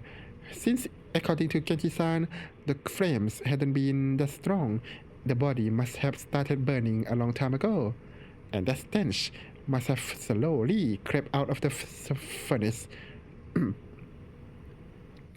and filled the room bit by bit, eventually pouring out and climbing up the staircase. Putting aside whether he was there or well done, grandfather had been brought out, killed, and burned, even though he had started out in the locked room created by his auto-lock. There's probably no doubting this. However, according to Kechi-san, the boiler room is usually locked. The probability that someone outside our group was lurking around committing the crimes was now overwhelmingly high. Doesn't that mean that it was the servants? And there was also a good chance that this person was walking around with something like a master key. After all, the doors and windows throughout the mansion had been checked. But despite that, the culprit was freely strutting around the mansion. Yeah. But it's possible for Canon to open the door, right? Right? After their latest crime, can we now be sure that a 19th person exists? Nah. They haven't shown themselves once, and yet they're trying to tout their existence. Along with Kire-san's chessboard theory, I've been using this contradiction to deny the existence of a 19th person. By flipping over the chessboard once more, the very fact that this crime makes it perfectly obvious that a 19th person exists. No. Why would you think that? Means that the existence of the 19th person is even less possible. Oh yeah, right, less possible you say. As long as the 19th person doesn't show themselves in front of us.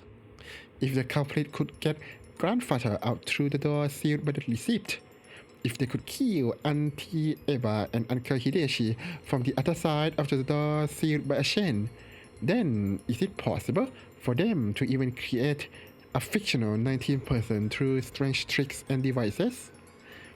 If we still want to believe that the culprit is among us, then the list of suspects is very short.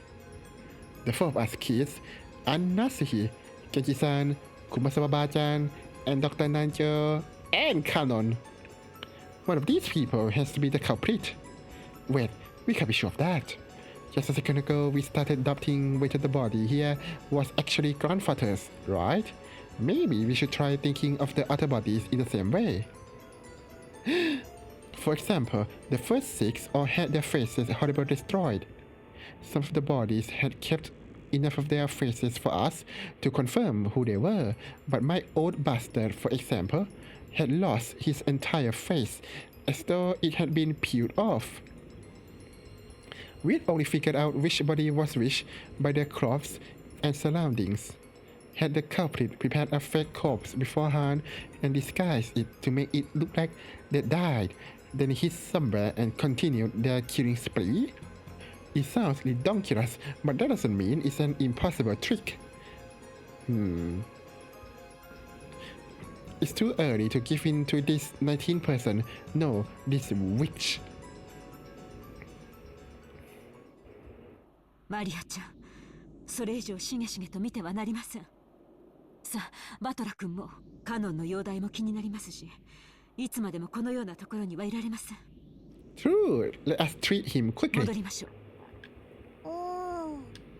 Maria hadn't gone out with everyone else, but had remained in the boiler room. You are going to tell me that you found some magic circle or something, right? The thing she was standing fixedly at was probably, oh, not again.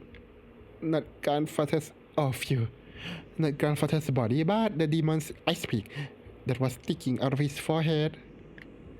No doubt an irresistible item for the obsessed.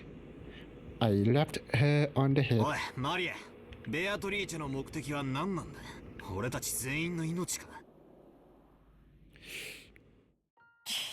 Oh, phew. ベアトリーチェはもうすぐ蘇るんだよ。Wait a minute. If she needs reviving, then how is she doing all this? その時、誰も生き残れはしない。Okay. よくも笑えるもんだぜ。自分だけ蚊帳の外だと思ってるのか？どうして自分の身に危機が迫っていると感じない？どうして怯えない？ベアトリーチェは約束してくれたもん。When? 私は黄金鏡へ連れて行ってもらえるんだよ。Huh. そこはね、しがらみも何もないすべての人たちがずっと一緒にいつまでも優しくし合っていける素敵な場所なんだよ。Joanna, hello. I hope you sorry. I hope you doing well. 私は楽しみだよ。その時はもうすぐだもん。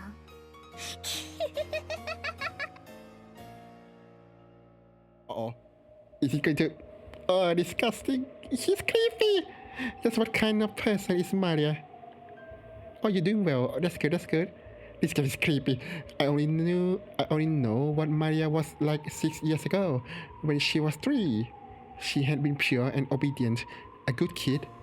This new Maria 6 years later and the Maria I knew didn't seem to fit together. Can we get the old Maria back, please? Just who is she? This witch who calls herself Maria. So Maria, when she was 6 years old, doesn't believe in the witch yet. So I guess the brainwashing begins at least 6 years ago when Batola skip coming to conference. You're eating your dinner with some onion ring. Ooh, that sounds good. Happy fellas, and what are they called? Yorkshire pudding. Never heard of that before, but I like pudding, so that should be nice. Him. To her, with her obstinate belief in witches, this series of unsolvable crimes is proof that witches actually exist. Every time something occurs that would be difficult for a human, it becomes a little harder for the rest of us to not believe in that witch called Beatrice. Disagree. It must be an intense pressure for Maria to see her relatives, who once firmly denied the witch's existence, start acknowledging her existence one by one. Is that why she's in high spirits?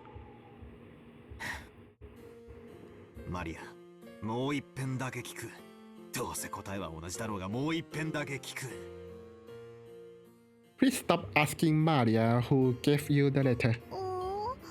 お前は昨日バラテイエンで手紙をもらった。そいつは誰なんだ？ Couldn't he ask? Like what does she look like? だからベアトリーチェ、バトラがまだ信じない。This actually frustrates me. I feel like Batola should be smarter than this. Maria only repeated what she had already said. Maria had met with the 19th person, the witch. Had that really been a 19th person, or had that been one of the 18 who told her to say otherwise? All that's certain is that Maria has been with the rest of us constantly, has always had an alibi, and hasn't done anything that would put her under suspicion. She's simply overjoyed at being made Beatrice's messenger, and certainly is not our 19th person. I think. Yeah, that's right. I wonder what's written in the letter we picked up in Auntie Eva and Uncle Hideshi's room. Aunt Hanasahi should still have it with her. Should we read it right now?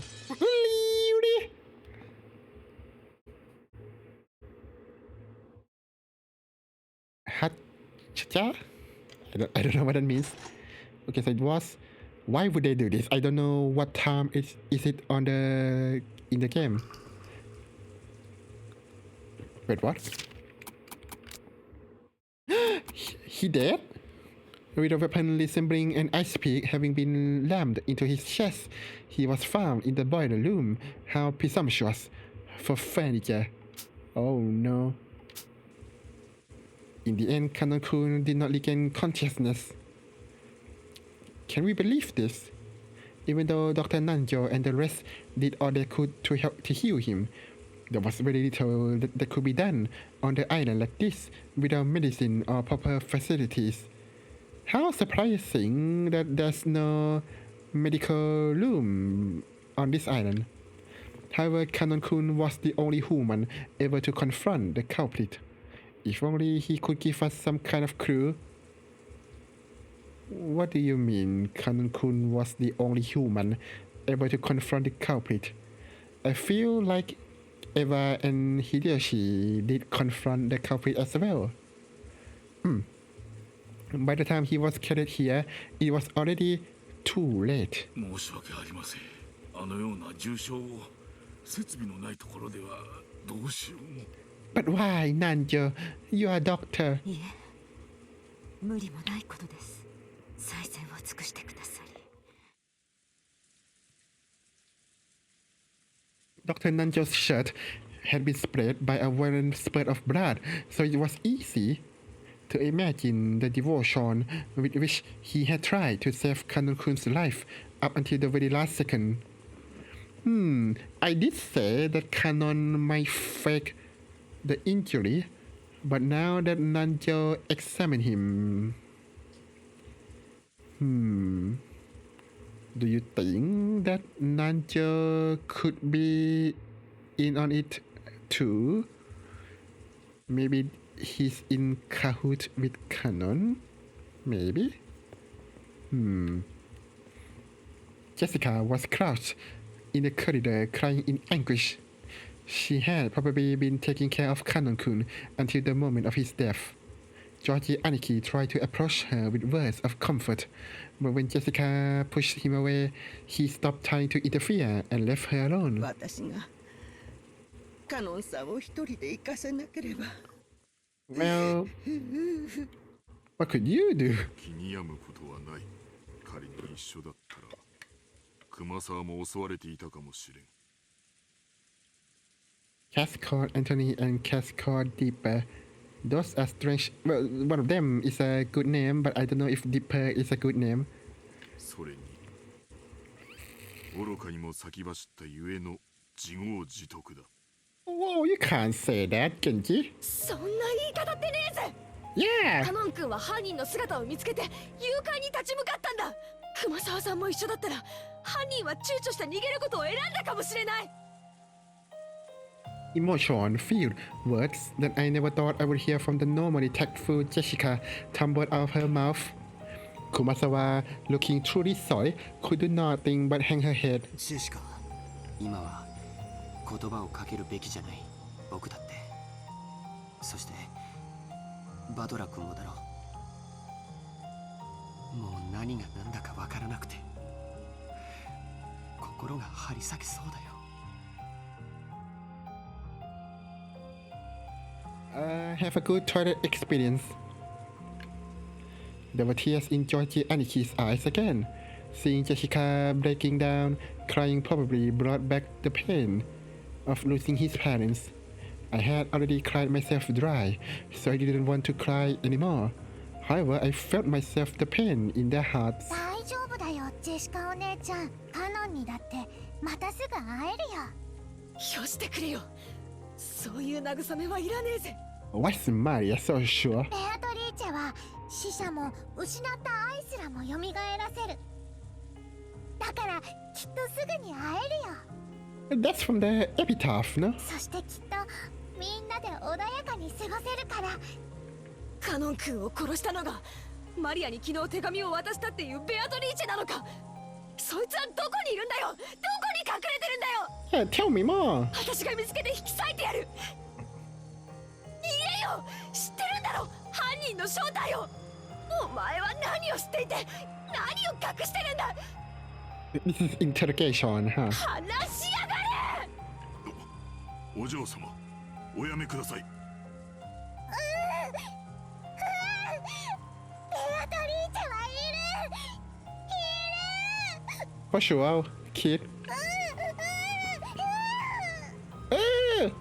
Me too. ケンジさん話せよ。マリアが犯人を知ってる。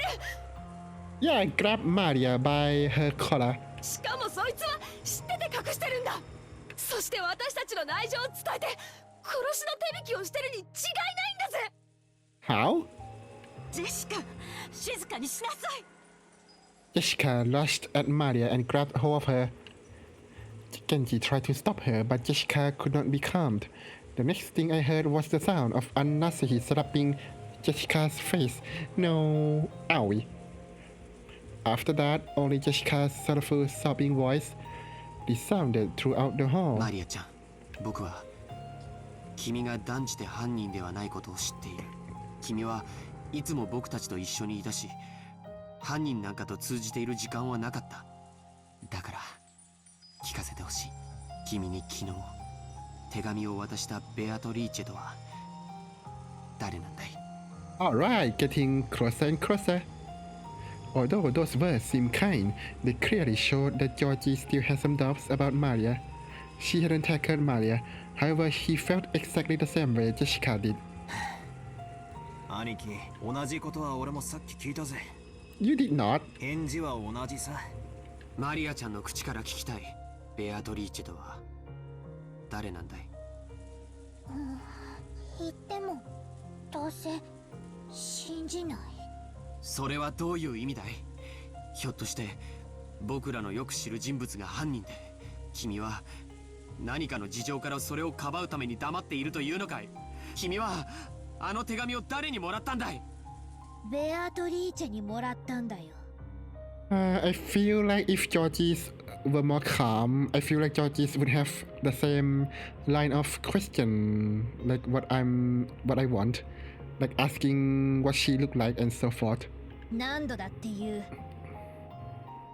手紙はベアトリーチェにもらった。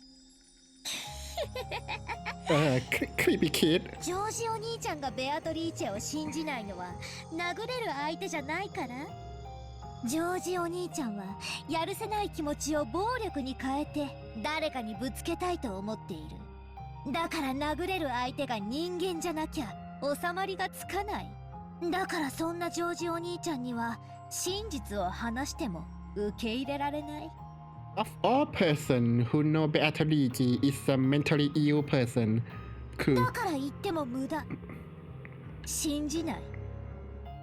でもマリアは何度も言うよ。真実だから言うよ。ベアトリーチェはね、いるの。Yeah, sure, kid. Let's go back to bed. 黄金鏡の扉はもうすぐ開かれるよ。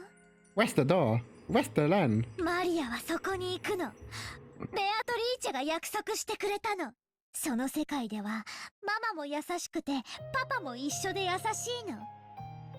Oh, okay. I guess what happened was Golden Land is a euphemism for heaven, which means death. So, okay, well, that's sad. マリアは早くそこへ行きたいの。The code word is you want to die right away. みんなはベアトリーチェのことを恐れている。そしてそれは無理もないことだけど。なら安心して。ベアトリーチェは言ってたよ。台風が去るまでに全てを終わらせるからって。Yay! Good job. 饒舌なマリアも嫌いじゃねえが、とりあえずはそのくらいにしとけ。魔女はいるいる言ってたお前にとってさぞや現状は愉快だろうが、とりあえずそいつはお前だけで噛み締めとけ。他人にまで押し付けるんじゃねえ。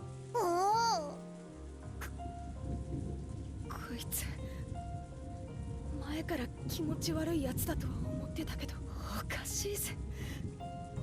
どっかおかしいぜ。 I know, right? バトラは思わねえのかよ。ケンジさんは True. 熊沢さんは True. 母さんはどうだよ。マリアは犯人の正体を知ってて隠してる。確かに直接手を下してるわけじゃないかもしれない。でも間違いなく犯人の一味だぜ。そうさ、スパイさ。私たちと一緒になんかいさせられないぜ。マリアちゃん、He's 不 creepy. 謹慎な話を慎むべき時もあることを知りなさい。これ以上混乱に油を注ぐような真似が過ぎれば、おばさんも本気で怒ります。 Nasahi, you're so good. I love you so much. And Nasahi glared at Maria with frightening eyes. Maria was used to Auntie Rosa's loud style of scolding, but she apparently hadn't developed a resistance to this kind of sudden turning off. She shrugged and kept her mouth shut. Ooh, he's so good. A desolate feeling filled the room. It felt as though things would just get more complicated if anyone spoke. How many people had already died? 6 in Dad's group, also both Auntie Eva and Uncle Hideyoshi, Kanon-kun, grandfather. There were a whole 18 people on this island. 10 of those had been killed. More than half of us had been killed. And at this stage, there was absolutely no guarantee that the remaining 8 were going to be alright. とにかく今は仲違いをしている時ではありません。 Discord, you say? 犯人が神出鬼没に屋敷内を出入りしていることが間違いなくなった今、私たちは明日まで身を守ることだけに専念しなくてはなりません。夏日おばさんに極めて同感だぜ。犯人探しは今夜ゆっくりできるさ。今はどこで籠城するかを考えた方がいい。 As I said this, I pointed out the clock to everyone. It was already 8 at night. We had been receiving shocks over and over again since the early morning, and both our bodies and our minds were completely tired out. There was still a long, long time until tomorrow, We needed to find some place to barricade ourselves in, somewhere we could rest our bodies and feel even the slightest bit safe. 私も同感ですな。私も含め、もうみんな体も心も限界まで打ちのめされています。But then where should we be in?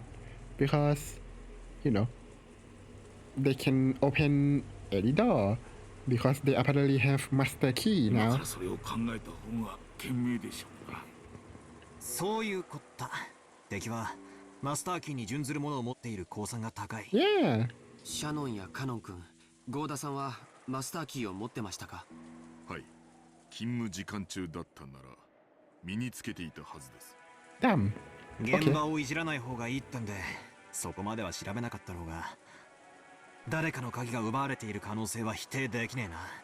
そもそも犯人はバラ庭園倉庫のシャッターを開けるために一度使用人室を訪れている可能性があります。そこでマスターキーをすでに入手していると考えて間違いないでしょう。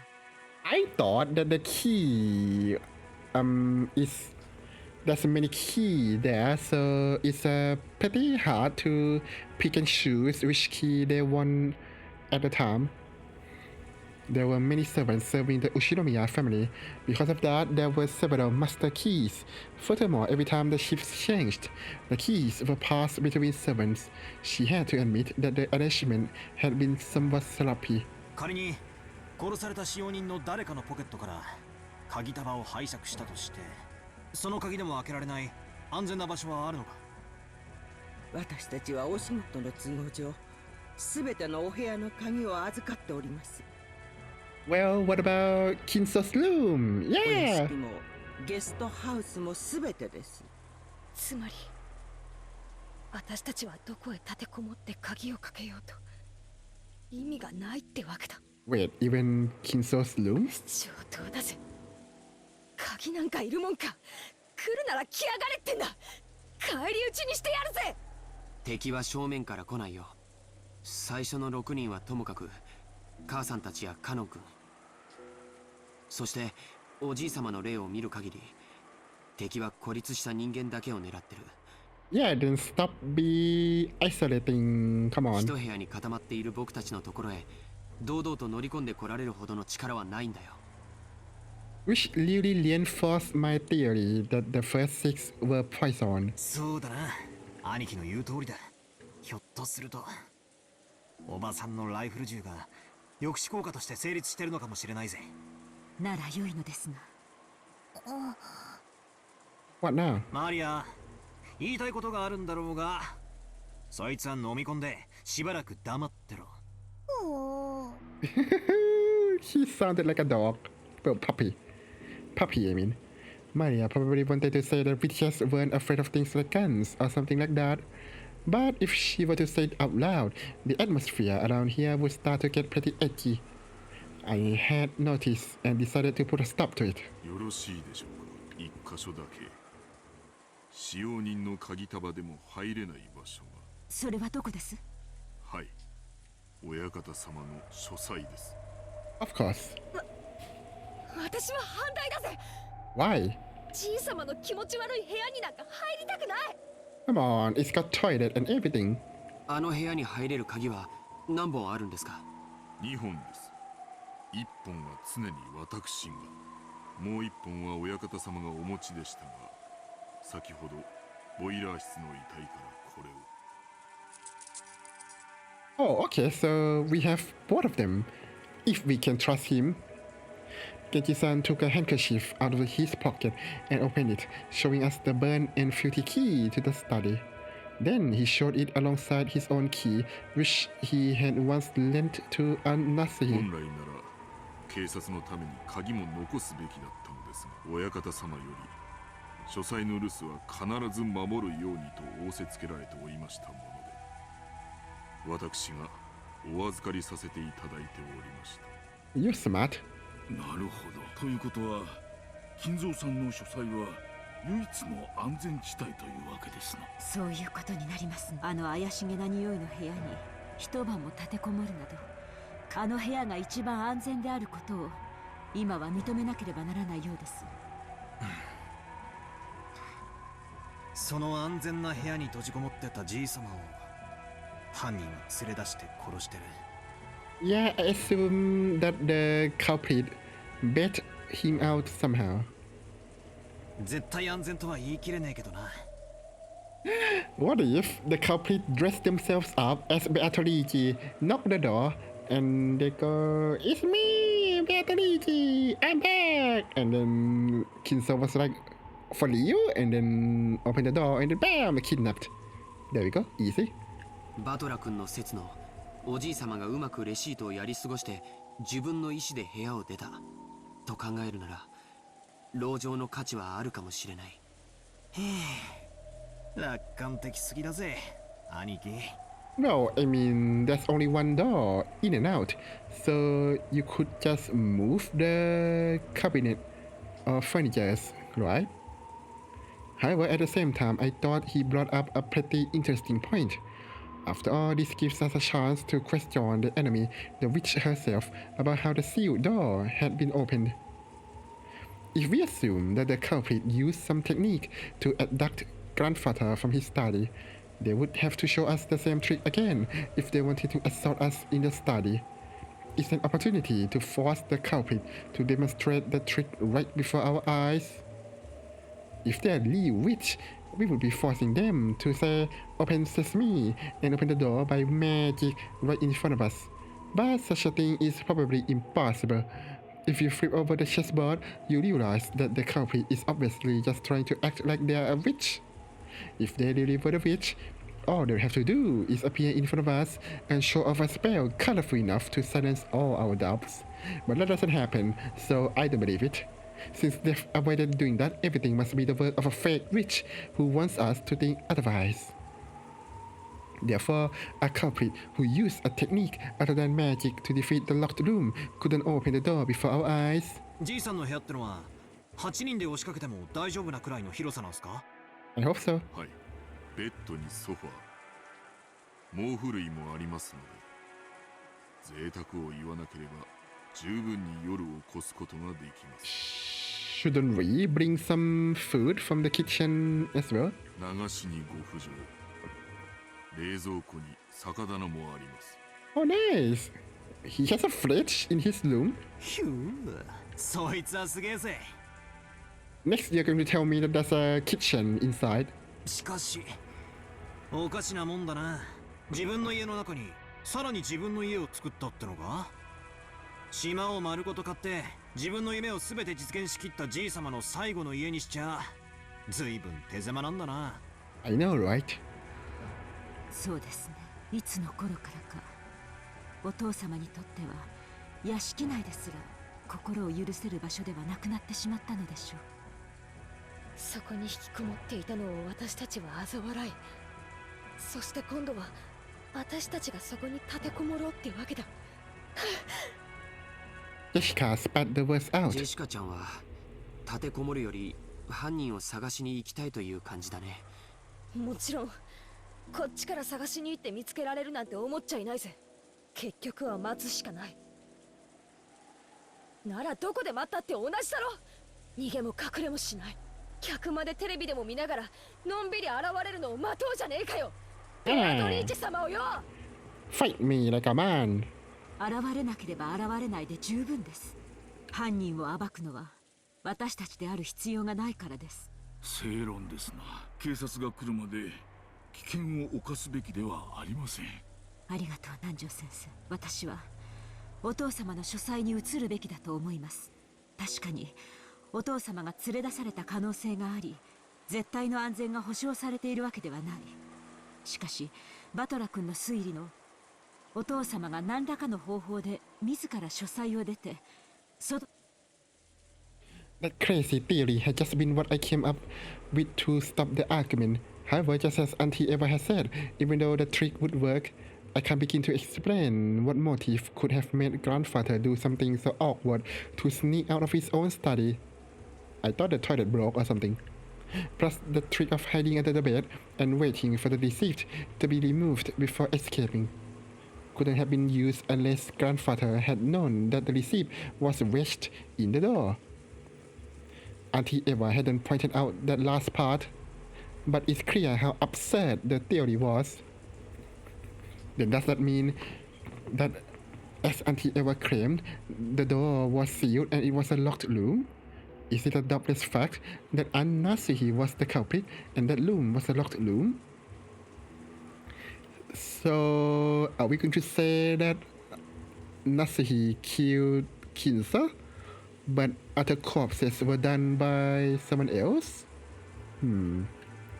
If Auntie were here now, she would probably make that claim openly and do me the favor of blowing my strange theory away. But anyway, I had to admit that a room with both a bed and a toilet that all 8 people could be shut up in, and with only 2 keys, both of which were gathered here, had to be the safest place in the mansion right now. At the very least, I figured this would be better than shutting ourselves up in the parlor again and saying nothing went wrong while we were in there before. No wait, were we safe only because we were shut up in the parlor? What if leaving that room and moving to an unexplored location is actually more dangerous? And no good, no goddamn good at all. Sen damedase. My flimsy head is about to break out in a fever. As I keep flipping over the chessboard, the Liu and the inverse keep switching with each other over and over, and I lose my ability to believe anything. But it seems like the culprit is one of the 18. I want to believe in Beatrice. And once I start believing in Beatrice, I start wanting to find the culprit amid the 18. That keeps spinning around forever, and in the end, my thoughts haven't taken one step from where they started. I think the weird thing is that, I mean, if we disregard the suspicion on Kanon and Genji, the crime never happens when everyone is together. Like, when absolutely everyone is together, nothing happens. But when they split into more than one group, something always have to happen. So I think that lends some credence to the fact that there was no 19 person.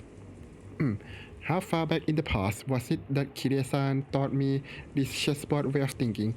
That concept of examining the situation by flipping it over and thinking from the enemy side? I get the feeling that I was so interested in this way of thinking at the time that I let it guide the way I thought about everything. By the way, Kirie-san was Da's co-worker back then. I hadn't dreamed that the day would come when she would be added to our family. Cool story. Didn't Kirie-san tell me something? I get the feeling she once said that while this chessboard thinking was one way to look at things, it wasn't all-powerful by any means, and in fact, was actually bad to rely on too much. チェス盤思考ってのはね、昔本で読んだゲーム理論というものを私なりに解釈したものよ。とても面白い学問だから、バトラ君も大学に入ったら挑戦してみるといいわよ。ぜひやってみたいっす。それを勉強してチェス盤思考をもっと鍛えたら、どんな相手の手の内も読めるみたいで楽しいじゃないっすか。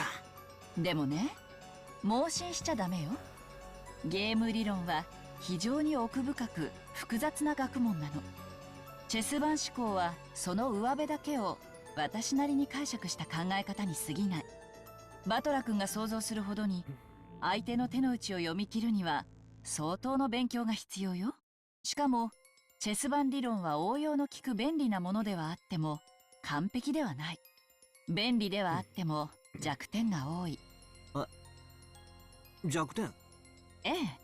チェス盤思考の基礎はゲーム理論。ゲーム理論は突き詰めると数学に行き着くの。数学の弱点は何か知ってる？ノイズよ。In math, when you write 1 plus 1 equals 2, the equation will always be 1 plus 1 equals 2, no matter how many billions of years pass, nothing more, nothing less. That's because there's absolutely no noise mixed in. But for example, unlike math, the Japanese language has noise mixed in. Kanji are a good example. Old kanji and new kanji are slightly different, which represents an introduction of noise created by change over the ages. Isn't history the same? There are dozens of policies that seem foolish in the modern era but were meaningful at some point in the past. Because the rules of chess are fixed when a pair of experts are discussing one particular position, it's possible that they could reach the same conclusion whether they are from 100 years in the past or 100 years in the future. However, if the rules of chess had gone through massive changes over time, it's possible that the discussion about the same position would have changed as well. その通り。人の世の事象は本来ノイズだらけなのよ。人の感情だってそうでしょ？全く同じことが起こったからといって、人は必ず決められた反応を示すとは限らない。それを数学の理論で当てはめ、相手の行動を読もうとする時点で、すでに理論には弱点と限界があることを知らなければならない。手っ取り早く言うと、チェス盤思考はノイズや気まぐれ、そして誤解、認識ミスに非常に弱いの。Yep. That's right. Kirie-san definitely said that. In the first place, chess is a game where both sides play by the same rules and fight with the same objective, namely victory. This is why it is possible for both sides to predict the other's moves. It's possible to read an opponent because you can always suppose that they will advance with the best moves they can find. But what if the opponent is fickle or a little tired and makes a move that can hardly be called the best? Or maybe, what if the game actually has special rules? Only the enemy knows them. And they can make use of something unknown to you. In fact, what if the opponent actually has some goal other than victory? Think of your enemy's perspective. That is the basis of chessboard thinking, which means that if you misunderstand your enemy, any and all answers that you draw from that process will be complete rubbish and of no use at all. I feel like that's the very long way to say that you should know their motives. Many times I thought that by using... So maybe the motive isn't actually to get away with the crime. Maybe the motive is to make the crime as blatant and ridiculous as possible. Who knows? Many times I thought that by using chessboard thinking, I had gotten a glimpse into the person behind these crimes. However, I don't know anything about the culprit. Am I just playing in the labyrinth of thought? You tell me. If Kirie-san was here at a time like this, she'd probably be able to notice something with her much sharper thinking ability.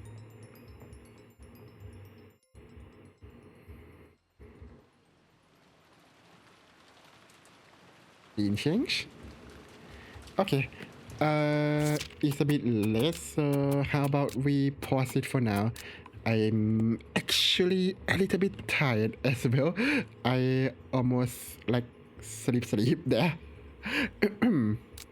So we shall continue probably tomorrow. No guarantees. Depends on my mood.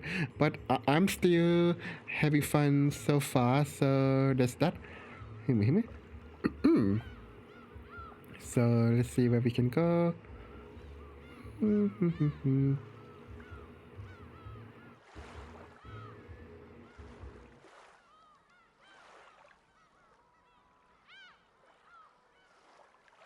The sound of seagulls are very calming.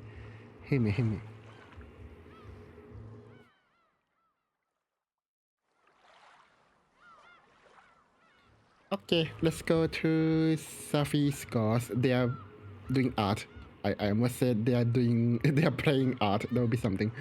But yeah, they are drawing things. So relaxation, I guess.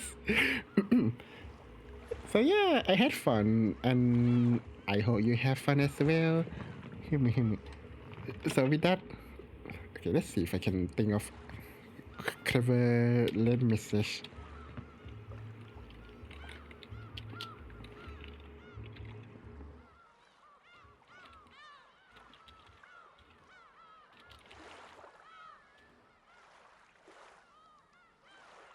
How do I add emojis? I don't remember. Oh, we're running out of time.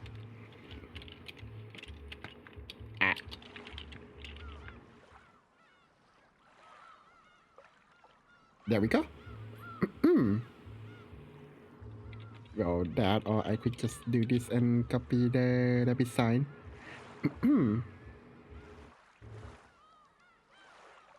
Yeah, well, with that, allow me to end it here for today. So thank you very much for watching, and we'll be seeing you the next time. Take care of yourselves, and goodbye.